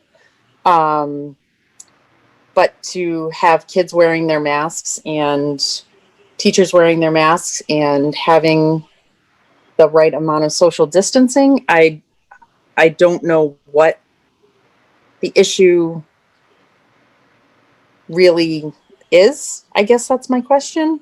I know that I know it's scary, and I know that it can be spread, but there's a lot of research that shows that you give your 6 feet, you have your mask on, you wash your hands, and kids don't spread it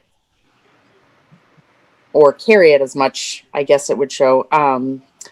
So my question is, so if the teachers are not willing to go back and you guys come to an impasse, I don't know what happens then. Like that, I mean, in any essential workers, you have no choice. You have to go back. So, and my question would be, so what happens then if it comes to a complete impasse? Right. I don't have an answer to that. We have not asked our legal counsel what our options would be in that regard. And I also don't want to try to form an answer that would unnecessarily bias or complicate our negotiations with the teachers. So I'm not choosing not to address that, given my ignorance and my concern in that regard. Oh, I completely understand that. Yeah. Okay. I'm also going to ask, it's almost 10:30. We're 3.5 hours in. The school committee has a presentation to make, and we've got discussion we need to have. So Brad, you're raising your hand, but after Brad speaks, we're going to go to the next presentation. Well, that was going to be my point, is that Kelly's comments made a really nice transition, if we're talking about public health measures, to maybe hear the presentation that we prepared. Yeah. Thank you, Mike. All right. Thank you. We will have two more, well, time permitting, we will definitely have more public input. All right, at this point, I would like to segue into the presentation that the school committee has. And can we just bring that up on the screen, please? There you go. All right, thank you. So the goal here is a presentation on potential public health metrics for COVID-19 and to review and consider which public health metrics should inform the decision-making for how our schools operate, both at the beginning of the school year and as this year unfolds. So in the next slide, these are the types of metrics we considered in terms of what we think would be valuable to evaluate: number of cases per capita, the percent change in new cases per capita, the rate of positive tests, the percent change in positive tests, hospitalizations, and deaths. On the next slide, we decided initially that we would start with number of cases per capita, and Harvard University has characterized regions with between 1 and 10 new cases per day per 10,000 people as yellow zones, suitable for in-person classes at all grade levels, as long as infection control and social distancing measures are in place. So that's according to Harvard. The Department of Elementary and Secondary Education released just yesterday this graph for how they are interpreting how to use number of cases per capita per 14-day rolling average. So they're saying that if it's over 8 per 100,000, you're in a red zone and should be in remote mode. If you're between 4 and 8 per 100,000, you're in yellow and should be hybrid or remote if extenuating circumstances. And if you are less than 4, you're green, which means that you should be full-time in-person or hybrid. And if it's fewer than 5 total cases over the past 14 days, they're advising that you should be in the go zone. This is brand new guidance. I would stress that the Littleton School Committee is considering this guidance only and certainly not requirements. And even at that, we have not had a discussion about whether or not we accept these particular levels as the proper ones for Littleton to evaluate, base our decision making on. We think that for purposes of tonight, Harvard was talking about a 1 to 10 range, and DESI's is 4 to 8. So for purposes of tonight's presentation, we're going to use a threshold in the middle of 5 cases per day per 100,000 people to measure and see where Littleton and other areas are at in that regard. The next slide, we're looking at another measure, positivity threshold, which would be an accepted threshold of percent of positive tests. Both the Center for Disease Control and the World Health Organization set a 5% positivity threshold as a safe standard for reopening schools. New York City is saying that they're going to set an initial threshold of 3%.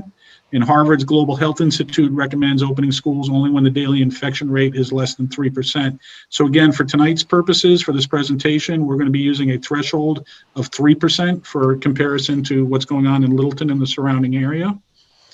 The next slide. Other considerations are geography. Obviously, what's happening in Littleton relative to these metrics is important, but we understand certainly that there are non-resident staff and students that participate in our district's operations. We certainly have Littleton community members traveling and encountering people outside of Littleton, and obviously wide variations in statewide population in terms of urban, suburban, rural, and other factors can influence the virus spread. And what is happening in one part of the state or region might not be representative of how is it affecting a particular community. For the data that we're going to present tonight, the data on new cases and positive testing rates were by community are from the Mass COVID-19 Weekly Public Health Report. They publish it every Wednesday, and it's downloadable in spreadsheet form. And then that allows you to kind of start to play with it and sort it and filter it, and that's what we did. In order to determine the per capita type of analysis, we use population data estimates from the UMass Donahue Institute. They took the last census results and then kind of projected growth or reduction in community growth. So we have some relatively current numbers that are estimates, but we hope they're representative. So what we decided to do was to first start looking at Littleton and our immediate contiguous communities. And you can see here on the map, starting with Westford and going around the clock to Acton and Boxborough, Harvard, and Air in Groton. Those are our contiguous communities. And downloading the data from the state, we can see that Littleton right now has a projected population of a little over 10,000. So adjusting that 5 cases per 100,000 residents means that our tolerance level for that particular metric is 0.51 cases per day based on our population. Right now, our average tests per day over the last 14 days is 0.21. So we're 58% below the minimum metric of 5 cases per 100,000 residents per 14 days. In terms of positivity, the total tested in Littleton over the last 14 days was 406 with 3 positive tests. So our percent positivity over the last 14 days is 0.74. And again, we're using 3% as sort of the barometer. In terms of if you add up all the contiguous communities along with Littleton, you can see the population grows to almost 91,000. The tolerance would be 4.53 cases because we're just under 100,000, so close to 5. The current average positive test per day over the last 14 days is 1.86, so 59% below the 5% level. And in terms of positivity, it's 0.78. So Littleton is pretty close to the average of our contiguous communities. We then thought it would be reasonable to expand that contiguous communities to sort of the next level. So we're starting in Chelmsford, or rather Dunstable, and going around the clock to Chelmsford, Carlisle, Concord, Stowe, Lancaster, and up through Lunenburg and into Pepperell. And if we add those guys in, you can see that we're up to 217,000 for population, which allows for a 10.86% positive cases. Right now, we're at 2.71 cases over the last 14 days in this region. So we're 75% as a small region under the 5 cases per 14 days. And our positivity rate as a region is 0.48%. And again, comparing that to 3%. We then decided to define what we're calling roughly the 495 belt communities. So if we start in Lowell, we're going down south along Route 3 and Route 95, then north of the Turnpike, and then up Route 190. And you can see that encompasses Northborough, Marlborough, all the boroughs, some smaller communities in the central part of the state. We've got Lowell in there. And you can see here the list of communities that entails. We're now up to 640,000 people to evaluate. That would allow for 32 cases to stay under that 5 cases per 100,000 residents. Currently that entire region, including Littleton and all the other communities listed here, is 17.5. So we're about 45% below that recommended metric. The percent positivity is just 0.94, under 1%, with the 3% being the sort of the level where we start to the research we did indicates public health agencies indicate you should be concerned. We then sort of summarized that, the ones we've seen before, but we added Middlesex County, 1.6 million, and then went to the Commonwealth of Massachusetts for 7 million. And you can see the numbers there that, as we add more groups and more regions, we start to close in on what we think is tolerable for that large an area of analysis. 29% below in Middlesex County overall, but the Commonwealth of Massachusetts lately, we're pretty much right at the number that would be tolerable in terms of positive cases. And then but on the other hand, the percent positivity, which we're looking at 3%, is still, fairly significantly below that level at 1.75%. Other things that we think we need to consider for public health strategies for mitigating COVID-19, we've talked about the readily available access to accurate and timely testing and robust and effective contact tracing. We know that is not going to be a part of what we're able to do in terms of public health strategies. It's unfortunate, but we've discussed that this is not Littleton specific. It is unfortunately something we're all dealing with. And at this point, I'd like to have a discussion among the school committee that, sort of addressing these questions and anything else we think is relevant is Are these the metrics we think can best inform our decision making? Are these the thresholds that we want to use to evaluate if our schools are safe enough to be open for students and staff? And what we think is appropriate for timing and delivery of updated data, and the frequency of how we use that data to reassess our decisions on how our schools should be operating. So with that, I would like to open it up to comment from the school committee and the administration, and then we will open it up to input from the public. And then after that, I think we will have had enough information and presentations over this meeting and in the previous meetings to start a discussion about what we think might be the appropriate course of action. So any school committee members that would like to comment on what we just looked at? Brad? Are we going to talk about the circles you drew? It feels like we should. That was on the computer, and I got to tell you, it would have been worse if I truly did it freehand. You know, I looked around with my little protractor and I couldn't find the damn thing. We've just established that we can have specialists come in and help with hand-to-hand for drawing and stuff. We can get the PPE over there. I can just imagine you with a Sharpie. Thanks for that. That was really helpful, and it was a nice kind of summary, I thought, of the guidelines that Harvard and CDC and WHO and others are putting out there, and how Littleton and larger Littleton, depending different ways to find it, fits within that. And those, you know, if you accept their guidelines as what's safe, and we can decide to do that or not, then it seems that we're actually in a decent situation right now. My question for us, and maybe for experts in the community, is how helpful is this data when it's often a week old? If we're looking at public health kind of trends that we know can grow exponentially, then this data is pretty reassuring that as of a week ago we were okay. Gives me some pause to think that we can use this data to predict 33 days from now we will be okay. So I wonder if we can talk a little bit about the reliability of the data, these data, I guess, and how we deal with that uncertainty. Right. I mean, I think the thing to keep in mind is that you're right. This snapshot 33 days from now would be meaningless. The good news is that it won't be this snapshot. If we decide that this is the right way to go, we'll be able up to this week by week. Unfortunately, I don't really think, I mean, we could certainly research if there's a way to get this on a daily basis. But right now, I don't think that's the case. And this begs the question. This is what happens when you don't have the testing. Because if we had the testing, we wouldn't be reliant on 7-day-old data. But that is the boat we are effectively in at the moment. I'm certainly interested to see what other people think about the validity of this. And I think you raise a good point. I think there are people in the community that may help inform us. And this, for me, this is not, this was just an attempt. And I'm certainly open to input on how we can improve it and suggestions on how to make it more relevant.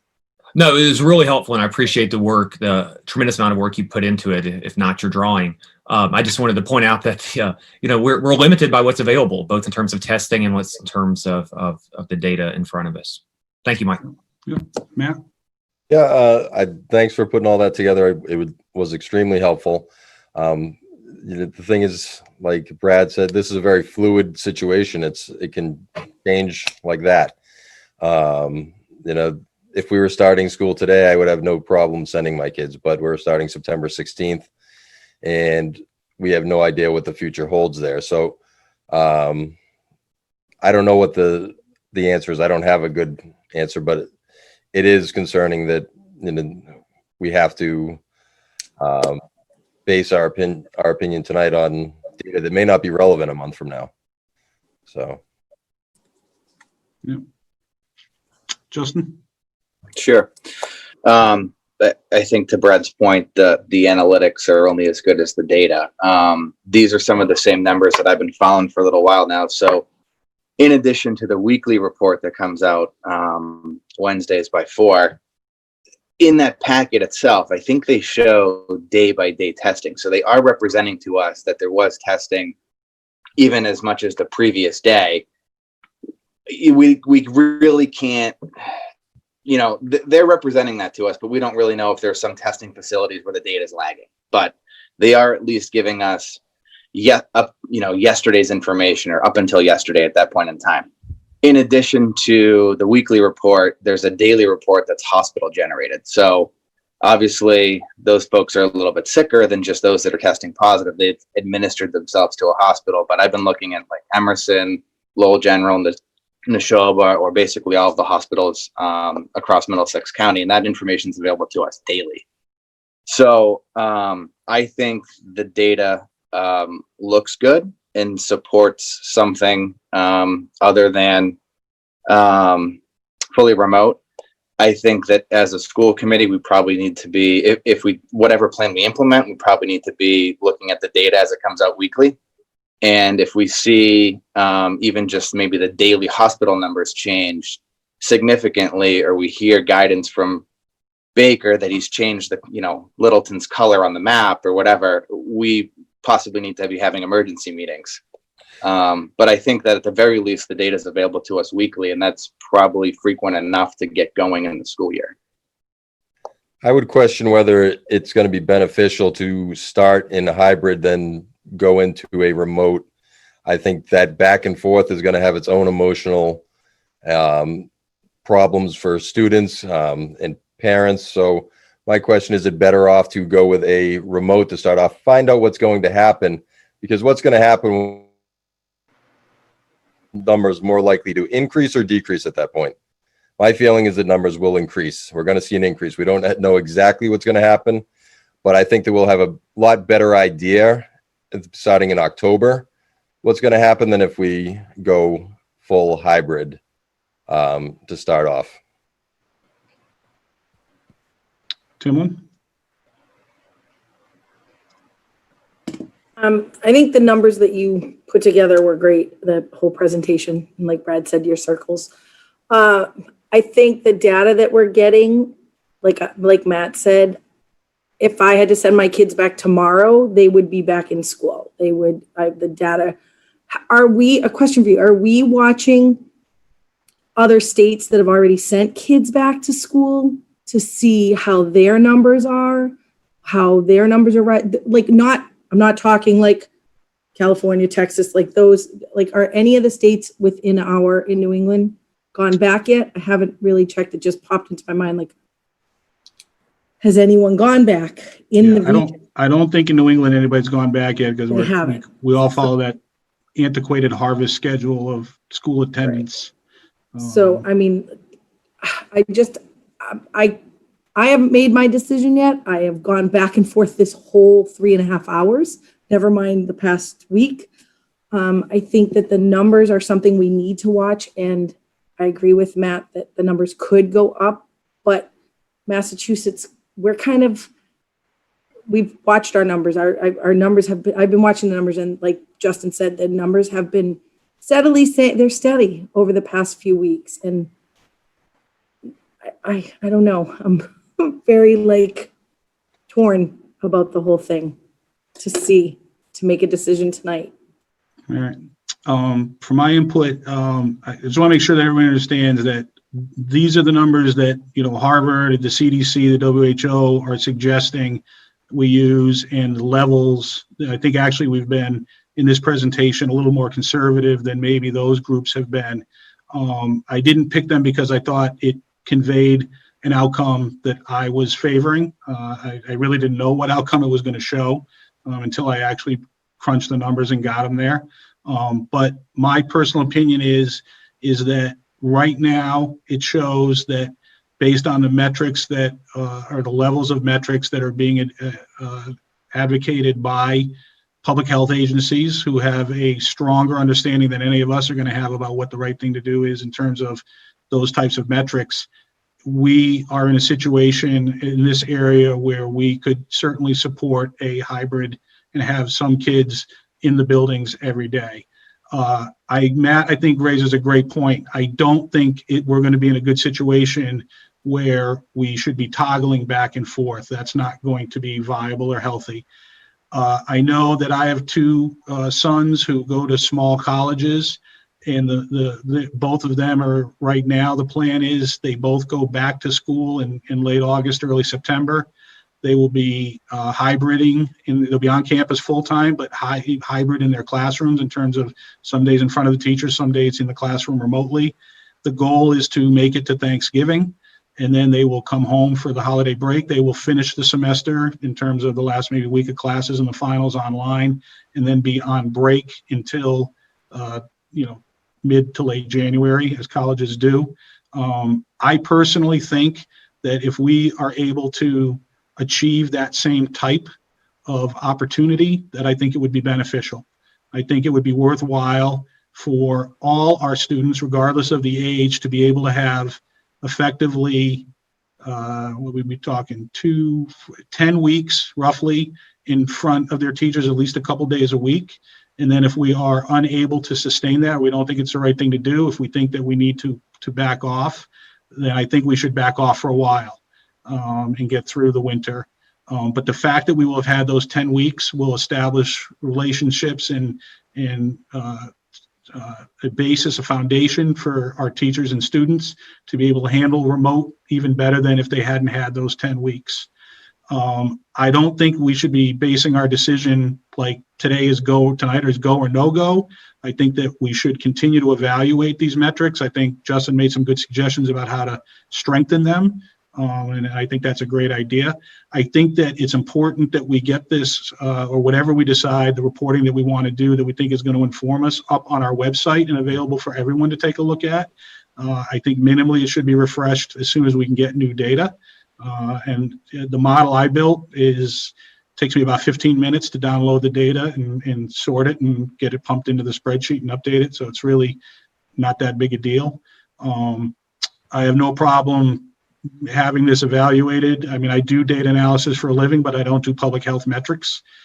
So I have no problem trying to get this in front of some experts to say, what do you think? And have them help us out with that. And even if that requires maybe spending some money on consultants. But based on this presentation, and I'm curious to see what the community thinks about this, that's the way I'm leaning for right now. Before I open it up to the community, I'd like to ask Dr. Clenchey if he has any comments relative to this presentation. Just first of all, thank you, Mike, for putting the data together. It's very helpful. I know it's not real-time data. I don't know how you could expect real-time data when you look at the logistics of even expecting that. It's not possible. We've, the leadership team had at least a 3-hour meeting yesterday. It was a very passionate meeting. It was at times very emotional. And there are so many factors here, and some of the things that keep coming to the top of our discussions is we definitely have people that want remote, and we definitely have people that want hybrid, and it would be nice to give people choice as long as the health metrics permit that. The other challenge is to continue to try to give our teachers the right data so that they can make good decisions. They're scared, and rightly so. This is an unknown virus in terms of its effects. It's mutating all the time. The health metrics look really good at this point in time. We also talked a lot about our students on IEPs that have significant accommodations, and how important it is that we provide service to those students. We're not going to come up with a perfect solution here, but I think what's important is, as we move forward, we be as proactive as we can. If we see an uptick in metrics that concern us, I would rather not be reactive. I would rather be proactive. So in the end, we took a vote and weighed in, and we certainly didn't have a unanimous vote on this, but out of the 12 administrators around the table, 9 kept coming back to starting the year with a hybrid plan. But I have to tell you, that conversation, it took a long time to get there, and I'm not saying even the 9 people that felt that hybrid is a way to go left that meeting feeling totally confident, because there's still so much unknown. And I sense that in the school committee this evening as well. right, thank you. If there aren't any other comments from the school committee, Brad, go ahead. One more. Yep. I was just going to ask if Kelly was bragging that he was able to keep his meetings to 3 hours, but I'll leave that alone. All right, Matt. Another thing that kind of popped into my head is we had talked about the discrepancy earlier of the parents who said that they would prefer remote and then who actually said that they would go remote. And talking to some people, and I know in my own concerns, because as a parent, I don't have confidence that the remote learning in a hybrid model will be as effective as the remote learning if it were fully remote. I think that trying to do two things at once is going to be very difficult as a teacher. I do not have confidence in it, and I think that that concerns me more than anything about the hybrid model. Okay. All right. It is 10:44. I fully expect another in-depth discussion by the school committee before we entertain a motion. I really feel like we need to be done by midnight. I don't think it's fair to anybody at all to go beyond midnight. So I'm going to ask, we've gotten a ton, we're up to 37 comments tonight. I believe we were around 50 last week. I would remind everybody that we are making an initial decision tonight. I think it's been pretty clearly communicated that we're going to continue to evaluate the circumstances no matter what we decide. But given that, I will open it up for, I'm going to say 15 minutes so that I can close public discussion again. Let us have another talk and a vote, and then that should leave us more time for more public comment after that. So for the next 15 minutes, I'm willing to go ahead and hear some more public input, Dorothy. Thank you. Okay. Mike, before you start, I just wanted to mention one thing. Principal Kane administered a survey to kindergarten families, and I would like to give her a couple of minutes just to explain those results and okay, sure. the direction that she's considering. Okay, Michelle, go ahead. Sure, thank you, Kelly. So we surveyed our families last week. When our hybrid model for our kindergarten full day tuition parents, they would essentially have 3 days of remote learning in our hybrid model. And we were cognizant that that's a lot of remote learning to be paying for a full day program. So we did survey them and asked them what their thoughts were on entertaining a half day model. And we went over the results this morning with our Schcmte task force, and it was pretty resounding that there is a want for the half day hybrid program. So the results were 70% had chosen the half day. Will you send your child to a half day AM kindergarten program with the whole class in attendance that provides for 6 feet of distance? This hybrid plan would run the mornings of Monday, Tuesday, Thursday, and Friday with one remote half day in the morning on Wednesday. So the results were 64% preferred the half day model. 20% were planning on sending their children remote regardless of the plan. So we did determine as a task force that we will be offering, if we go with the hybrid model, Schcmte will be offering the half day program for the kindergarten students only. All kindergarten students, Monday, Tuesday, Thursday, Friday on the kindergarten half day schedule, which would be 8:50 to 12:15. Any comments or questions from the school committee about that? Yep, Matt.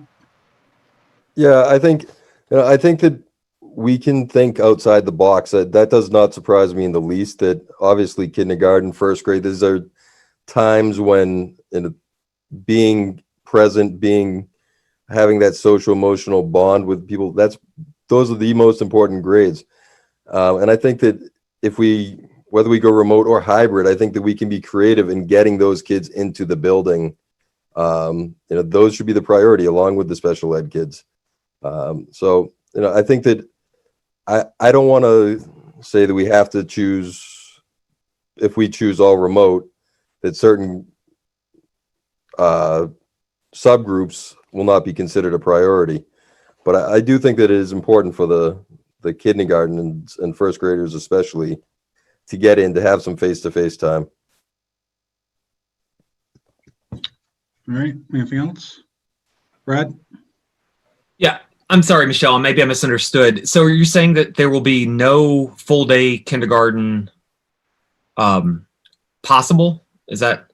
So I was just going to chime That's in. it. We do have some students that we haven't ironed out the finite details. So we Mhm. do have some students that may warrant a full day as outlined through their IEP. Okay, that's But what's full day tuition is not going to be an option. We have to look at those IEPs a little more closely, you know, if we are moving to the hybrid model. I don't know you've thought of this, but a lot of those suggest or require kind of peers. I trust y'all to figure it out. I just want to make sure I understood it correctly. Thank you. All right, we're going to go down to 11 minutes of public input. So let's kick it off. All right, Kevin Baker, state your name, your street, and your question. Kevin Baker, 210 Hartwell Avenue. I'm curious why the Littleton Board of Health hasn't been consulted for an opinion. And second part, if this all goes sideways and there's an educator, student, administrator, bus driver, food service provider, or anyone involved in the schools, if they contract the virus and God forbid die, are you as a school committee prepared to take on the liability? So in terms of the role of the Board of Health, we have talked with them. We've agreed, both boards and the public health agent, that their role is, I'm sorry, Kevin, you correct me wrong, you are on the Board of Health, right? Correct, but I'm speaking as a resident. Yeah, okay, just want to make sure that we knew that. So I've had some conversations with a couple of your fellow members, and Kelly Clenchy has had conversations with the public health agent. I also talked to the public health agent today. The guidance that we're getting from the state, and Jim, the public health agent, agreed that the public health agencies are not charged with weighing in on the decision that communities, school districts make about how they want to open. Agreed, it's not a requirement. I'm sorry? Agreed, it's not a requirement. Right, okay. So their role is to support us if we have questions about specifically, you know, what happens when there is an infection in the building, how do we determine quarantining measures, contact tracing, things like that, advice and guidance on cleaning protocols and what, you know, how to do that would certainly be the role. We felt that we're not there yet. We don't, like, if we go remote, then there'll be less requirement for that. There will be, it sounds like there will be some students and staff in our buildings that no matter what we decide. But once we have a better grasp of that situation, then we'll be able to figure out exactly how to consult with and use the resources available to us from the public health board and the public health agent. So just to be clear, you're not interested in getting an official quorum opinion from the Littleton Board of Health? I think that once we make a decision about what we think we want to do, we would. We just don't have a decision about what we think is the best thing to do. So at that point we would do it, but I don't think it's necessary to do that prior to that. And I haven't had the Board of Health reach out to us specifically asking for that opportunity. Oh, interesting. Yeah. Okay. That's not what I heard. I mean, I have my email inbox and my phone. I haven't really. I mean, there's been talk about it, but nobody has said, geez, you better do that before you make a decision. Nobody's been that specific about it. Yeah, that's fine. I'll get forward an email later. Second question, though, about the liability. Yeah. I mean, I don't know exactly what you mean about accepting the liability. I think are you asking from a moral perspective or from a legal perspective? Legal. We don't have liability in that regard. There's the specific statutes that protect all public servants from, unless there's gross negligence involved, we wouldn't be liable in any way from a legal perspective. Thank you. I'd be interested in hearing from a quorum of the Board of Health before we make a decision. Excellent.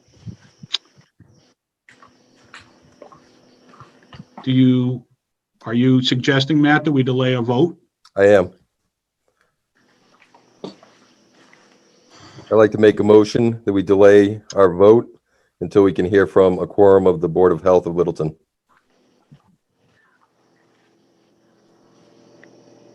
Motion's been made. Is there any second to that motion? I hear none. I'll second so we can discuss it. All right, motion made and seconded. At this point, we will have discussion specifically on that matter.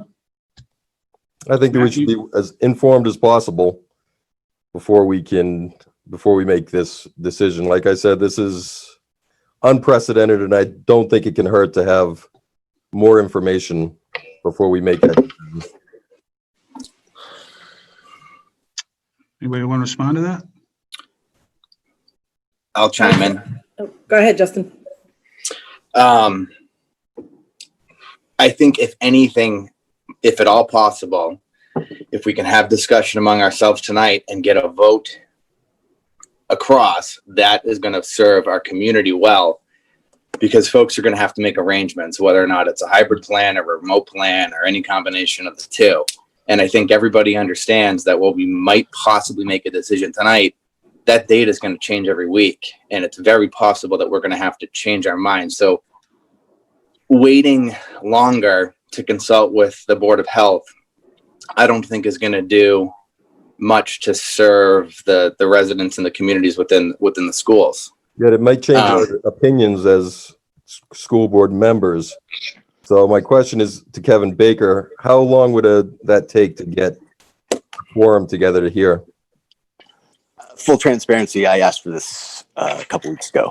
So, you'd have to speak to the gatekeeper and the administrator there who's, managing that whole process. But, I think you can get it together as soon as you can get it on the agenda and get it open to get the public hearing posted. And, Governor, are you talking about the gatekeeper at the Board of Health?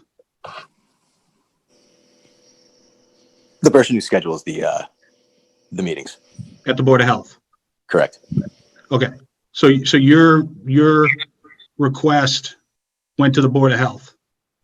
The chair, yeah, and what's her title? The assistant, administrative assistant? Yeah, Okay. there you go. So that's why we haven't heard about that.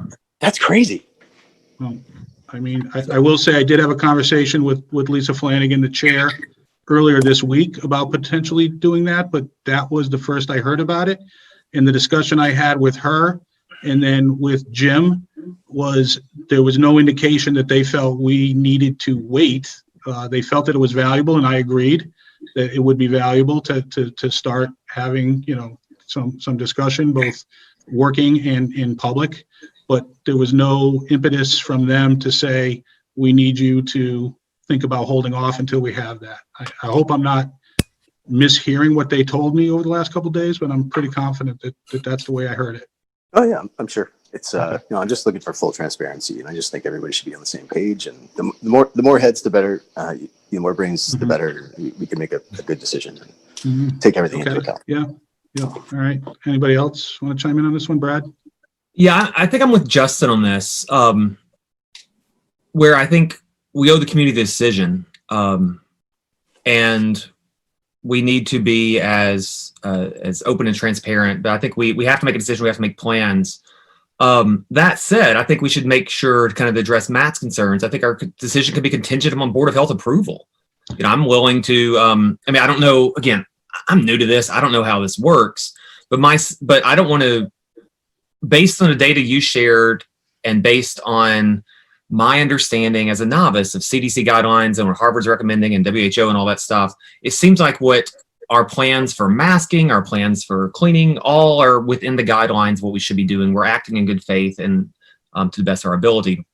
If someone with a little more expertise can say, hey man, that's not right, or y'all need to rethink this, then I'm okay deferring and modifying and changing, just like we're going to say we're going to be doing every week anyway. Right. And I would be, I would want to get on that calendar as quickly as possible to have a full hearing. I'd want a public meeting for it if that's possible. But I seconded the motion so we could have this conversation, and I think we have to vote. Okay. And then we can, if they give us a thumbs down, Matt or others, then we revote. Then we revisit our plans. We make it compliant. I mean, this is an initial plan anyway. I mean, we're going to have to come back to the board. Like, we're going to have to come back if numbers change, if things change. I mean, I agree with Matt that we should talk. And I'm sorry, Brad, for interrupting you. I believe that we should have a meeting with the Board of Health. I thought that we already spoke to the Board of Health. As you said, you had spoken to members there. If we're doing something wrong, it needs to be fixed before we get our students and staff back into the schools. But I think we owe it to the community and to the staff and the administrators so they can at least start planning one way. Right. Yeah. That's fine. I'll withdraw my motion with the understanding that we should be contacting the Board of Health before making any final plans. Okay, I appreciate that, Matt, and I appreciate the discussion. I just want to point out a clarification that the suggestion Brad made. It really would be irresponsible of us and not appropriate to take a vote contingent on another board's vote. They do not, by state guidance, and admittedly from the Board of Health's public health agent, the local boards of health are not charged with approving or disapproving of a school committee and district's decision about how to open. So I don't feel comfortable unless we had a really good, I certainly feel comfortable getting their input. And if we feel that after we've made a decision that their input in the meeting we have with them and the public input that's associated with that leads us to want to revote and reconsider our decision, I have no problem with that. But that should be our decision. It shouldn't be predicated on anything other than our desire to do that. It can't be predicated on, well, that they told us to do it. So I'd say I'm fine with that. And that's entirely in the spirit of what Matt was saying, is we need the most information in front of us. As Tiblin was saying, you know, we're going to revisit this every week, I'm guessing, for the next 6 months. We're going to be recalibrating. We're going to be seeing, is this work? We're going to be fixing bugs and drop-off plans. If we have drop-off plans, we're going to be working on this throughout. And my guess is we'll be having continuing conversations with our partners in the LAA and with our partners in the Board of Health to make sure we're doing this right. All right. Thank you for that discussion. Matt has withdrawn his motion, so that's fine. Kelly, can I just check on a rules of order? Is that okay? We did have a motion and a second, but if the motioner withdraws, are we okay? That's fine. Okay. Yeah, as long as they withdraw. All right. Thank you. At this point, looks like we took a little detour. I will willingly offer another 11:15 for this public input session. And if we have to go to 12:30, so be it. We'll all survive. But I really feel like we need to set that. So 11:15 and here we go. The next person. Davis family, please state your name, your street, and your question, please. Hi, my name is Kevin Davis. Hi, can you hear me? Yep. Yeah. Hi, my name is Kevin Davis. I'm at 35 Whitetail Way. Going back to contact tracing, I'm going to continue to ask the question until we see a plan for it. I haven't seen a plan for it, and correct me if I'm wrong. The last two meetings, you've stated that it is a DESE requirement for contact tracing, and then Mike, when you were presenting, you said that unfortunately we're not going to be doing contact tracing. Is that correct, or did I misunderstand? No, what I said was we wouldn't be doing the testing. It was on the same slide. It was on the same slide, and you said we wouldn't be doing contact. It was just maybe a misstatement. That's fine. Sorry, I apologize. No, what I was trying to convey was that the availability of testing, it just isn't there for us, so it's not a choice. Contact tracing is something that would take place, but it would be directed by the public health agency, not by the school department. So in terms of having a plan for it, that's not our plan. Yes, you're right. It does have to be part of the submission to DESE, but that is something that would be provided in guidance given to us. Okay, let me finish, Kev, real quick. It would be guidance in direction we would get directly from the public health agency and through them to DESE. Thank you. Go ahead. So as far as contact tracing, since I haven't seen an adequate level or a planning of that yet, and I disagree with you, it should be part of the school committee's job to come up with the lists and who is where in the building at the time. So that way they can say, okay, these people all had close contact for this many minutes and this much time. So that way you can do that. So you're going to have to provide that list to the health department for them then to go make the phone calls. Right. So you are responsible for part of it. Yes, that is correct. But that, like, to me, that's not the contact tracing. That's the The contact tracing is the actual phone calling and things like No, that. the And I contact guess tracing, that's a semantical distinction, but that's the way I'm thinking about it. But you're absolutely right. That's the way it will go. so contact tracing, there are two parts to contact tracing. The first part is finding out who is and where and what is in contact with what person for how long. And the second part is actually making the phone calls and saying, you need to go do this because somebody has become positive. So thank you. The next thing, I've held my questions until now. The other thing, the teacher brought up that she's going to have 75 students in her one day. So really with a hybrid plan, we really have two cohorts in the middle school and in the high school. You have a Monday, Tuesday cohort, and you have a Thursday, Friday cohort. Is that correct? Yes. Okay. Thank you. Yeah. But just to keep in mind, that's 75 students cut in half over how many periods are we doing this year with the block scheduling, Dr. Harrington? 5 periods? 4 periods. Okay. Yeah, but that she said on her Monday, Tuesday, she's seeing 75 students. I don't think that's what she said. I think she has 75. Dr. Harrington, you want to chime in on this one? You know the scheduling better than we do at the high school, how that's going to work. I know Susan mentioned her course or student load is 130. So, and we're not sure how it'll all be divided. That might be some preliminary rosters that she's looked at, but that's not finalized at this point. So if we say 130, we could agree that there's going to be 70 students if it's evenly divided. 65, but sure. 65, sure, fine. It's 11:30 at night. So still, she's having 65 students a day that are moving around the school. So you have those 65 students interacting with the other students that are in there. Oh, as yeah, well. that's definitely true. Yeah. There'll be about 200. Okay. Well, it depends on how many people opt in and out if we did go this way. But if we went 50%, it won't be 50%, but the max would be 200 students roughly in each building a day. But it'll probably be less than that initially, depending on how we're modeling it. But yeah, that's what you're right. You're right. And then the final thing is there are several epidemiologists. I'm just a computer scientist with a math minor, but there are several epidemiologists that are in town. And I hope one of them would sit down with you and go over your numbers, because I really would strongly caution you. I think the calculation you did on the percentage per day is wrong, but I'm not the one that I don't know that side, just like you. I don't know that side of calculations. I think you didn't quite do that one right, but thanks a lot. Okay, we'll double check Katrina it. Thank you. Hagberg in the queue, and she is an epidemiologist, so we might want to check with her. Awesome. Thank you. Who's that? Katrina Hagberg, Katrina Wilcox Hagberg. She's got her hand up. She's third. Dorothy, why don't you go ahead and, because we are going to run out of time, so let's go ahead and that might be worthwhile. Thank you, Matt. Katrina? Hi, Katrina Wilcox Hagberg, Hartwell Avenue. So I am an epidemiologist, and I was raising my hands just because I do appreciate that you are looking at not only Littleton's, or trying to look at Littleton's rates and also that of the surrounding area, and even broader than that, because that will be telling for what is actually happening here in Littleton. Since we're so small, a couple cases can really sway our rates one way or another.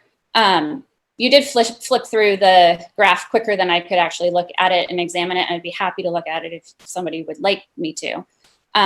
But so what I'm really wanted to say was that I like that you guys are looking at this. And I think right now the only way you can look at it is the weekly report from DPH. But with the caveat that a positive test triggers these things being entered into the data. And then the contact tracing for our local contact tracer would still take a few more days to get into their system, and then for them to start talking to people. So you can be a week and a half, 2 weeks out from a positive test before you will have those numbers. You will know those numbers and that they are changing. So what I know I have written to you guys a couple times and talked to some of you closely, and I, like Kevin, have used the word contact tracing. And when I use that, I don't mean the state's formal system for that. What I say the same thing is that you have the rosters of who's in contact for how long and what days that they are in. And if there is a family who comes in and says, my kid has X, Y, and Z, calls in and is absent that day because they have X, Y, and Z symptoms that are COVID related, And then the next day you have 2 more who call in, and the next day you have 3 more who call in. I guess they wouldn't call the next day because they'd be remote, but You can still call in. they still need to report as absent, I guess. But so I think what I really want to encourage you to do is to use your soft data, if you will, your soft metrics that because you will have some absenteeism, some information about symptoms, some parents say there's a positive case in my family, or my kid is positive and I'm now pulling their sibling from another school, so that you can start looking at how, because this can just spread rapid fire if you don't shut it down quickly. So I really want to encourage you to use that soft metrics wisely to really protect everyone in the schools. It's a great point. I appreciate that. I think the way we would want to think about it is what we presented tonight is one way. Certainly not, we're not representing it as the way or the sole way, but it's one way of looking at it, and we would definitely want to support that. Even some of the other metrics that we didn't use and crunch this way, but that, you know, the hospitalizations and things like that, and the percent change week over week can be very meaningful and can help inform that. So it'll be a palette of analysis, both hard and soft, I think, that we want to get to. And a lot of it will be based specifically by how the administration determines, along with, you know, the input from their other, you know, districts that they consult with to figure out how we're going to do this, and guidance from DESE. So thank you. That's very helpful.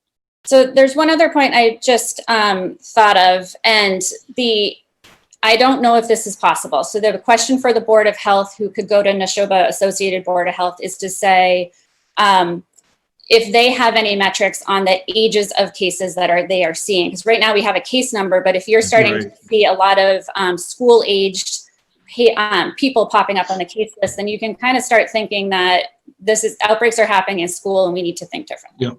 No, that's a good point too. Thank you. Yep. All right, we have 5 more minutes. Kristen Kara.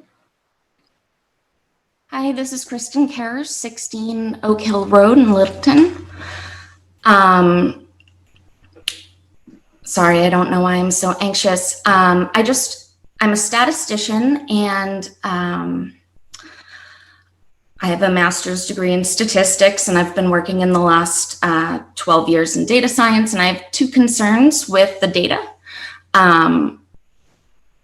I think that they can be taken with, like, you know, a grain of salt, but at the same time, I just want to call out that when Kerry Lavoie brought up the anonymity in the teacher survey, that actually is a big issue that leads to response bias. So, and actually there is a noticeable difference between anonymity and confidentiality. So if you told these people that their survey was confidential, that would still introduce bias because there would still be skepticism. So if they were not given any sort of confidentiality and you have their personally identifiable information in their email, I'm just saying that you may want to assume that there is bias in your results due to potential fears of, you know, whatever, but people respond differently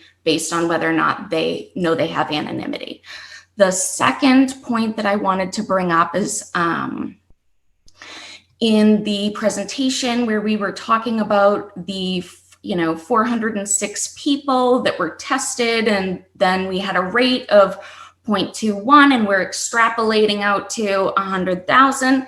And so what I want to bring to attention here is that when you extrapolate out like that, you need to introduce a confidence band, right? So you can assume that the percentage that you had is maybe a great estimate of the average, what it's likely to be, but really there's a band there, and that band very likely could cross over your threshold that you're hoping to stay under. So I just want to say that as you project things out, that brings an extra uncertainty into your data, and therefore you have to create a band, and the further you extrapolate out, the larger your band needs to become. And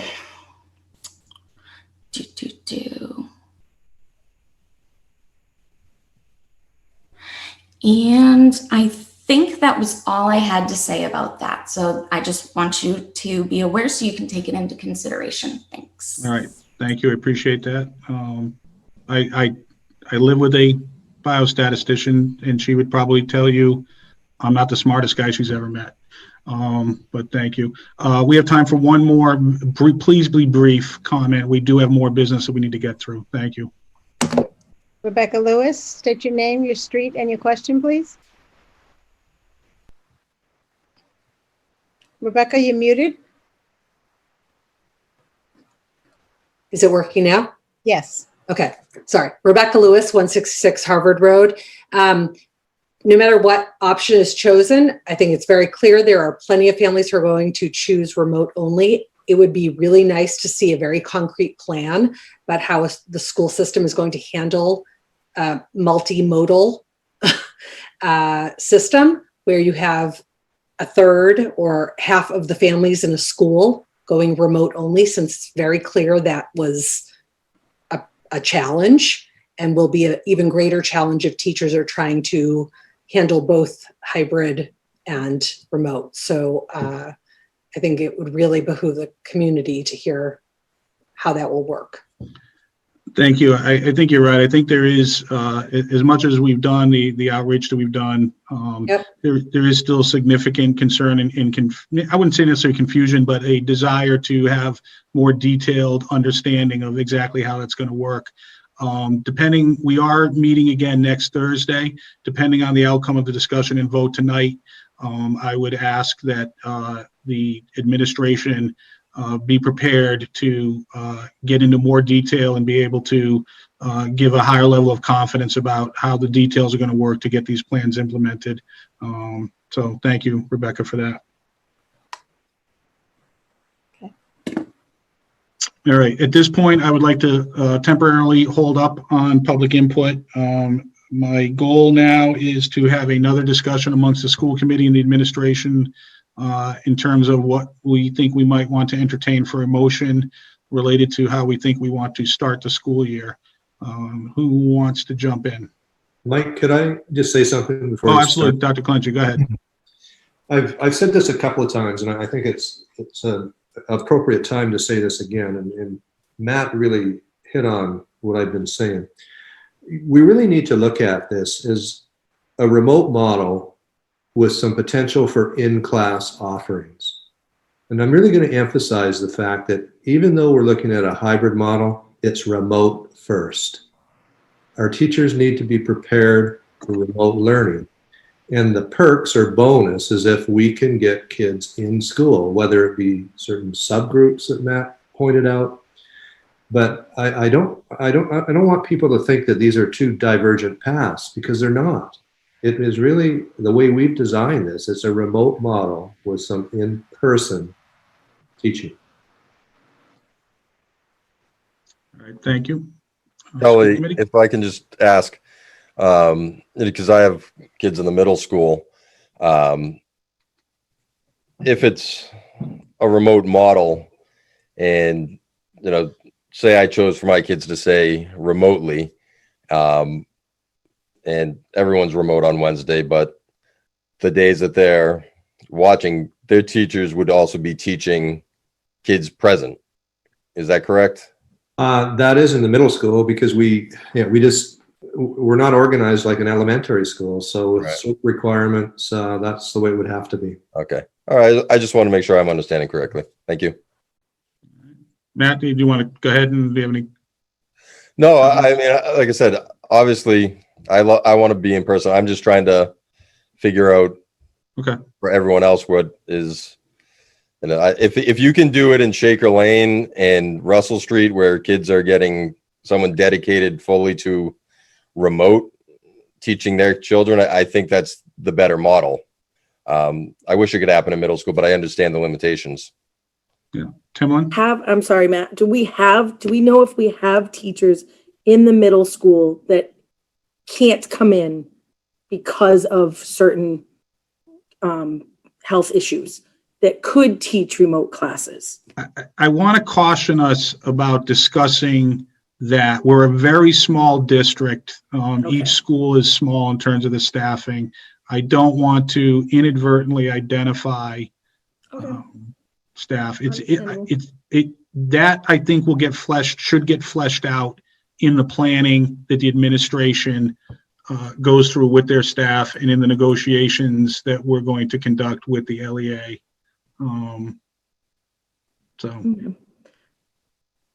Dr. Clenchey, given that constraint, do you still want to try to at least generally address that? I'm really unclear at what you're getting. What I'm asking is, Matt had said, like, it's nice in the lower grades that if we do a hybrid model, the students that are remote actually will have a dedicated teacher at the grade levels, possibly. From our survey results that we have, and again, these aren't registrations, they're survey results, that would be possible. Right. But at the middle school, because of how the classes move and how there are so many, and there's only one math teacher at each grade level, one science teacher, do we know if we have a teacher at each grade level that could possibly teach remotely to the kids instead of the children synchronously being in while a teacher is trying to teach, and that those kids are trying to watch a teacher with a mask on, hear them? That's my question. And I know that it might get into, like Mike said there, it might, the way you're giving away teachers' anonymity. So the way the certification requirements are for grade 7 up, and the middle school concept that we use, it would be really difficult to do that. And in order to even entertain something like that, we would be having to have teachers teach new subjects. Right. No, I understand. I just wanted to. Yeah, I mean, we've had conversations around the leadership table about, do we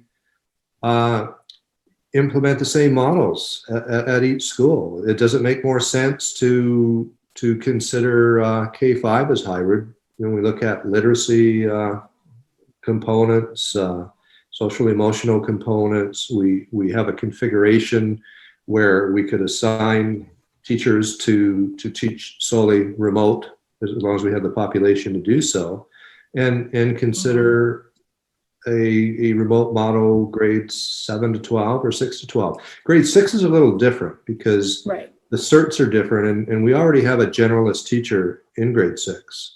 And we could possibly, I mean, with some finagling, we'd have to hire one more teacher for grade 6. We could probably use an elementary model to a certain degree for grade 6. Okay. Thank you. You bet. Brad or Justin? Just to that comment. Oh, go ahead, Justin. Go ahead, please. Sure. Mine's more of a point of clarification. Mike, are you asking for a motion for a vote and then discussion, or do you want to have discussion, then a motion, then more discussion? No, I would prefer to have the discussion now. I would call for discussion of the motion. I always do, and that's fine. We weigh in again. I definitely sense that we're struggling individually, much less collectively, to come up with a clear idea of what we think is best, which doesn't surprise me. So there may be a couple of different motions that we end up considering. And I'll speak to that a little bit after everybody else has chimed in. But no, I would prefer to have the bulk of the discussion now and see if that directs us towards a motion. And if we get one motion that we all support or the majority support, then we're done. But let's keep going for a little bit here. Sure. So I guess my quick thoughts at this point in time are, again, we're working with the data as of today. So I think we all reserve our right to change our mind. I think every, even, health organization has changed their mind on everything there is to do about COVID along the way here. Masks, you didn't need masks, now you need masks. So I'm, as a school committee member, I think I'm prepared to make a decision tonight based upon the survey results that we've seen from the family, the survey results we've seen from the staff, the state data that we've reviewed, where Governor Baker's got us on the map in terms of safe, not so safe. And of course, we're going to revisit this quite frequently. And if we need to change our minds, we need to change our minds. But I would like to try to move this along and try to get a vote accomplished tonight. Brad? Well, I think we're definitely left to vote at some point tonight or tomorrow, as it looks maybe. Tomorrow. Yeah. So just to Kelly's point, I do know that because I have some connections with Salem Public Schools. I know that Salem Public Schools originally proposed a plan that had it split hybrid at the, I think, pre-K through 4 or 5 level, and then remote after that.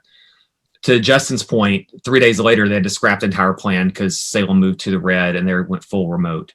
But I do know there are models out there along, I guess, what the leadership has been discussing. Yeah, I think I could get behind a plan that would support a hybrid through K through 5 or pre-K through 5. What I'm struggling with is the older grades, more so because of I just don't know if trying to teach remotely and hybrid at the same time, or in person and remotely as a teacher, concerns me. Yeah, Matt, if we're just jumping around, I hope that's okay, Mike. Yep. I have some of the same concerns as a teacher, because I can imagine teaching the students in front of me and the students on my screen. I take some comfort in the fact that Kelly tells us he's done this before. He's led districts that did this before. He has experience with this. That's one of the reasons we hired him so many years ago. I was on that committee. That experience, I think, at school proved valuable. For me, it's a combination. My concern is a combination of that with what I've forgotten the commenter's name was. I think it was Mr. Davis talking about who's concerned about the cohort size and the middle school and high school level. The fact that some of these teachers coming in contact with such large numbers daily, from a public health concern, I can see that spiraling pretty quickly and shutting and helping us shut the thing down. So those are my concerns with the hybrid model at the upper grade levels. I'm really happy that the school leadership is already showing the willingness to reconsider, saying that, hey, look, if the numbers are, and again, these are not commitments, these are expressed preferences at a moment in time, and there's transient as all of our data. But if I'm looking at this right, 44% of Shaker Lane's parents suggested they would prefer the remote model. 46% of Russell Street. That gets us pretty close to going back to, I guess, what I think Chase Gerbig said a while earlier, of almost a 50-50 split, where we could, I hope, be able to dedicate part of our, if we went this way, dedicate part of our teaching staff to teaching remotely, focusing only on that, giving those students all the attention they deserve, and making them feel like they're not just tagging along or being part of they're watching someone else's class, but give them as authentic a remote experience as possible. Those numbers and the district's leadership gives me more confidence in thinking about what we can do there. I'll be quiet. I'd like to weigh in for a moment. I think that there are 3 potential courses of action for us tonight.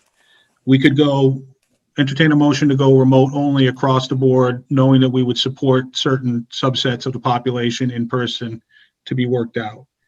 We could go hybrid across the board and see what the appetite for that was.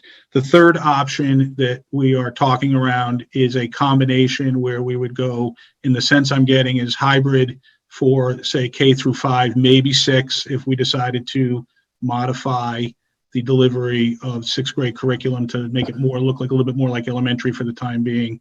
And then remote only, again, but still supporting certain subsets of the population in person for 7 through 12 or 6 through 12. I have and I think the reason that we're maybe thinking that would be viable is because it sounds like the delivery of curriculum at the elementary level could easily be demarcated between teachers devoted to supporting the remote students and teachers devoted to supporting the in-person students. So that idea of a teacher trying to teach in 2 modalities at the same time would be greatly, if not wholly, removed. But that there is a struggle to think that we would be able to pull that off at the 7 through 12 because of the way the teachers are hired and teach and the way they move through the classes during the day. I personally will be disappointed if we don't entertain a motion to go full hybrid across the board, at least initially. I think that while it's obvious that in some ways that we can better support the hybrid model for the younger kids, I think we're shortchanging our staff and our students at the higher levels that they can't make it work. We don't know. I think we owe it to them to try. I think that the public health metrics at the moment support that from a number of kids in the building and staff perspective. I also think that there could be a significant issue with equity from the students and the staff. Are we comfortable telling the elementary teachers that we expect them to teach every day in person, at least a subset of them, but we're telling them that we don't expect that same thing from the upper level teachers? I know the union may find that that's not acceptable, but they might find it acceptable, but particular teachers might say, that doesn't sound equitable to me. I also think that parents and students are going to be like, but the LHS parents, 78% of them said they want to attend hybrid. And we're just going to flush that because we don't think it's worth it to try. I have a problem with that. I think that the idea of the hybrid remote combination has merit, but I would want to see if we can try for at least a period of time, given the health metrics allowing us to see. And if it is as difficult as some people are perceiving it to be, we can, within 2 to 4 weeks, make an adjustment. I would think that it wouldn't be wholly negative in the start of the school year to at least try it. So that is my take on it. I think I've hit all the major points I wanted. If anyone wants to respond to that, that's fine. But I think, again, I would just emphasize that I think there's one of 3 motions that would be the right one to at least throw on the floor. Timlin, go ahead. I was going to reiterate what actually you brought up my point. I was going to say that I think the teachers may think that it's not fair that some teachers have to teach in person, some teachers have to teach remote, although I think it would be a good solution to some of the problems that we're having with the cohorts. But I also have to say that I have spoken to a lot of kids that are seniors. I have a senior this year, and a lot of them want to be back, and their parents do want them back. So I'm not sure if like we can't let one class go and not all 4 classes go. It's not like we can say, yeah, the seniors will go back, but 9th through 11th grade is got to stay home and remote. I know that a lot of the kids, the social emotional thing is really big. And I think I have watched, being a parent myself of an incoming 8th grader and a senior, I've watched when my kids get to interact with their friends, and even in the littlest couple of hours, their whole attitude has changed. They've been in front of a screen for 5 months, and because I have a 14-year-old son, he's a gamer and he is in front of that screen. So I'd like to see some sort, and I know it's going to be difficult, and I know it might change next week, and it could change again in September. But even if we started with a hybrid and said we're going to go, like you said, Mike, like I know the colleges, my daughter's college also is going to November and then coming home. Even if we said we're going to go through Columbus Day, like give them 3 weeks in school so that they establish that the younger ones get to establish the relationships. The older ones get to be back in the classroom. Teachers get to establish relationships with their kids. It's harder over a computer. Doing this is harder over a computer. I don't know. I have my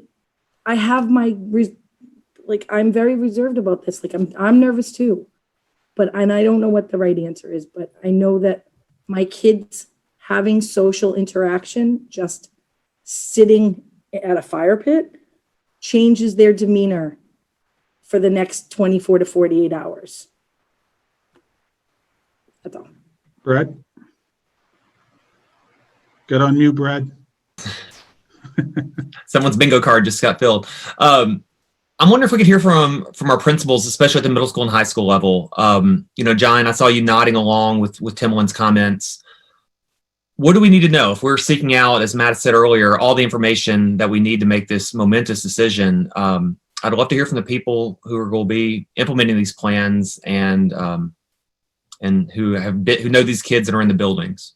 Yeah, I think that's a great point. I appreciate that, Brad. I'd actually like to ask all four principals. Yeah. You've heard us in maybe get a sense of where we're battling ourselves, and I don't mean ourselves as a group. I mean individually, trying to come to the right determination, or at least an initial correct determination or best determination. So if you guys could each weigh in, and maybe Dr. Clenchey could weigh in as well, and even Beth, if you have some comments about delivery of curriculum through these various modalities. And then maybe we can see if we have any reaction to that, and then maybe we can get to a motion. So let's start with the high school, John. Yeah, sure. I appreciate the time. First and foremost, I want to acknowledge the teachers and the trepidation. Dr. Clenchey mentioned earlier that we've had very agonizing discussions, lengthy discussions, intense, trying to weigh different perspectives, the emotional impact of this around everything. And obviously we have skin in the game ourselves as principals. If we were in a hybrid model, we'd be going in, interacting with lots of people as well. So we understand, the feeling around the risk that people are experiencing right now. We did talk a lot also about metrics. And I just want to give a little context to that, just to acknowledge that we want to do what is something that is as safe as possible. And at some point, we want to get to a hybrid or in-person model as soon as possible. I mean, we've been told by the state, and we all, just from where we stand professionally, we want to have kids in school so we can spend time with them. We want to work together as a faculty. The teachers have already spoken to that. They want to be in person. And we have to do it as safely as possible. We are wrestling with, we know we'll have to provide professional development for that if we are hybrid. How do we work out the nuances, the details around simultaneous instruction that would be live streamed, or, is it 30 minutes of presentation by a teacher? I'll just give you a quick, one thing that came up. And then 30 minutes where the teacher says, the kid's at home remotely, go work on this, put a timer on it, come back in 30 minutes. And then he or she's working with the kids in the class, and they come together as a class to do a group activity or something like that. Now that time segment will vary, because I also mentioned earlier that there needs to be a time for mass breaks and for some type of movement break too, where we really wanted to be mindful of the kids who are at home and are remote to try to make sure we're managing the screen time. So that there's going to be some things if we are in person, we'll be together as a faculty working in some way for 10 days in September, and discussions are already underway about how we would manage that. So I just want to speak to that right away. So there's lots of details we would have to work out together, just like not only at the high school, but at all buildings, on how we would do this. I feel a lot like you, and I see it in your faces. It was us, yesterday in a meeting, we were going back and forth, and Timlin, you're absolutely right. You can feel it can occur in an hour. You're feeling one way, you're tilting one way, and then you start to go back the other way. So I appreciate the agony of the decision of the moment that you're all in. But we want to do what is safe as possible. So we have to ask that question. Can this be done as safely as possible? We're not going to ever in life eliminate risks. We're trying to mitigate, reduce it as much as possible. So with that said, going to the particulars of the hybrid, I got some numbers that came in regards to, I just want to acknowledge, I think it was Kevin Baker going back with maybe Brad about the size of the classes, like for Susan Harvey in particular. I got a message from Keith, who's also in the meeting, the assistant principal. He said Susan Harvey has a total of 93 students. So see, there's 57 on one day. Then if we cut that in half, that's 28 kids maybe. And he also commented that no teacher, except for a couple that we're still working on, no teacher exceeds roughly 40 to 45 students in a given day. So I just wanted to acknowledge that. So we're going to do what we can to keep the cohorts that are in person as small as possible, because 75, 80 kids is a lot. And obviously the music department is an issue too as we figure that out. But there's very specific rules around music. It looks like Keith Camo is available to speak. If Dorothy, could you bring Keith in for a second to talk about the specifics of the schedule? Did you wake him up, Dorothy? I'm here. I did. If you want to talk about in particular that, the class sizes, that there's no teacher will see more than like 40 to 45 students per day. Yeah, I think with the changes we've made to our schedule and reducing the amount of periods per day from 7 to 4, really, at a maximum, some of the largest class numbers I've seen on average is around 70 students total. And then if you cut that in half in our hybrid situation, we're looking at like 35 to 40 in-person students on a given day. That's assuming everyone who is supposed to be in person is fully participating in person and not opting to be fully remote. So I think, I've heard some discussion about, the high number of contacts for some of our high school staff.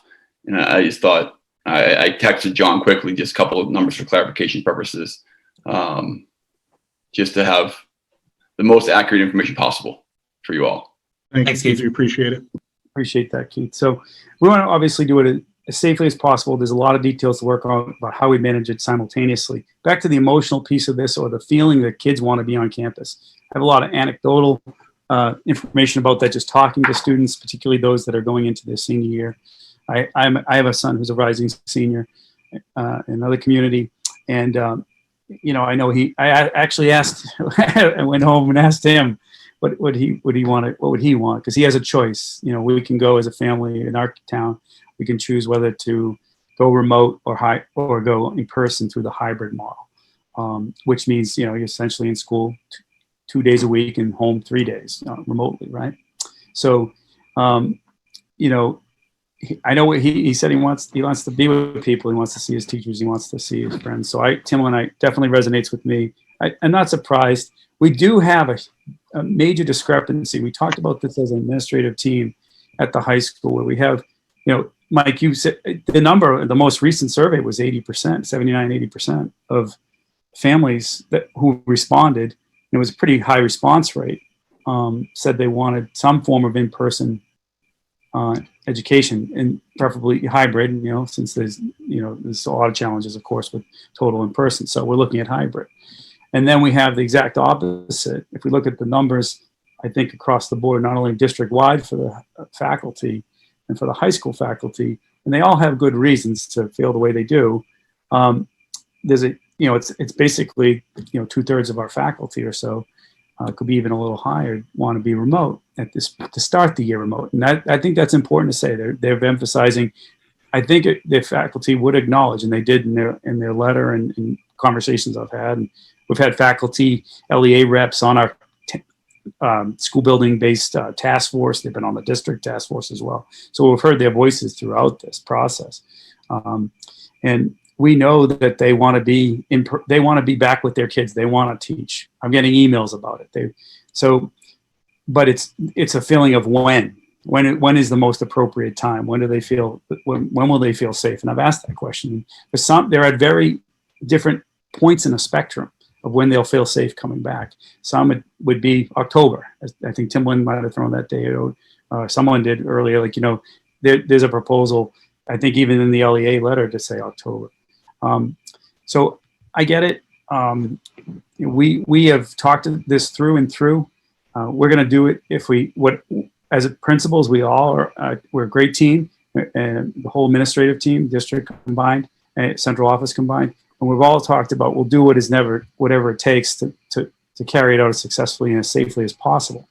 I would say with the hybrid, there's certain things we're going to have to definitely get done to acknowledge. The challenge we'll have, and it's been brought up by some of the parents who called in or the residents, related to how do we manage it with so much specialization at the high school with our coursework if we had a number of teachers who just felt that they needed to take a leave. How would that impact us? That's something the superintendent and I have discussed at length and trying to figure out exactly. I'm sorry, I want to ask you, can you try to get this wrapped up. I'm sorry. It's getting late. Oh, sure. Sorry. I'm sorry. No, I apologize for carrying on. That's probably because it's emotional and it's late. So I would say that, that's something we're discussing, and I don't want to get into the details of that, because we don't, but that's something we acknowledge. All right. Thank you, John. Jason, want to chime in for the middle school? Sure. And I'll be brief. I think, I'm not going to obviously try to sway the committee either way. The safety guidelines and the concerns and the survey results, speak for themselves. So I just want to take a minute to speak to what the experience is likely to be for a middle school kid, and let you all kind of drive your own conclusions based from that. I know Timbaland spoke to the need for that social connection. We all have that need. I can tell you right now, one of the first days that we went back in the summer, seeing a teacher or two come in the building was some of the best joy that I'd had all summer, right? Sitting in front of a computer versus seeing someone live. What I would say, however, is that the middle school is going to have to be dependent on a very rigid routine of entry, of class, and dismissal. They're not going to have, the kids aren't going to be eating lunch together, right? They're going to be in their classrooms. There's no recess. They're going to be largely in cohorts together, passing in the hallways, single file, and then to class. That connection isn't going to be there like I think many of us hope it would. And that's not to say that you should decide one way or the other, but I want to be honest with the committee and say, this isn't going to be like school was, just on a smaller scale. It's going to be wholly different than what we expect. Matt addressed part of the content part of it, and I think he's right. Asking teachers to teach, 12 to 15 kids in front of them, and then provide individualized attention to another 12 to 15 on the screen in front of them is going to be almost impossible to pull off effectively until teachers have been trained and have had that experience.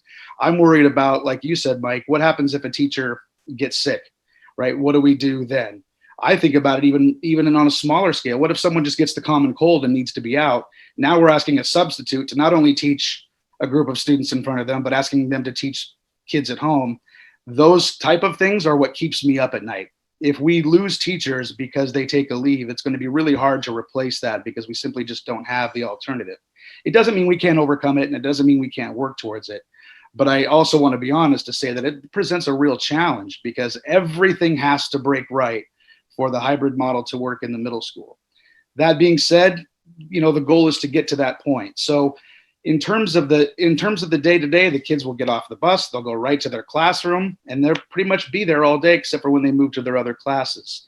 That level of instruction, because it's specialized, I don't have the ability to move staff from one team to another necessarily without having them learn a whole new curriculum, by the time that they do that. And so when we talk about the quality of education, there is a concern that we have to consider. When we talk about the socializing piece, there is that part that we have to consider. And those are the things that we'll have to work through. Whatever decision the committee makes, it's going to be a difficult task at the middle school to be able to pull off and try and recreate what we had prior to March. I just want to make a quick comment to that. I appreciate your candor. And I think we're all getting a better understanding of the particular challenges facing the instruction of those older kids because of the subject based versus the general based. We have not talked, nor we offered as a school committee the opportunity to the administration to consider hiring additional staff. There are issues around that because, to be frank, if we did felt like we could offer those additional resources, and it would be, I think it's clear that it would be positively impactful. In all likelihood, it wouldn't be something we would ever promise that we could sustain year over year once we got back to quote unquote the regular normal.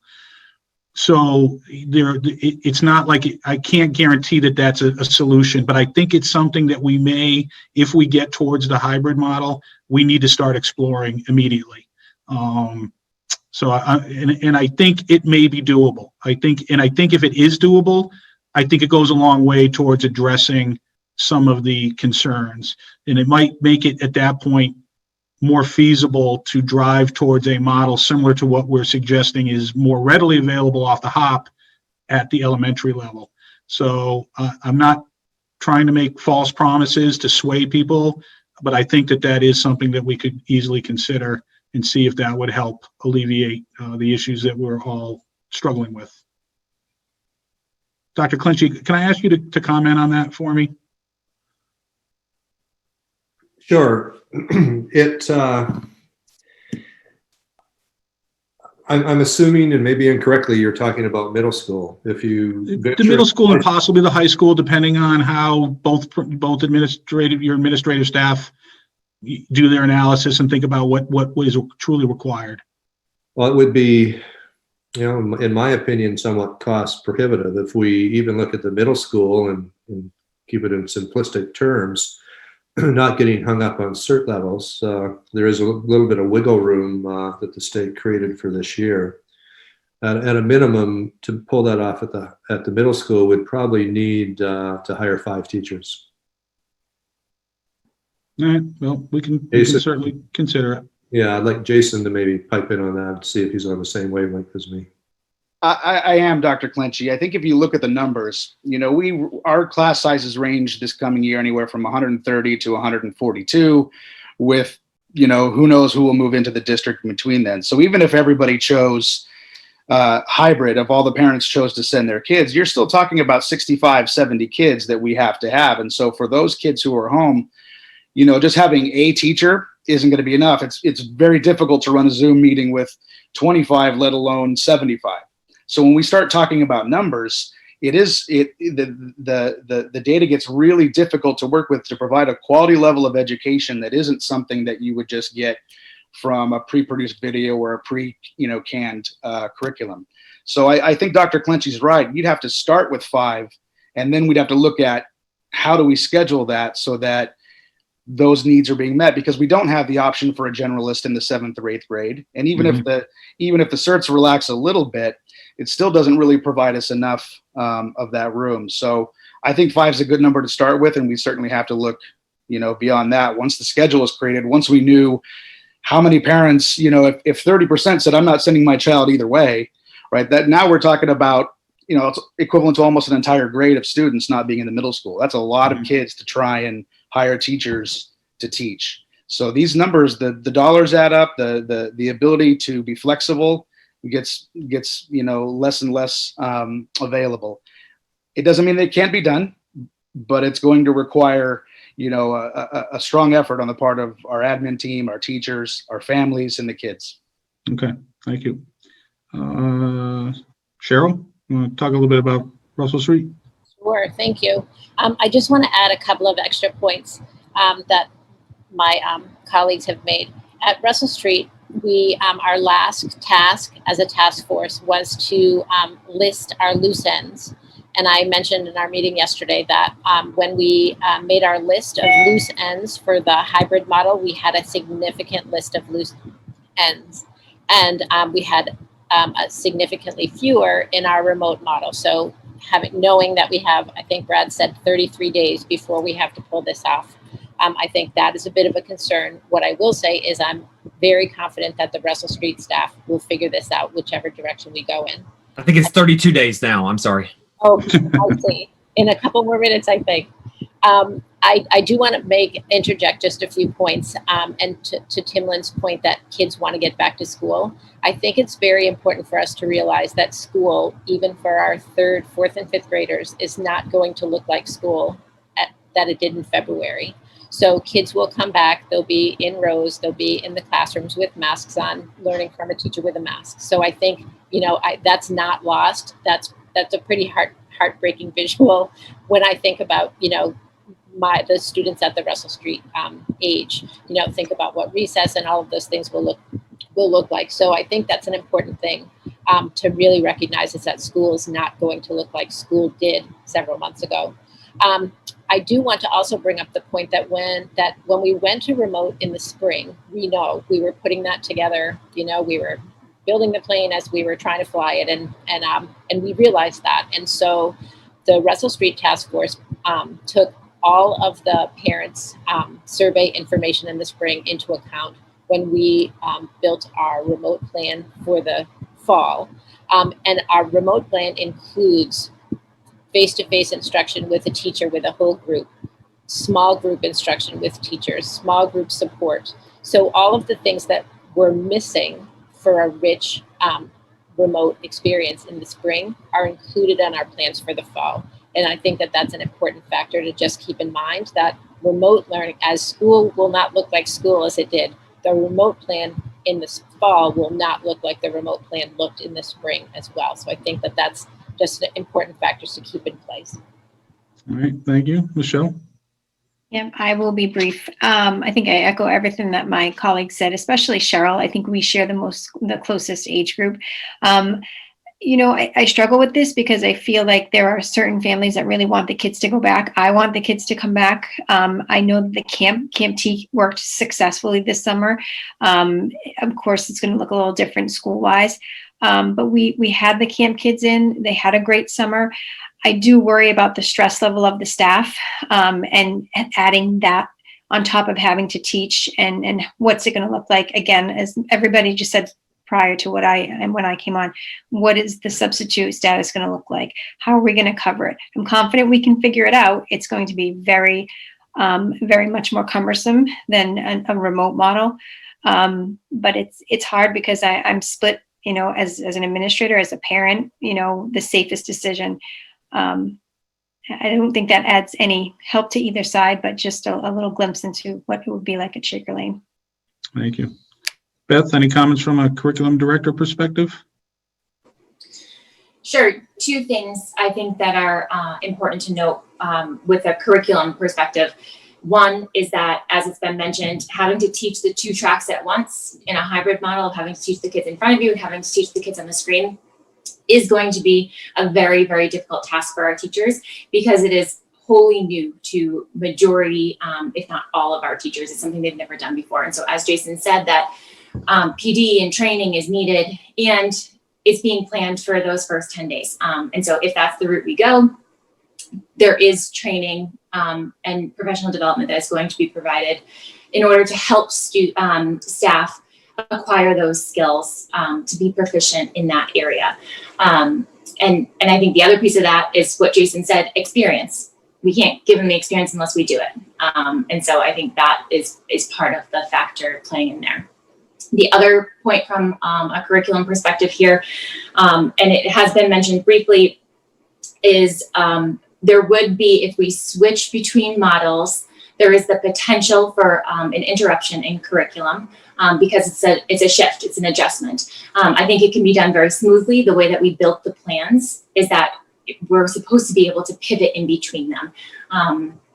And the task forces did a wonderful job at creating, I mean, the same schedule as for all three plans. They did a wonderful job being able to make those transitions should they come. And we know that we're gonna make a transition at some point this year, or we hope very highly that we're going to make a transition at some point this year, because as John said, the goal is to be in person.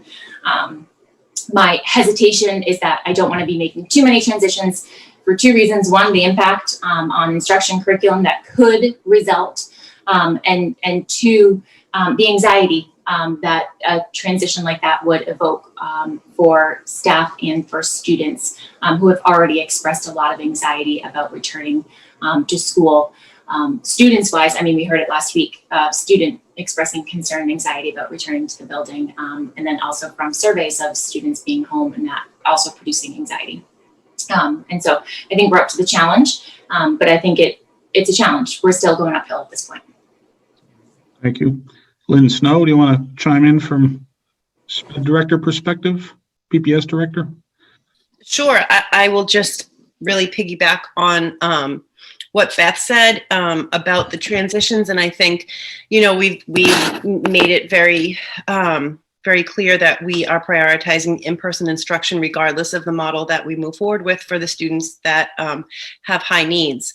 That being said, I think even with that, we need to be thoughtful and systematic about bringing those students back, because we need to be considering that transition, because some of these students who haven't been without services for this length of time ever in their lives, from early intervention to now. We need to be careful about those transitions too, so that the students and the parents aren't also overwhelmed, so that they're able to have a successful transition back, a soft landing, and be able to re-enter the school and the building and the traditional in-person learning, you know, in a very meaningful and thoughtful way. Thank you. Dr. Clinch, I'll give you the last word from the administration. I'm glad we we all had an opportunity to talk. You can see from the comments, you certainly can envision how our conversations went. They were similar to what we're seeing here tonight. We want to do what's best for our students. I mean, that's why we're all here. I mean, our students are our focus, and the decision that the school committee makes, whether it's remote or hybrid, we're gonna do our best to make it work. We're committed, no matter what the decision is. All right, thank you. Any other discussion or comments from the school committee members before we try to entertain a motion or motions? All right, then I will open the floor to any motions that anyone would like to make.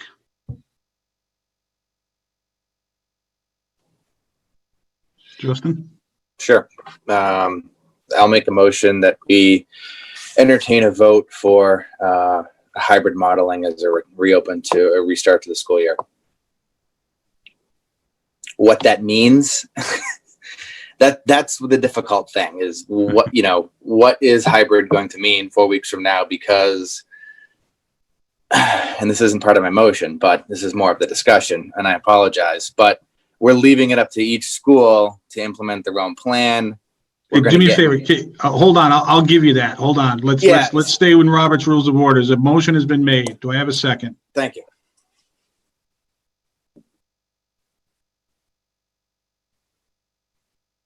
If there is, Timlin? Yeah, I'll second that motion to start school in hybrid. All right, thank you. So a motion is made and seconded, and I believe Justin has something to say about it. Yeah, sorry. The tough thing here is, what does that mean? We're leaving it up to each school, which I think is rightfully so, as to how they implement the plan. So I believe we have to try to vote something through that the community can understand what the decision was tonight, so that they can start to get prepared for that. So I suppose, for clarification on the motion, it's the A-B cohorts. It's the A's going Monday, Tuesday, everyone's remote Wednesday. The B's going Thursday, Friday. I would hope that if the enrollment numbers suggest that, especially at the lower elementary schools, where if we could do some sort of virtual only remote option, that we would support that and put that in play. And then it only gets more complicated in the middle school and high school. But what I heard from the administrators tonight was, this is the difficult choice. The difficult choice is to try to implement a hybrid plan that's going to work. It's going to take more effort. But what I heard tonight was everybody's willing to sort of dig in and try to put their best foot forward, so that we can have some in-person learning experience as we return to the classroom, hopefully, if the data stays where it is. So that's where I'll start with the discussion, I suppose. Okay, thank you. Anybody else want to chime in on that? I would say, as an educator, it's going to be very difficult. And I did not hear that from the LEA, that they felt that this was a better model. And therefore, I think which way I'm going to vote on this. All right. Anyone else? Brad? So, I could show you my desk and show you all the times I've scratched this out. The best case argument in my mind for the hybrid model is, in some ways, it's doing what the LEA asked for. The LEA asked for, if I can remember that letter, and their comment was arguing we need a phased approach where you move in. Well, we shut down. We thought about it. The public health data indicates that this is possible. In fact, it's well within the realm of possible without the statistical bands, which I understood but can't calculate. So it's a phased approach, and according to the standards in that letter, is if you either have a vaccine or what was it? I have it written down. Infection average is extremely low.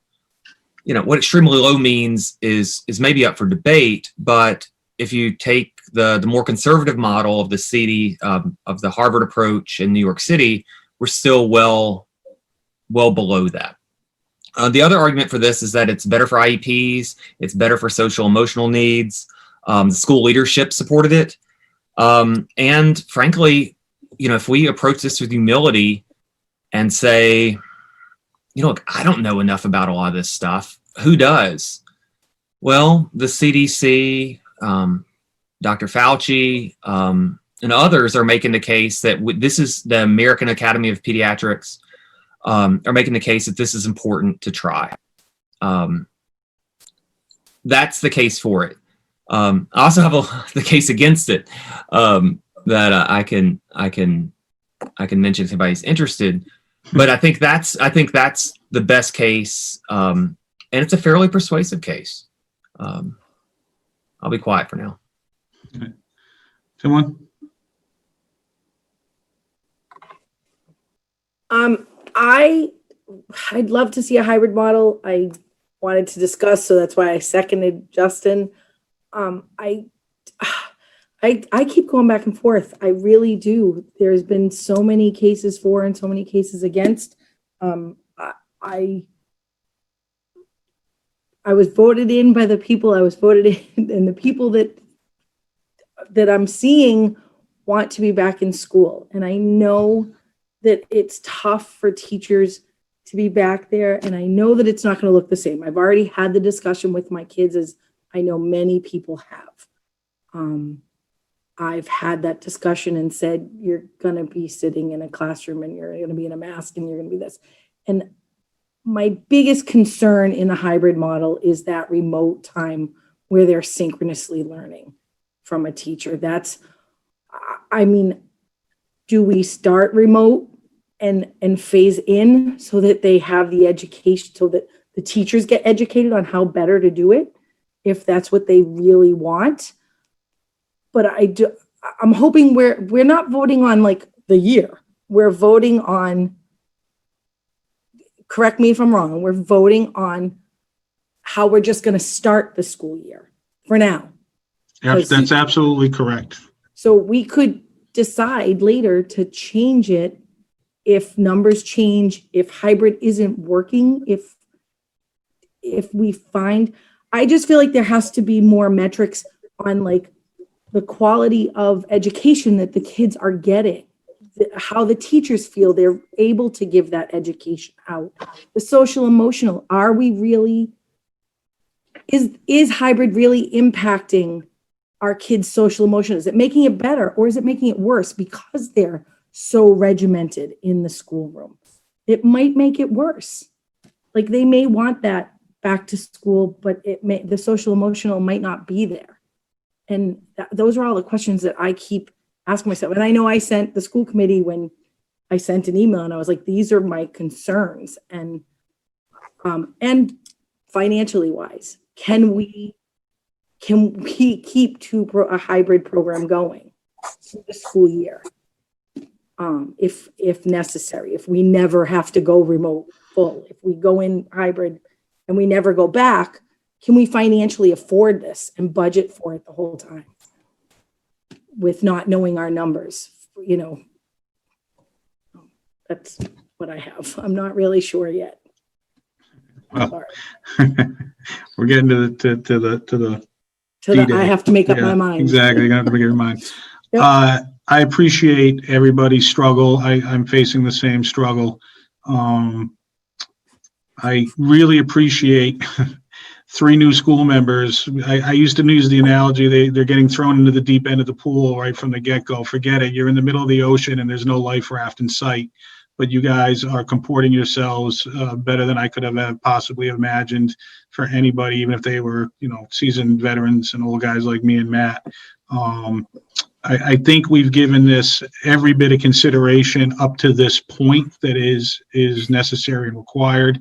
I am fully confident we will continue to give this our full attention. We're meeting again next week. To be honest, I think we need to be meeting every week for the foreseeable future. And I'm committed as the chair to making that happen. I'm committed to getting with the Board of Health in short order. I appreciate every argument that has been made relative to why hybrid might not be the right decision. I don't know that it is. I just know that we haven't tried. And I think it's worth the potential benefit is worth the try. I don't think we should be pretending that we think the right thing to do is to go back and forth. One of our administrators brought that up. I think Beth brought it up. I don't think that's what we're envisioning. I think that we should move forward with the hybrid model with a reevaluation coming down the line. I think Timlin hit the nail on the head. I think as much of the talk that we've had about public health measures, that's one thing, but that's the easy decision in some ways. The much more nuanced decision is going, or evaluation that we have to do is going to be, are we truly getting a benefit by virtue of asking our staff and students to go through this model? And I trust ourselves to be able to be willing to do that analysis. And I trust ourselves to admit if the answer is no. And then we will make a shift, and it'll be a shift that, you know, until the foreseeable future, we just leave it the way it is. We will have students in the building, so there will be opportunities, even if we can't stay in hybrid, to continue to apply some of the concepts and see if we can flesh them out. But it won't be a turnaround again. I think if we try it and it doesn't work, we're going to go to remote, and we're going to stay remote for quite a while. I think also that the public health conditions, as they're being described, nobody can quantify it, but that very well might be the case that as we get indoors in colder weather and flu season comes upon us, that our concerns about delivery of curriculum will be superseded quite quickly at that point, but that's down the road by the public health decision aspect of this. But given that, I am in support of this initial decision to open the school year in a hybrid model. We've all weighed in. Is there any other further discussion? All right, given that, I will call for a roll call vote. I'll start with Justin McCarthy. Justin McCarthy, yes. All right, Timlin.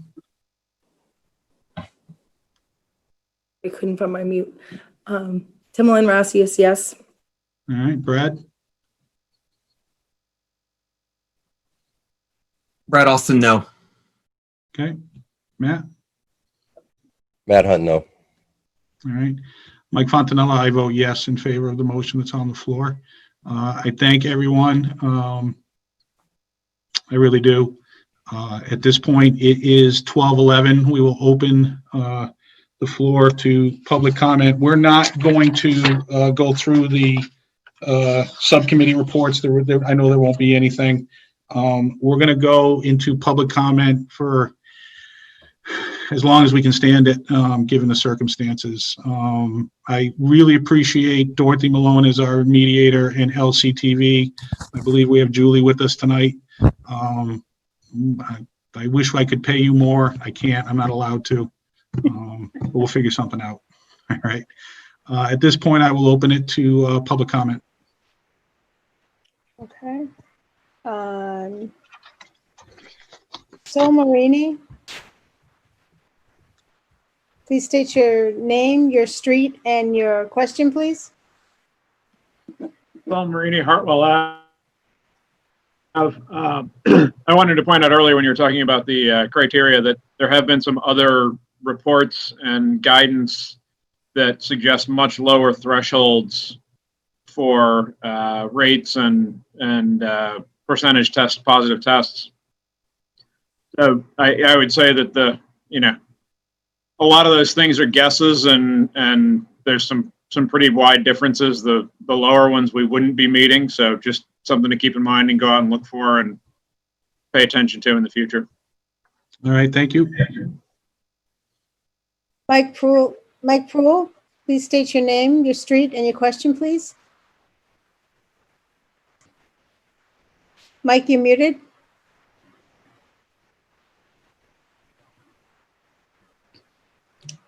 Mike Proul, you there?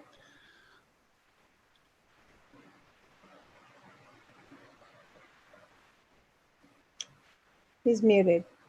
All right, let's see if we can circle back to him. Okay. Julie Milliner. Hi, thanks. This is Julie Milner, 8 Silver Birch Lane. And I wanted to say that I think the hybrid model is good based on the data that Chairman Fontanella shared with us. I also understand that some parents have concerns and may choose to send or not send their child and have them learn virtually. Also understand that.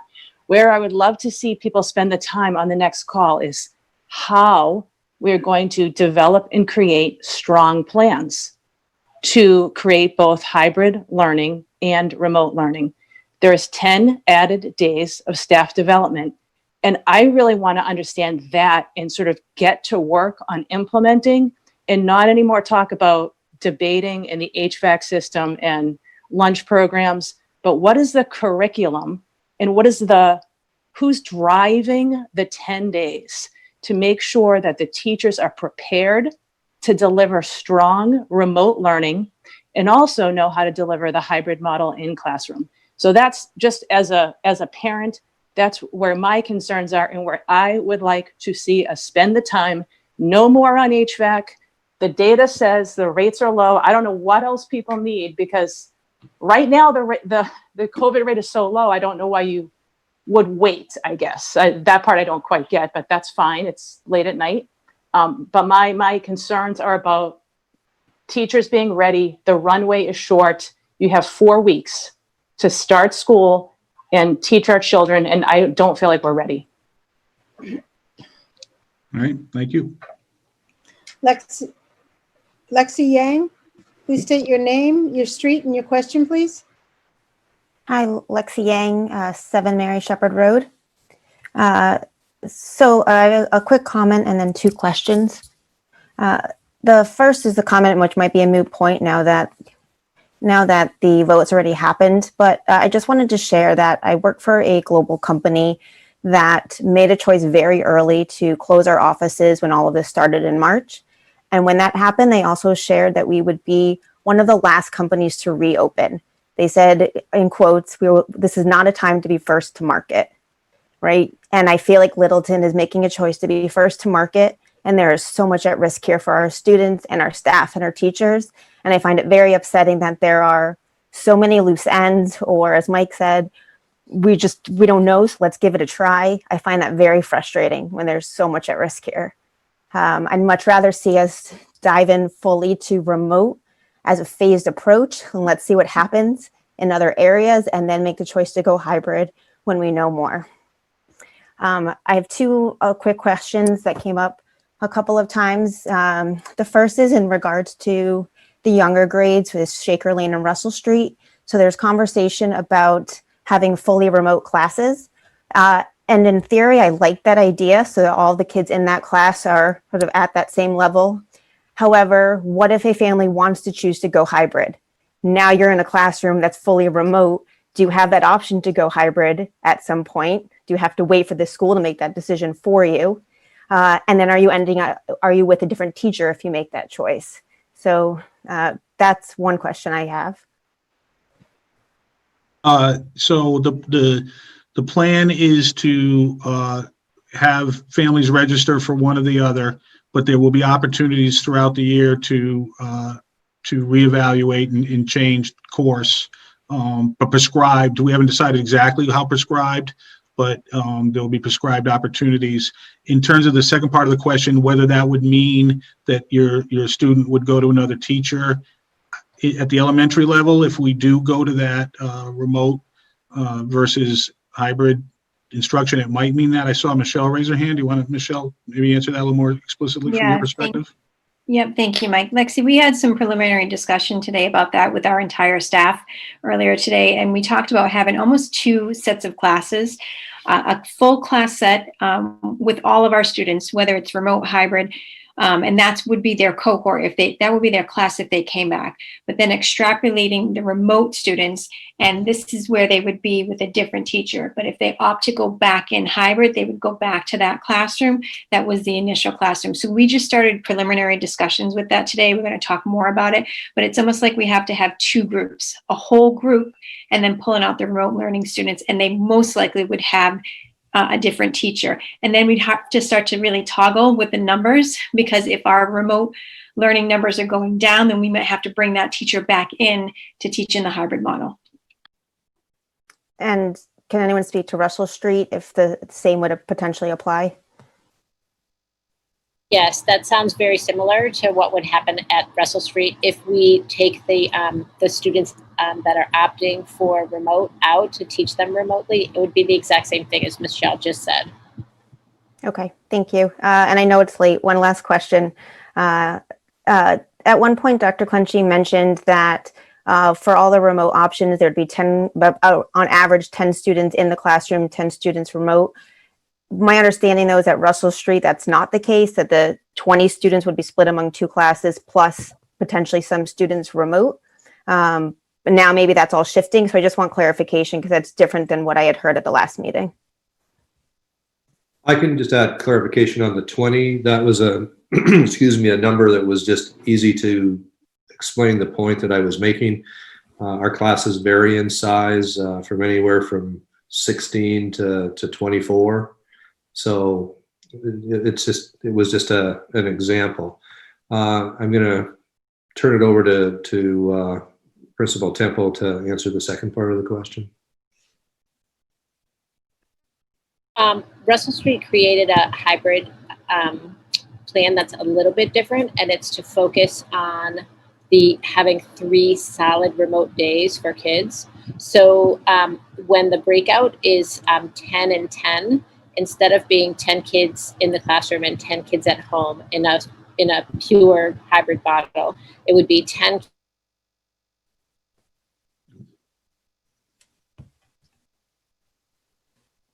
to keep the cohort together. Cheryl, I'm sorry, you broke up Keeps there. the cohort together. Cheryl, sorry, you broke up there. Could you back up to? Sorry. You were, no, that's okay. That's okay. You were at, instead of having 10 in the classroom and 10 remote, pick it up from there.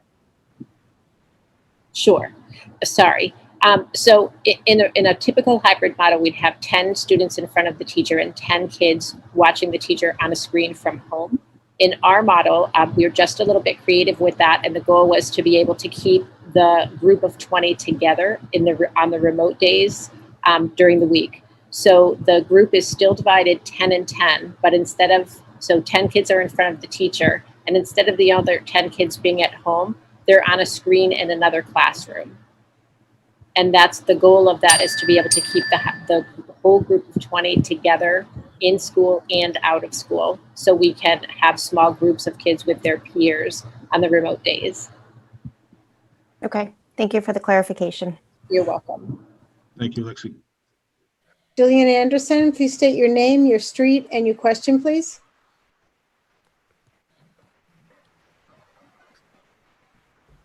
Hi, can you guys hear me? Yes.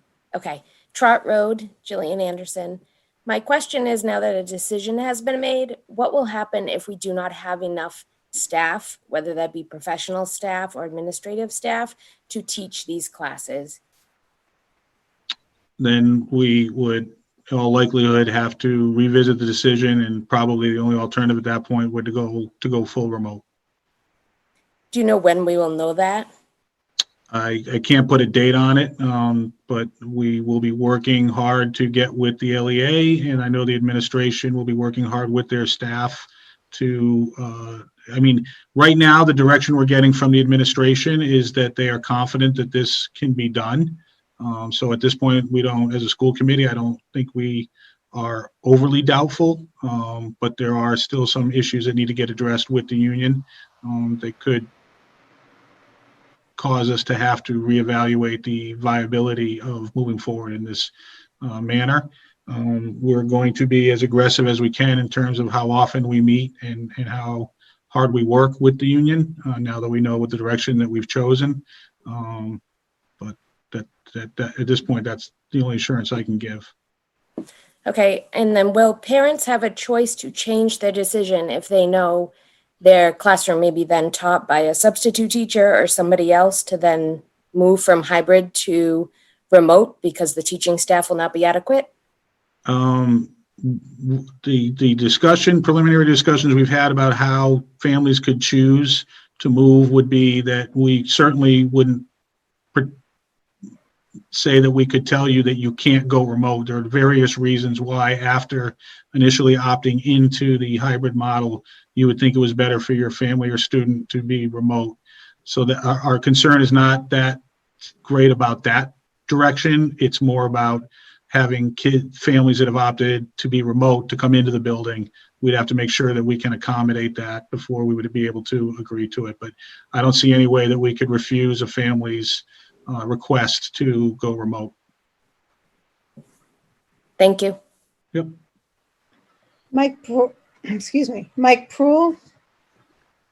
You there? Please state your name, your street, and your question, please.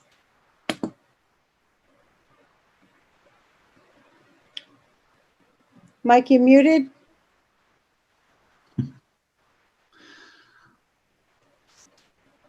Still there. Jamie Flint, please state your name, your street, and your question. Jamie Flint, Gristmill Road.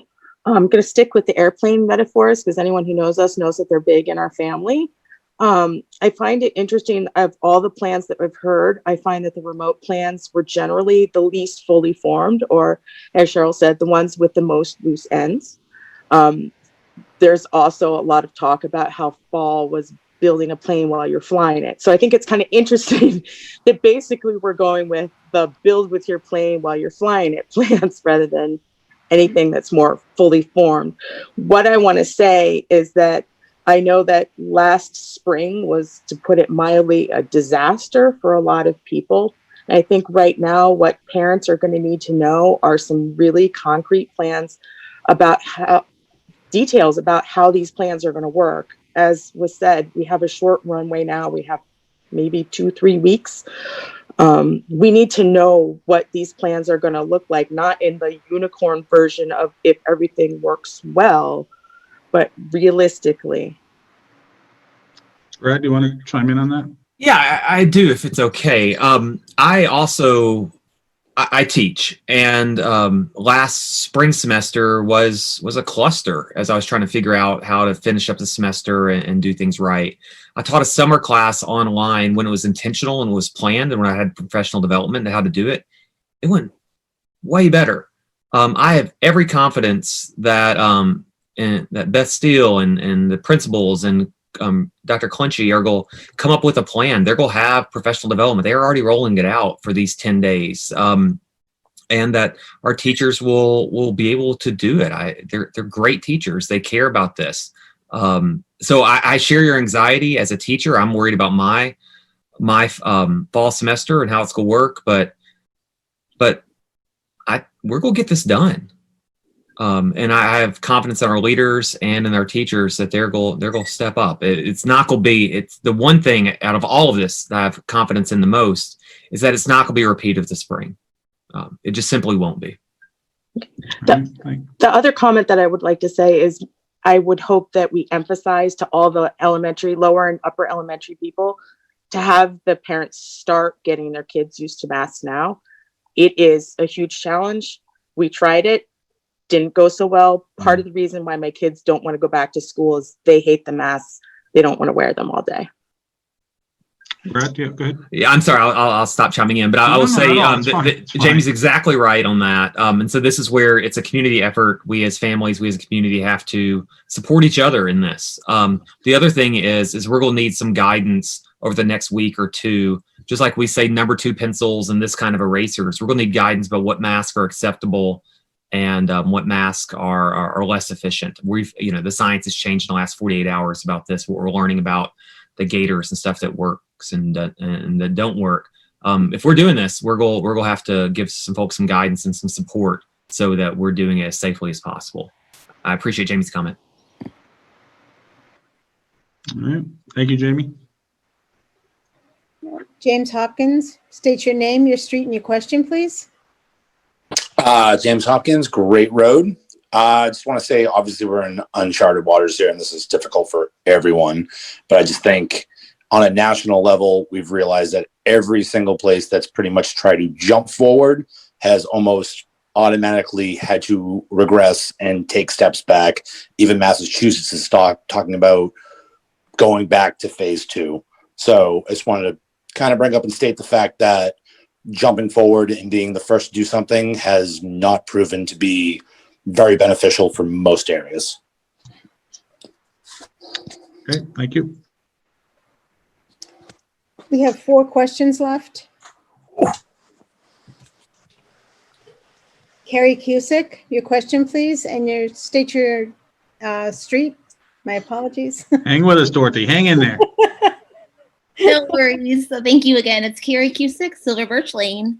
Just curious now that the hybrid model has been chosen, what is your communication timeline for families to register and like to sort of choose their plan for the year of hybrid or fully remote? Right.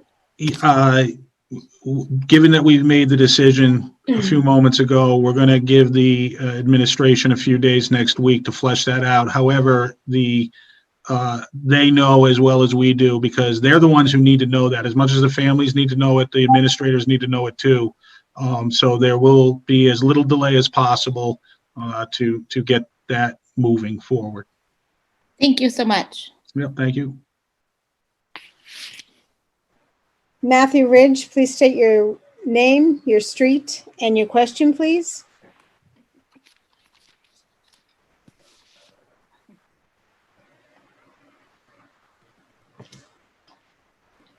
Matthew, you're muted. Sorry about that. Matthew Ridge, Great Road. It's already been said about the amount of the percentages, the people when it comes to having COVID and how such a small area we are in. A small amount of number of people can cause a great swing shift. One of the things, though, is that when you're talking about testing, and I do know something about this, the testing itself is right now, as it is anywhere between 1.5 to 3 weeks, realistically 2 weeks, to get a turnaround time. It's not 24 hours. It's not like the flu. The situation we are coming into is that any numbers we're getting are a week plus delayed. So when we actually find out that there's an uptick, we are going to see a greater uptick or not, depending on how far back of the testing we go. That being said, the one thing I'm listening, again, like I said, I've been listening a bit, and I'm a little worried because I keep on hearing saying, if we can afford it, if this, if that. I know we're at the beginning, mid stages, and in some cases, final stages, but if we have come to this far and we're worried about money, I'm afraid we're not ready. The issue about money, Matthew, is that there's uncertainty. Normally, the state has already passed the full fiscal year budget. They haven't yet for this fiscal year, which we are now 6 weeks into. They're passing continuing budgets as they try to grapple with the impact of the pandemic on tax receipts and other aspects of public finance. If we are funded at the level funded from local aid at the same level we were funded last fiscal year, we should be fine. Our concern is that we're not going to be funded at that level, that it might go down. Having said that, the information, as spotty as it's been coming from the State House, is sort of seems to be driving that they're going to really strive to keep local aid level funded for this current fiscal year that we're only 6 weeks into.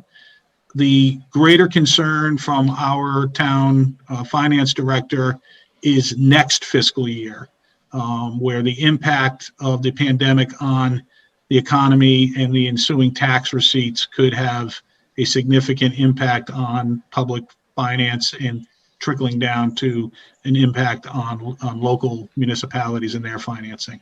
That's what we're concerned with. We're not concerned necessarily that the expense of running a hybrid model is going to be cripplingly more expensive than standard school. We'll keep an eye on that. We're just more concerned that we're going to get a surprise from the state, a very unpleasant surprise. But if that was true, that would affect us no matter what model we were going with. So, and we'll need to get dealt with depending on how significant the bad news might be. Right now, I'm not overly pessimistic about it. For this fiscal year, I think maybe the challenge will be the next fiscal year.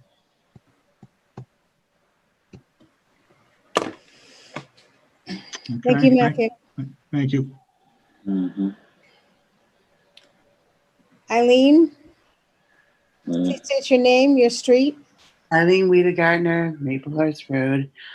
I just want to say that I'm really saddened by the idea that you're going to miss the opportunity to give teachers to kind of unleash teachers and let them, the talented teachers we have in this town, get the training they need in remote learning and do that and phase in appropriately, which seems to be, like you walk, you crawl, and then you walk and then you run.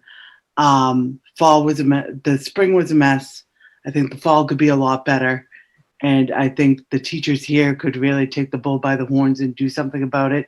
So it's a little disheartening because there are going to be tons of inequities in the way that this is going to be rolled out with remote and hybrid students, that I'm just saddened by it. I wish we thought about our teachers better and about our students better, because I even think when they're going back and it's hybrid and school doesn't look like we're used to it looking, is going to be more traumatic than it is helpful for socialization.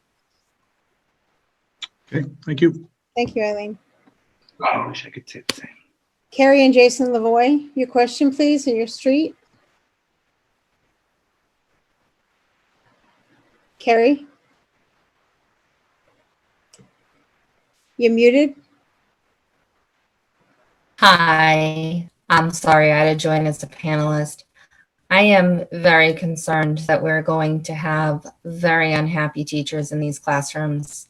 They're not going to want to be there. They're not going to feel safe. And when you don't feel safe, you cannot teach.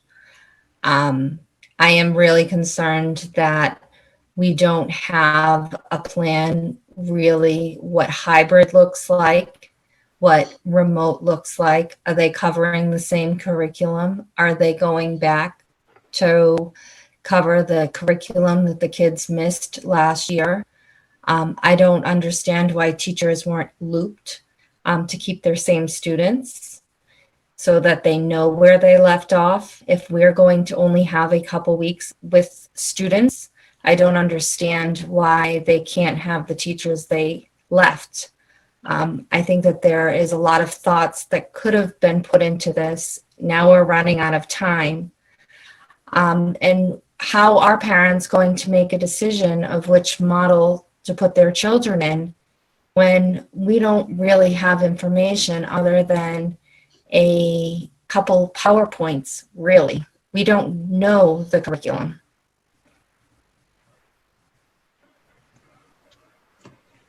Okay, thank you. Thank you. Well, just sorry, Brad. Go ahead. I think we do know the curriculum, right? The guidance from the superintendent, maybe Kelly can clarify, is that we're going to cover the curriculum for the grade level, and we'll do it to the best of our abilities using these different modalities. Now, I think the goals are to teach what students should learn in their appropriate grades, and that's not only the goal; that's got to be the reality. Am I right, Kelly? Yeah, you're right. We're expecting that the curriculum be taught at each grade. It doesn't matter whether a student is hybrid or remote. I mean, the learning standards need to be covered. And are you going to try to catch up the children from the couple of months of school that they missed last year? Because my children got a bingo board and really not, honestly, I think that they got more education from the workbooks that I was doing with them and the curriculum that I was finding for them than what the school was providing last year. I was incredibly disappointed, both as a special ed parent and as somebody who taught in early education. I guess the only comment I can make, Carrie, is every year when our students come back from the summer break, there's learning loss.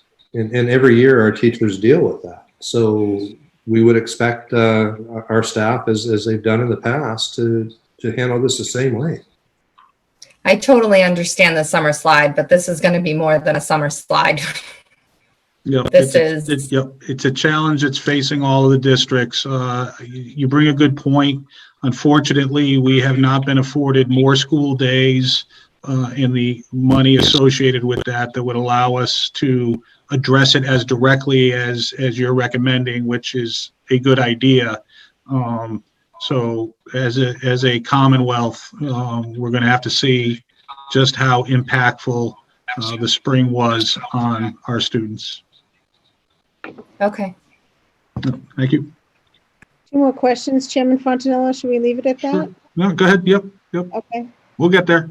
John Kaz, your name, your street, and your question, please. Yeah, John Kazanjian, 9 Long Lake Road. I just want to thank the board for voting hybrid. I think it gives the people a choice.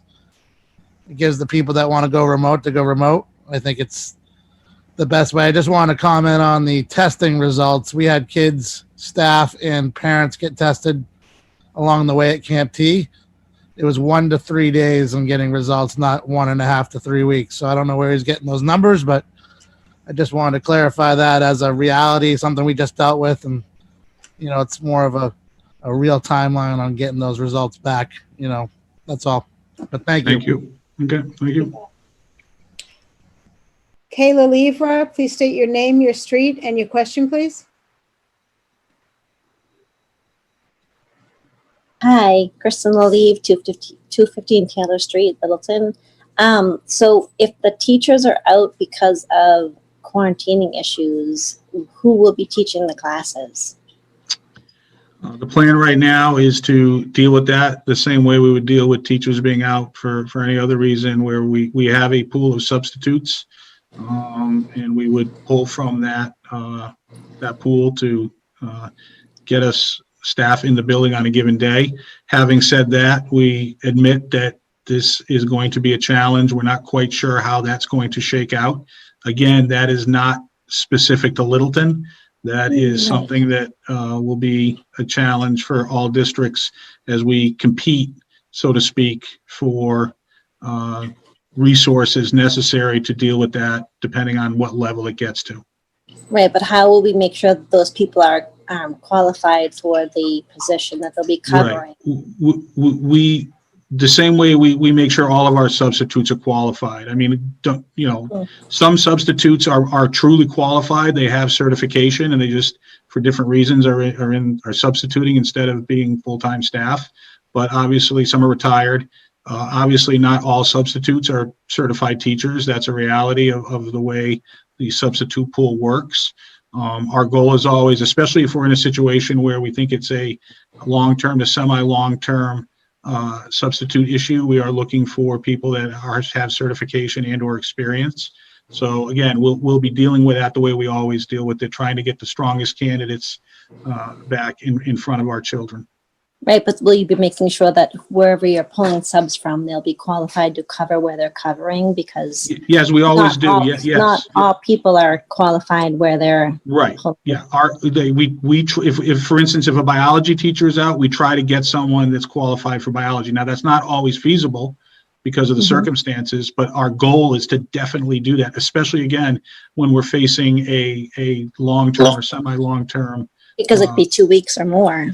Right, exactly. So our goal will be to do that, but that will be the goal of every district. And there is a finite pool of candidates to pull from. So, we can't guarantee that we will have someone who is certified in that particular subject matter. It's our goal. And when we can, we will pay for the money to do it and get that right. But we can't guarantee it. We never have been able to, and we certainly won't be able to going forward. Correct. Okay, thank you. Yep. That is all, Chairman Fontanella. All right. Again, I will thank Dorothy and Judy Reed. We had, I think, well over 400 public participants. I appreciate all of the input. I will reiterate, we are scheduled to meet again next week. I think we reached a consensus that we will expect to meet every week going forward for the foreseeable future. So there'll be plenty more opportunity for public input, and I think we got some clear direction for the administration now that a decision has been made about what we expect to hear in terms of clarification and more detail on the plans. So you've got I would say a week, but it's not really. It's 6 days and change. So appreciate that. I appreciate everyone's patience and good nature. But I'm done talking. I will entertain a motion to adjourn. I just want to say thanks to everyone before I make my motion. This was a very long meeting, by far the longest meeting that I've ever had. But like I said, I think everyone could tell that I think all of us were we were doing a lot of soul searching over the past couple of weeks, and we hope we made the best decision for the community. So that being said, I make a motion to adjourn. I'll second that sentiment and the motion. All right. Thank you. I'll take a roll call vote. Matt? Matt Hunt, yes. Brad? Brad Austin, yes. Timlin? Gracias, yes. Justin? Justin McCarthy, yes. And Mike Fontanella votes yes as well. Thank you, everyone. We'll see you next week.